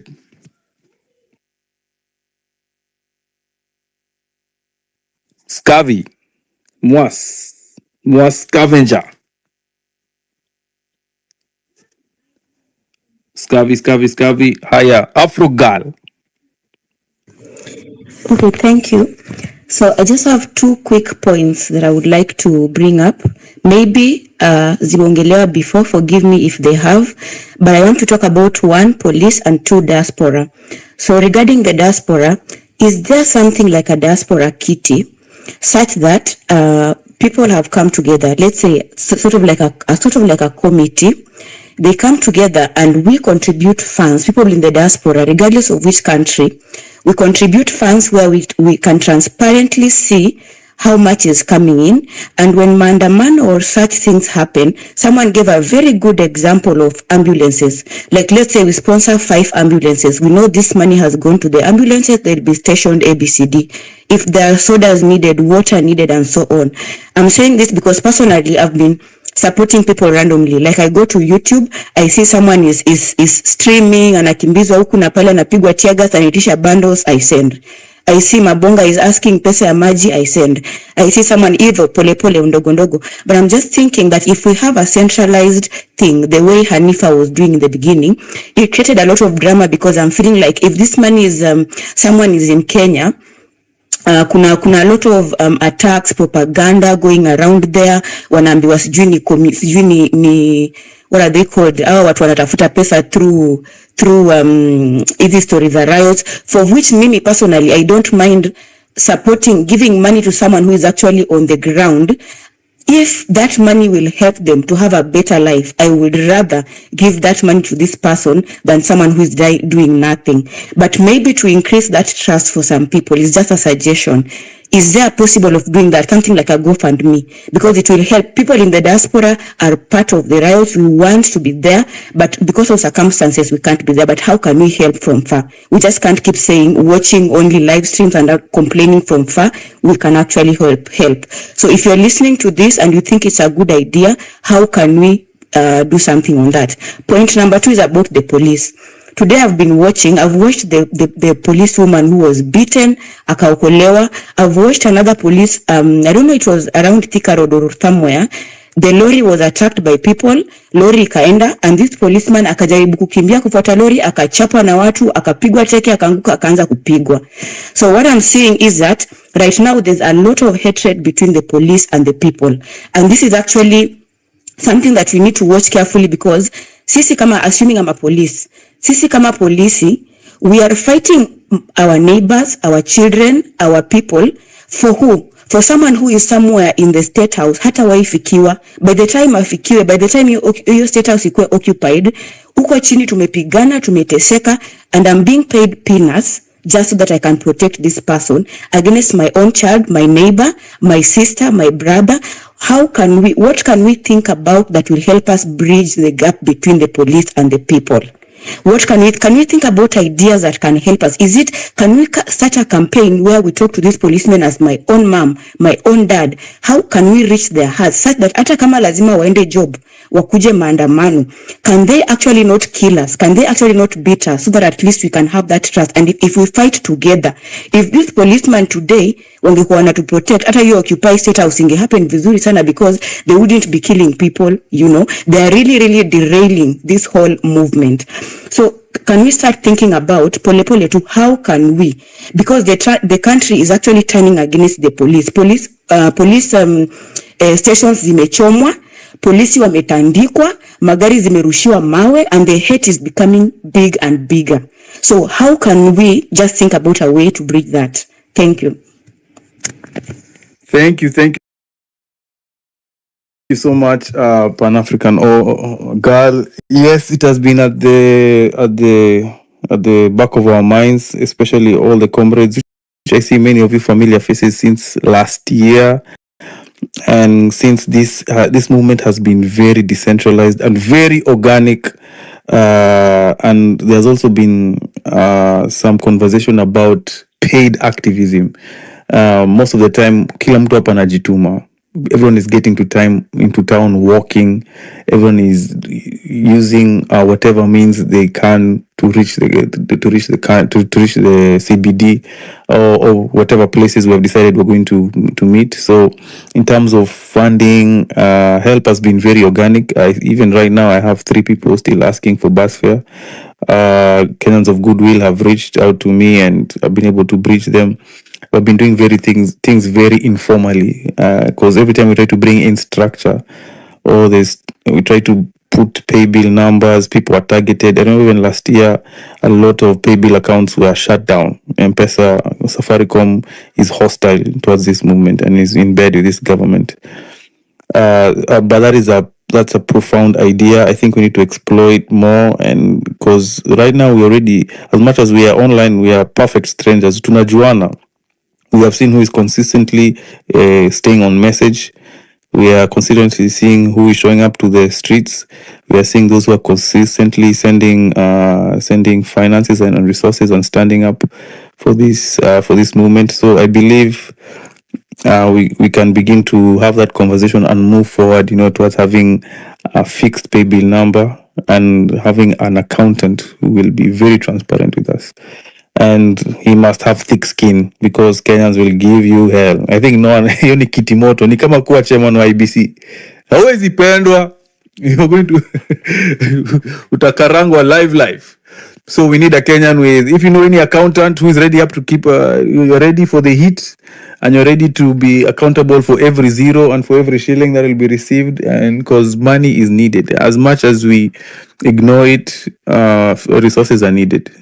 And I know many diasporans who want to help, but we don't want to help. There are con men amongst us. Let me just put it shortly. There are people who are profiting from this organic movement. They have set themselves up to go. Unaweza pata mtu anaomba fare na hata ako nyumbani na hapa analia. This is KOT.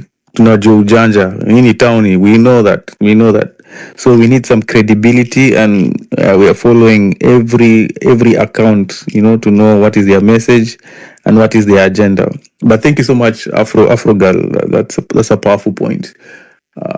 Thank you. So just to respond to you, you're actually doing a very good job. And as you are going to research more on that, kindly think about making it such that ule treasurer you trust, if that person, for example, is in the diaspora and they are not using M-Pesa, they're not using things that they will track you and find you in your house because of receiving the money. Because if it's something like GoFundMe, for example, hata M-Pesa zikifungwa, waseme ni blackout nini, we know internationally things will be running. GoFundMe pesa inaonesha live. If it is a website showing this is the money remaining, you need ambulance pap inatumwa. That way itasaidia watu wasikuwe abducted ati uko na pesa fulani, ama uende uchapwe kwa street sijui umekuwa cancelled because uliiba pesa. So as you think about it also, I know you know people in that diaspora circle you're talking about, or people who are in countries that have some systems, not to say our systems are bad, but you're also trying not to be tracked, tusifikiwe nyumbani kwenu, usikuwe na enemies around that. So kindly think about that direction, but kazi njema sana. And yeah, people will fight you, but at the end of the day, you know what you're believing in, you know what you're fighting for, and you know that whatever you are doing, if your conscience is clear, however much mawe utarushiwa, at the end of the day, you know that when you will be 70, 80 and resting, utajiambia congratulations, I did something for my country and I did something for the generations to come. Kazi njema. Japonji, you had something to add on?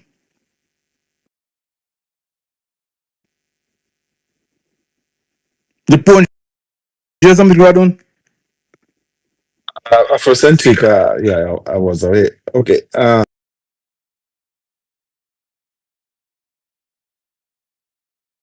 They failed to read the room. Next time, Afrocentric, tunaenda. We now know the way. We know everything. We are learning from the previous mistakes.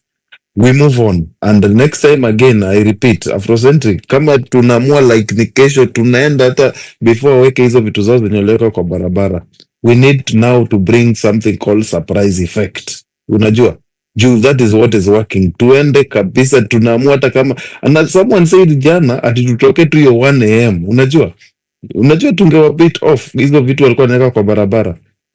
A lot of people walikuwa prevented from coming, walikuwa kwa estate. So what I'm saying is we will plan better Afrocentric, and I'm also looking for people like KOT. I think KOT Mabonga Akopo. I'm not sure. Just please let's be our brother's keeper.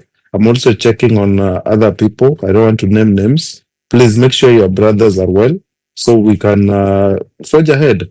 Thank you all and God bless Kenya. Remember why you're on the street. You're not on the street because of Afrocentric or because of Gen Z. Wewe mwenyewe kuna mahali umefikiwa, kitu imekuuma, you know what is not working. That one thing out of hiyo ndio kitu kupeleke kwa street. Thank you so much again and God bless Kenya. Thank you, Japonj. And I think even a common misunderstanding is that spaces are occasion protests, like because people have space in order to walk on ground.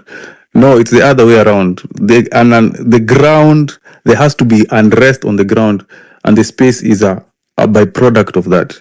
So the ground, it's very organic, and sometimes it looks like mtu anakuja hapa anafikiria yeye ametutuma kwa streets, ama ni space yake imetutuma kwa streets, ama ni tweets zake zimetutuma kwa streets.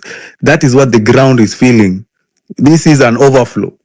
This is a pressure point which we have now. The volcano has blown up. So if people come on top and say, "Hey, wanna just tafuta do," it like bastardizes the movement. These guys are, I just want to make money and what on no magari. It just spoils something that is so pure and so beautiful. So I believe the momentum is building, trust is building amongst comrades, and those GoFundMe they'll be set up, and we'll know who to send to when trust is complete.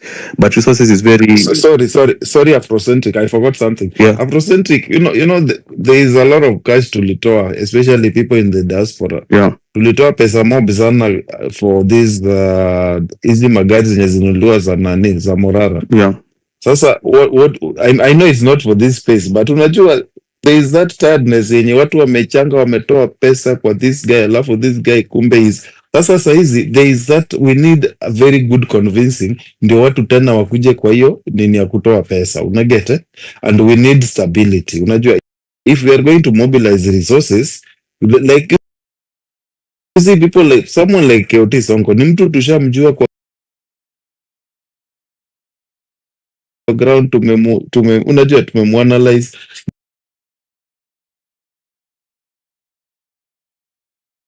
simple hizo ni vitu ziko assets and we need them. Like leo Afrocentric hiyo gari yenye iko na nini hiyo sound system singetusaidia sana, especially kwa mobilization. Sasa hiyo gari yeye mwenyewe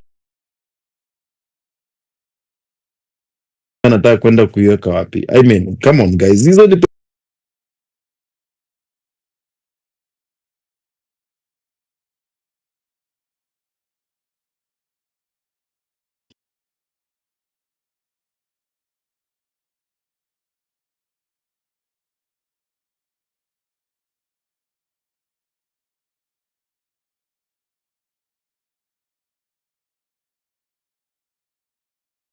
like tutakuwa surprised that bado wanashutwa say the next time we go they will do the same thing. Let's plan with that in mind. The second thing ni kitu ya diaspora, and I'll go back to that thing. Kuna kubembeleza watu wa diaspora, whether you contribute your pesa ikulwa yote, you contribute again tomorrow, because these lives that are being lost, they don't say because someone was shot yesterday I need to be sure that I won't be shot. How do you wanatoka bado tu knowing that they might lose their life? So if you want to compare your $1 or $2 to the people that are actually putting their life on the line, we are just asking you put your money on the line. It shouldn't be too much. So there is no more babysitting people in the diaspora. Kuna kwa babysit. Whether you jump in, do something that is tangible right now, and join into the thing right now. And I'm talking like that, not from a perspective that I'm a hater. Niko inje, niko ndani. So I'm talking to the same people that are around me. Ni wase to me ni doache ni ufano. That's all I'm trying to say. Asante, Ayo. Thanks. I hope nanisikia fiti sasa, right? Yeah, you're clear. Very nice. Leo nimefika home, man. That was a long ass day. I want to mention a few things, Some scholar once said, I once heard some scholars saying that one day the wind will blow very hard, and the anus of the chicken will be shown, exposed, right? It will be exposed, exactly. The wind will blow quite hard, and the anus of the chicken will be exposed. Guys, I want you guys to take that saying very seriously. We are already seeing what is happening in our country. People are being exposed pole pole, a day at a time. The first round of the Gen Z protest really happened. Some fake leaders came up on a mamioto. If someone is true, we will always know them. And I remember we one day hosted a space, and I think I once told I think we were hosting the space with you, Afro, and nikasema kitu moja, guys, patience. It will reveal everything. Time reveals everything.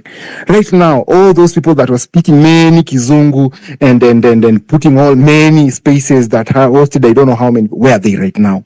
Dead silent. Aya, nimesikia nani ametajwa hapa, Morara ametajwa hapa. Kutoka na space hapa, sijui wanatu confuse, mtu ana host space side, mwingine ana host space side, ili tufikisha wapi? Nowhere to be seen right now.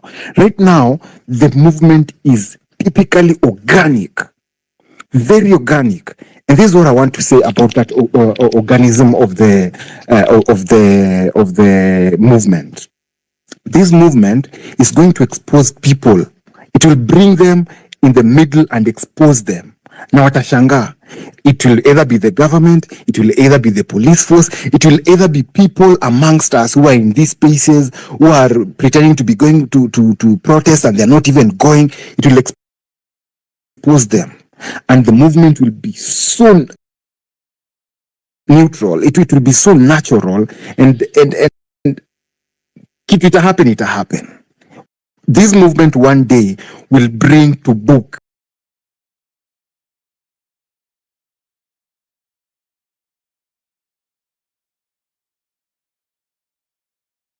mtu akisema ati sijui this Gen Z is a tribal thing. We are tribal. I mean, I'm like, what the hell? These tribal bigots are trying to implant their tribalism in us to divide us. We don't need to even think about these people. I think right now the best thing to do, and we need to do as young people, is we focus on the price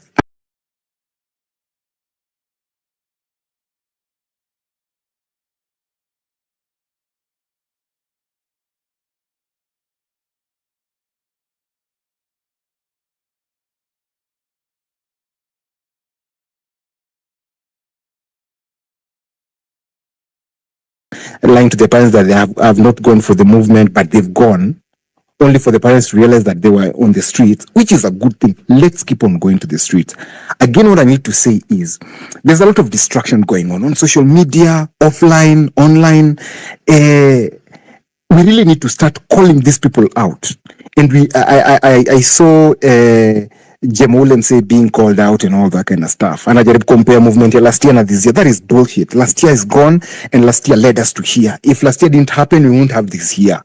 So we really need to call these people out by their names so that wajue nyinyi tumewastock, tumewaweka mahali, so that wajue even these leaders, we are seeing all these things happening. Ikifika time yenye tunaenda kwa ballot, we know what we need, who we don't need, and we just tell them openly, hatukuhitaji, and there'll be no negotiations about it. Because at the end of the day, the power belongs to us. And once we realize that, we can never ever try to look back again. All these tweets coming, fighting on social media, blah, blah, blah, side shows, wanakuja hapa, wanatuambia sijui nini, nini. No. Right now, we need to check up on our brothers and sisters. Nani hajafika kwake? Nani amelak nini? Ni nini mtu analak? So that we take care of them. Those monies that you're trying to bring up, to changa here and there, that money needs to be accounted for, every single penny. It needs to be accounted for, and it needs to go to the right place. And sisi wote tumesoma. Now, granted, we know when someone is lying to us, we can pick the lies, we can pick when someone is bullshitting around with us, and we know where to place them. And we've already placed them. The anus of the chicken has been exposed. And let's not let it flinch. We need to expose it completely to the sun. So saizi, what I want to say is we speak with one voice. We look out for each other. How masjui sitams nini, those are side shows. People will always want to come, oh, let us help you. Where were you when we needed you to speak? Where was the church when we needed them to speak? I think they are going to pray for us. We don't need you to pray for us. Come to the streets and fight with us. Tunawahitaji kwa streets. Mnatuombea kwani si hatuji kuomba? Kuomba tunaweza sema in the name of the Father, the Son, and the Holy Spirit. Amen. Full stop. You don't need to go to the church time ya protest. Atunajifanya tu ndio unatuombea. It doesn't make sense at all. Na hapo ndo muklash na Wakristo. And you'll never find Muslims in this bullshit. Ni Wakristo tu, sijui tunajifanyanga tumeokoka sana, maana si ndio tunapendwa na Mungu sana kushinda watu wengine. It doesn't make sense at all. So, as I conclude, let us know where to draw the line. And let's draw that line with a huge red felt pen. Let's not get confused. Now, tunasoma bloggers, we've read their tweets, we are keeping them. And one day, we'll just tell them, when we needed you, this is what you said. All those tweets with big numbers, trying to confuse us, host a space, we don't need that BS right now. So let's try. And as much as we're keeping each other in check, let's let's look out for each other also. Today was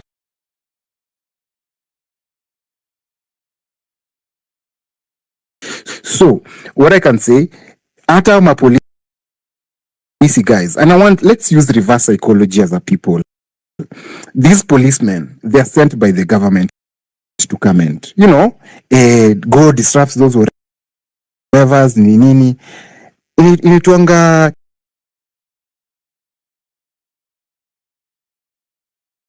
a very good show. Hawa watu wenye wanatumwa wakuja watuwe pia hao wako na utu fulani, maybe wame training imewatoa, but we have to pump that sense in them, and through this we are going to restore our police force where we need people to have feelings so that they know whenever we are fighting for you guys. And we're not only fighting for ourselves. And trust me, the police will turn on. They will come back to us one day, and that day is coming soon. And I pray it comes sooner or later. Santi Ayo, powerful. I wanted to give the microphone quickly. Biril, do you have any update? Yeah, my guys are home safe. I'm actually very happy. One is being attended to a nearby clinic, but they're home safe. Ayo, thank you very much. One thing that I would second what Ayo is saying, the organic part of the movement is loud and clear on everything and every word that you see. Umesema orgasm or organism? Organism, come on, where's your English? The organic part of everything, you're going to see it all here. I think Ayo, we hosted a space with you about Morara and you could not accept to be spelled out. And everybody that was in for money purposes.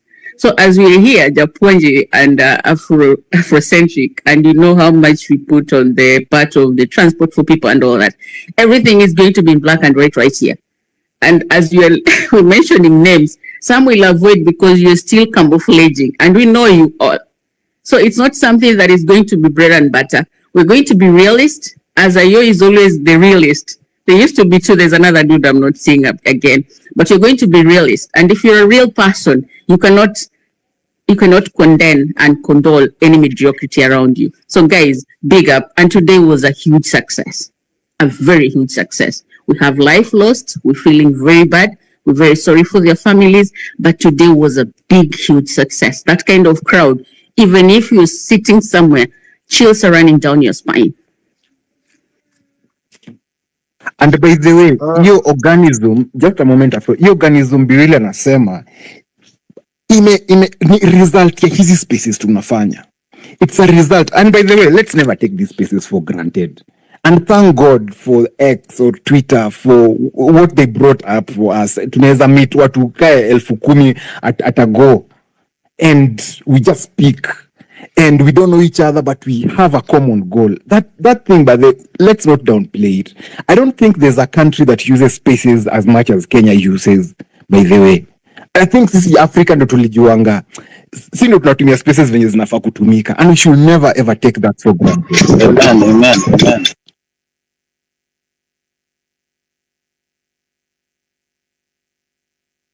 Hello. Hello guys, mnanisikia? Yeah, nakusikia rich kid. So mi yangu ni kusema hivi, ndashukuru kwanza kila mtu mwenye alitokea leo. Like guys, mnaonyesha wenyewe like we can do it. Everyone big up mwenye alitokea. Wewe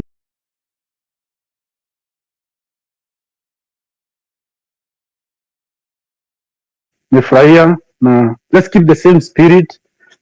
Yangu ni kuna vitu ningependa tu kupoint hapa kiasi. Just a minute.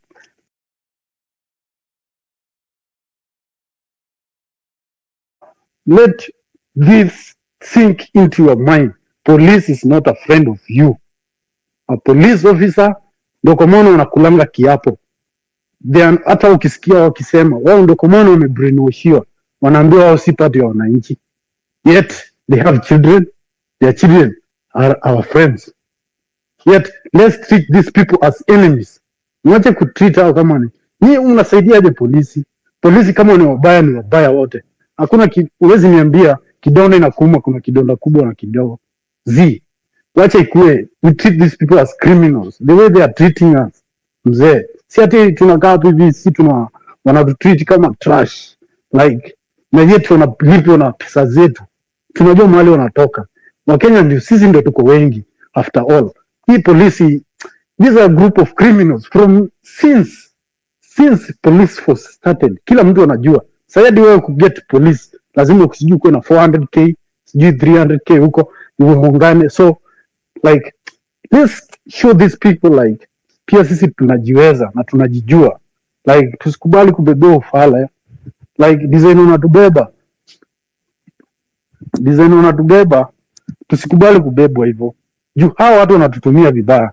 They are coming to you as angels. But wakifika place nyingine wanatana. That wao unaonyesha meno. Why you smiling at them? Wacha kuonyesha meno bro. Hawa ni maadui, ni wao na huo brother yako, na huo sister yako. Na leo ni mimi, kesho ni wewe. Nisipokufa leo, nitakufa kesho. After all, I must die. It's a must.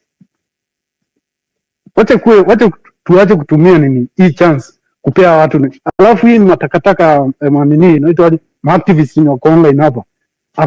Achaneni nao. These guys tunafaa kuwa deplatform. Make sure hizi accounts zimefungwa. Hizi accounts hazifanyi. Guys, tuache mchezo hii ya unaenda unakuta mtu amepost uchafu alafu una comment. Don't comment. Huyu jamaa unafaa una report hiyo account kisha tunamkula block. Like tuna make sure hiyo account imeenda. Starting from one, tunawajua wote. Why can't we list them? Start day one. Tunaanza leo tuna make sure tunajua. Leo tumewipe timu ya William Ruto ya 527. Mbona tusikue hivyo? Tunajua leo accomplish one mission. Kama tumekuja online, make sure activists sijui wameenda kupost Facebook nini, TikTok sijui nini, wenye wanapost hapa X vitu za ufala, na tunawajua hawa watu wanatumika na serikali. Yet tunawaachia tu wanaenda. They are working. And you are jovial. Kwa comment section unakuta tu mzee ameandika ufala. Upato mtu mzima amekuwa verified. Hadi ako TikTok kama watu ameenda kupost ujinga. Pia wa maselebu waache kuvutia attention yao. Hakuna kitu kama mtu ati ni influencer. Kwani kuna mtu anakuinfluencer hii bali wewe huko sasa hivi, kuna mtu anakuinfluence ulale. Wacha kubeba ufala bro. Msikize na msikize makini. Hii hatuongei maneno ya tunaongea maneno ya nchi yetu. Tunaongea maneno yanayotuhusu sana. Hii ndio maisha yetu ya kesho. Hatuna maisha mengine. Tuache kukaa ni kama tunafikiria ni kama tuko na maisha mbili ya kuishi. Sisi wote tunakuwa brainwashed na religion. And I'm not saying this kama okay poa. Mimi I don't believe in religion, but I believe there's a supreme being. Yet hatufai kuua. Mbona ancestors wetu walichukuliwa wakafanywa kama watu wabaya, yet hao walikuwa those spirits ndio hata inatu control sisi. That's why we want accountability. The government doesn't want it. Jiulize kwa nini Ruto anatuua? Ndio tumeitisha accountability, na anajua tukitisha accountability ataishia kwa kamba. So let's stand for justice, let's stand for human rights, let's stand for life. Isikuwe bro ulikuja hii dunia tu kuisha bure. Usikubali changai kukuue, ni stress mse, na uko na degree, uko na this is the only chance we can take and turn this country to. Tunaweza itana hata ikuwe mzuri kuliko Dubai. Si tuko na mchanga, tuko na vitu mingi, hata hiyo oil tuko nayo, lakini tusaidii. Hizi vitu zote minerals wana pocket, kila kitu wana pocket. Like let's do something bro. Usikuwa unakaa chini hivi atu unaona kama msichana. Hebu angalia msee kama huyu Raila Odinga ameishi tu kwa hijack movement yetu. Tukienda hivi wamekuja hivi. Au maactivists wakienda hivi wamekuja hivi. Mtu anakuja kuongea ati kwa niaba yenu. Anakuja kuongea kama nani? Si ujiongelee wewe. Like vile mimi naongea hapa, mimi sisemi sisi. Nasema kama mimi naongea issue na news. Mimi hadi karao nachukia karao na kila kitu yangu. Mimi hadi bro yangu mwenye alijuni karao hadi sijawahi ongelesha. Miaka 10 imepita sijawahi kwa sababu ya hiyo ujinga. Wewe unajua tu karao atakusaidia anything, hata akuwe nani. Kitu ya kwanza tuache kufanya makarao ni kama ati ni Mungu ama sijui ni watu wazuri. Treat them as enemies because they are, and they are bred like wamekuzwa hivyo. Ruto wamewafunza hivyo na wanaonyesha. Ndio kwa maana unaona yeye badala stand a condemn ile brutality, police brutality yenye ilifanyika, yeye alisema nini? Ati we are the police, we have to respect the police. Okay, do they respect us? Najua kuna polisi ananisikiza hapo, but do they respect us? Sikatai, tunachekanga nao. Msichana anakuja na kuambia mnunulie jug, maybe juu ni best unamshikia, maybe hadi mlisoma pamoja, but the moment that guy gets a gun in his hand, sijui akili wewe inarudi zero ama inaenda kwa hiyo magazine, ama hiyo magazine inakuwa empty, wanajazanga na akili. Like tuacheni kupea huyu mtu. The moment tunapea Ruto hii time, the more anatulan na anatusoma. Wacha ikuwe the next thing yenye tunafanya once and for all. Like wacha ikuwe vile itakuwa. Wewe jua tu hakunaga justice inapatikanaga na democracy. So idanganywe hivyo. Democracy kila mtu anajua ni fake. Democracy, nothing exists like democracy. The only thing you can do is stand up, fight for your right, because you know that is the right thing, and we are the chosen generation. So let's accomplish it.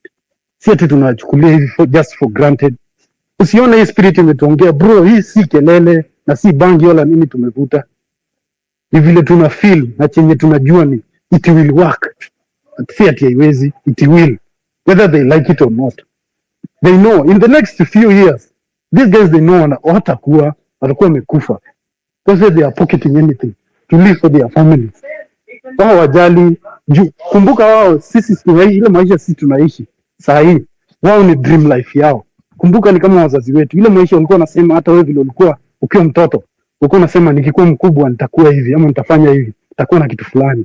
These people are living their comfortability, but hii ni safari kwetu. So tusikubali kukaa kwa hiyo comfort zone zao. Hadi mzazi akwambie sijui nini usitoke, but man, kumbuka hii ni maisha yako bwana. Tunaongelea kuhusu maisha yako. hatuongelei kuhusu kesho yetu kama tu sisi ni generation and generation to come. Like ni kitu yenye tubusi na itatupeleka mbali, hata unajua hivyo bro. Mimi right now nikiongea hivi, mimi moyo wangu nasikitika, yani masikitiko, hata sijui nitasema nini. Mwanzo mimi kwa hizi protest tu nishaipoteza anko yangu, nishaipoteza mkuzo, na pia leo kuna mkuzo pia amepigwa, amevunjwa mguu hapo Vasha. Imagine ametoka tu Bario vizuri, hadi walikuwa wadogo, si ati ni watu wakubwa sana. Nao wa polisi wapo Vasha wamemvunja mguu na wakapiga na wakadisplace juu watoto. Hata sahii bado tunakazana kutafuta watoto, tujui wale wako sahii, tujione.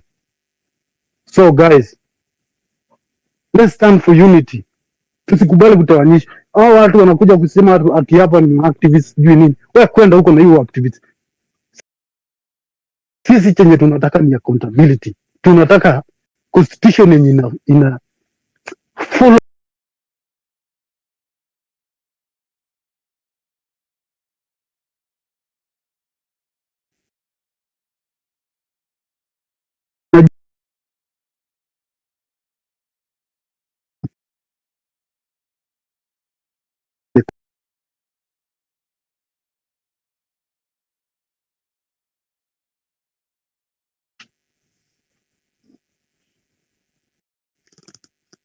Ruto must go, and if it's not now, he must leave. It's time.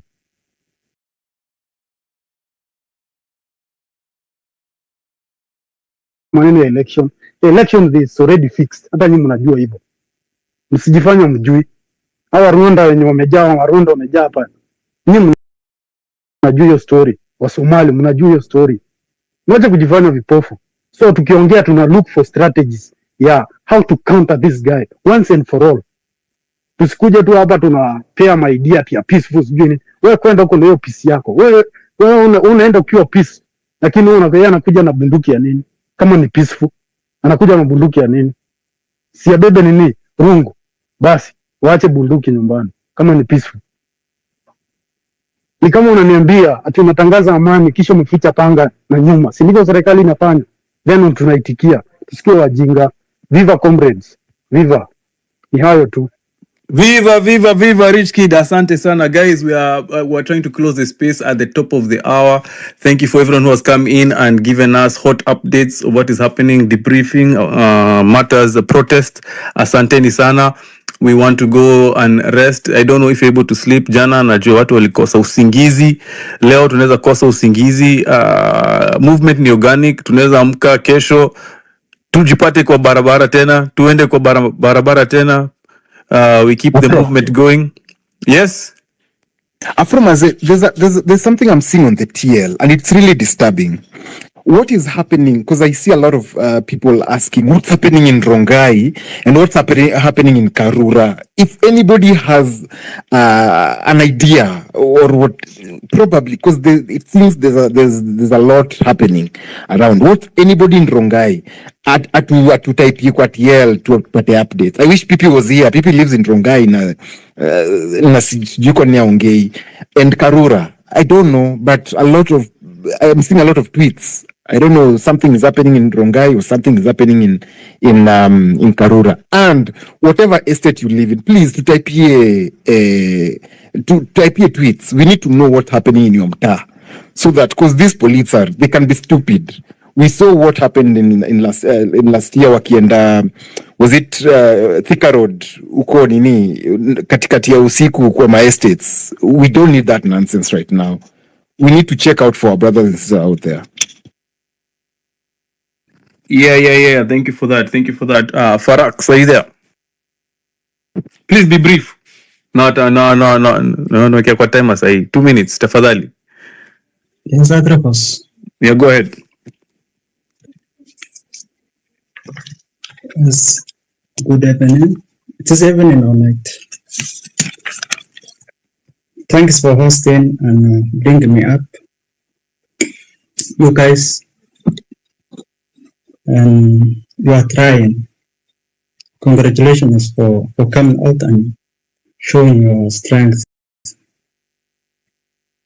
I think there's one thing that I would like to emphasize.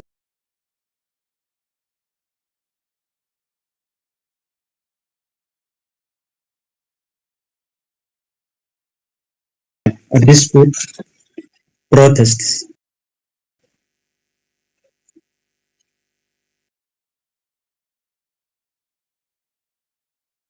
Police were infiltrating those who were peacefully protesting. So how can we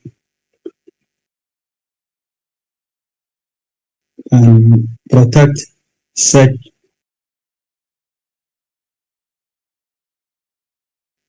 things to happen again? That's the question. One more thing.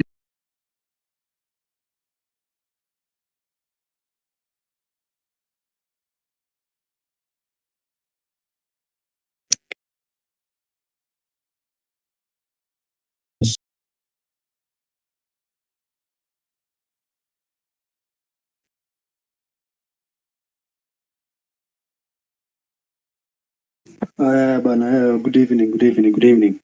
I hope mnanisikia. Nakusikia poa, endelea. Nimesubiri sana hii mic bana. Mine is brief. I was in the protest last year hapo. Nikakula tear gas na maji ya pink. Nimekuwa kupea tena leo as usual trying to liberate the country. Kitu yangu ni moja tu hapo hivyo. I don't think Masai is a good time sijui to listen to activists or leaders that should be thrown to the trash can right away because we cannot sijui go for leadership ama activists because those people will just be bought. Will just be bought because when there's money, man betrays another man. So the only thing that that we should focus on right now is to actually remove Ruto from power and all the politicians. Then after then, kama kutakuwa na military ama someone the 60-day caretaking government, then now we can restruct or we can strategize for like a leadership or something. Lakini sahi anyone can be bought, and the thing with the pesa ya emergencies and anything last year Hanifa did it. This year I think someone from diaspora should do it because if someone like let's say Afrocentric does it, anazuia pesa ya kusaidia protesters and everything, it is easy for you to be targeted ama be bought and then you'll be working against them. Kama kina Tony Jama, Osama. So yeah, mi yangu ni watu, alafu sijui kama kesho bado timetable bado tunarudi street ama kitu ni mpaka next year 25th tena. Juu if we don't do it tomorrow then 25th it will be a very big problem. People will be bought. The movement will, I think it will be quite ni kama itaisha. But today I actually appreciate the numbers. Tumekuwa wengi sana kuliko last year. Mi yangu ni hayo, wacha sasa tuweze tu maumivu hapa, maana kile imetandikwa ni aje. Good night. Haya pamoja comrade. Biril update, Wanjiru update in your DMs. You see anything? From my end, nothing. Kioti can Okay. tell us something. Kioti's Alright. just gotten the mic. Alright, Kioti, mic ni yako. Yeah, guys, thanks bana. Nimefika home bana. After almost 6 hours trying to access njia ya kuenda home bana. Vijana mulifunga barabara zote jamani. Anyway, it's a good spirit because if you don't do it then who will do it for us? Yeah, mmefanya nimeenda kai. Nimetafuta njia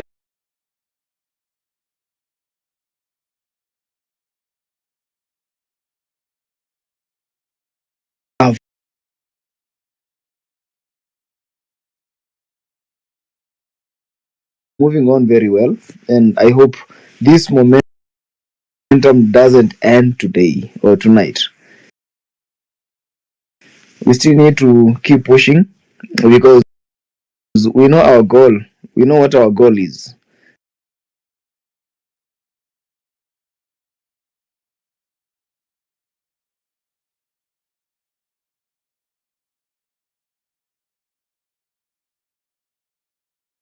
they just leave. So guys, we are on our own. What we need to do is to ensure that we keep pushing.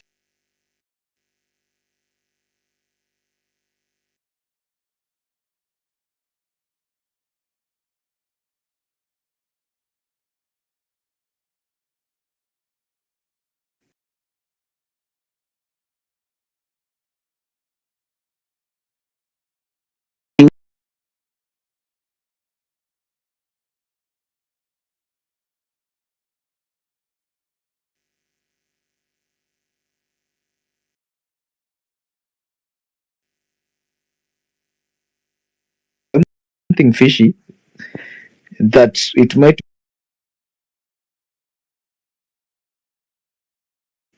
At some point I even thought they always target someone, then they kill them, but they just kill people randomly. That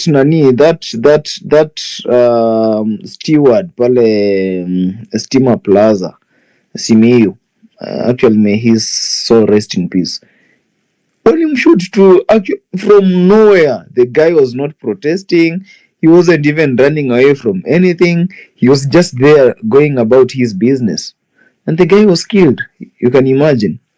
Leo unaweza sema utaenda maandamano, unaenda kufungua shop yako CBD uuza, then the next minute you're not there. So nobody is safe. Nobody is safe.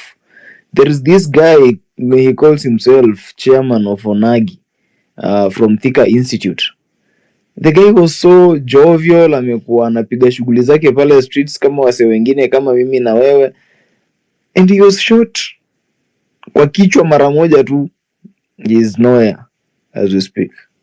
So guys, kama tutaendelea kunyamaza, these people are going to come for us one by one, and they're going to ensure that tumeisha sisi wote. So kama mnaenda kunyamaza, mtuambie mapema bana, watu wengine tuanze kutafuta refuge. Tutafute mahali tunaenda kuishi, because we are no longer safe. Hatuko safe honestly. Jana watu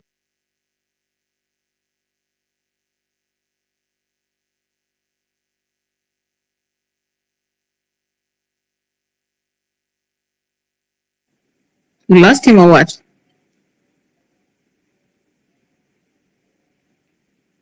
Oh, okay. Russ G, you can take it as KT is fixing his mic as we're trying to wind up. Russ G, and then Ben Moll, then Rotich in that line.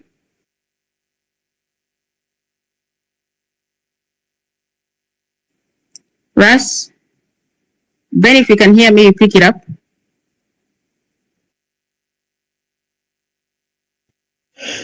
Yo, thank you. Ni kama Rasji hatupati. So, unanisikia Wanjiru? Carry on. Okay, thank you. Mimi Mkenya manze.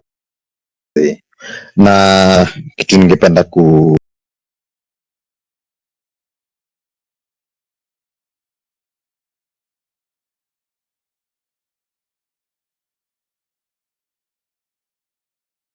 ukikaa mahali pamoja or near police ama usikii kitu wanaongelelea, wanaturifa sisi kama raia. The river, like hawa ni raia. Kuna ile cha moja wanatumia like wanasema raia. Unaona?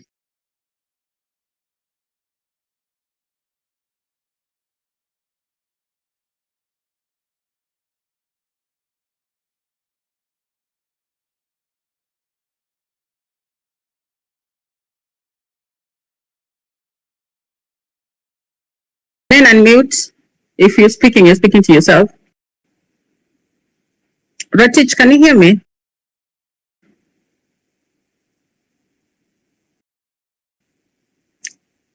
Eliud, can you hear me?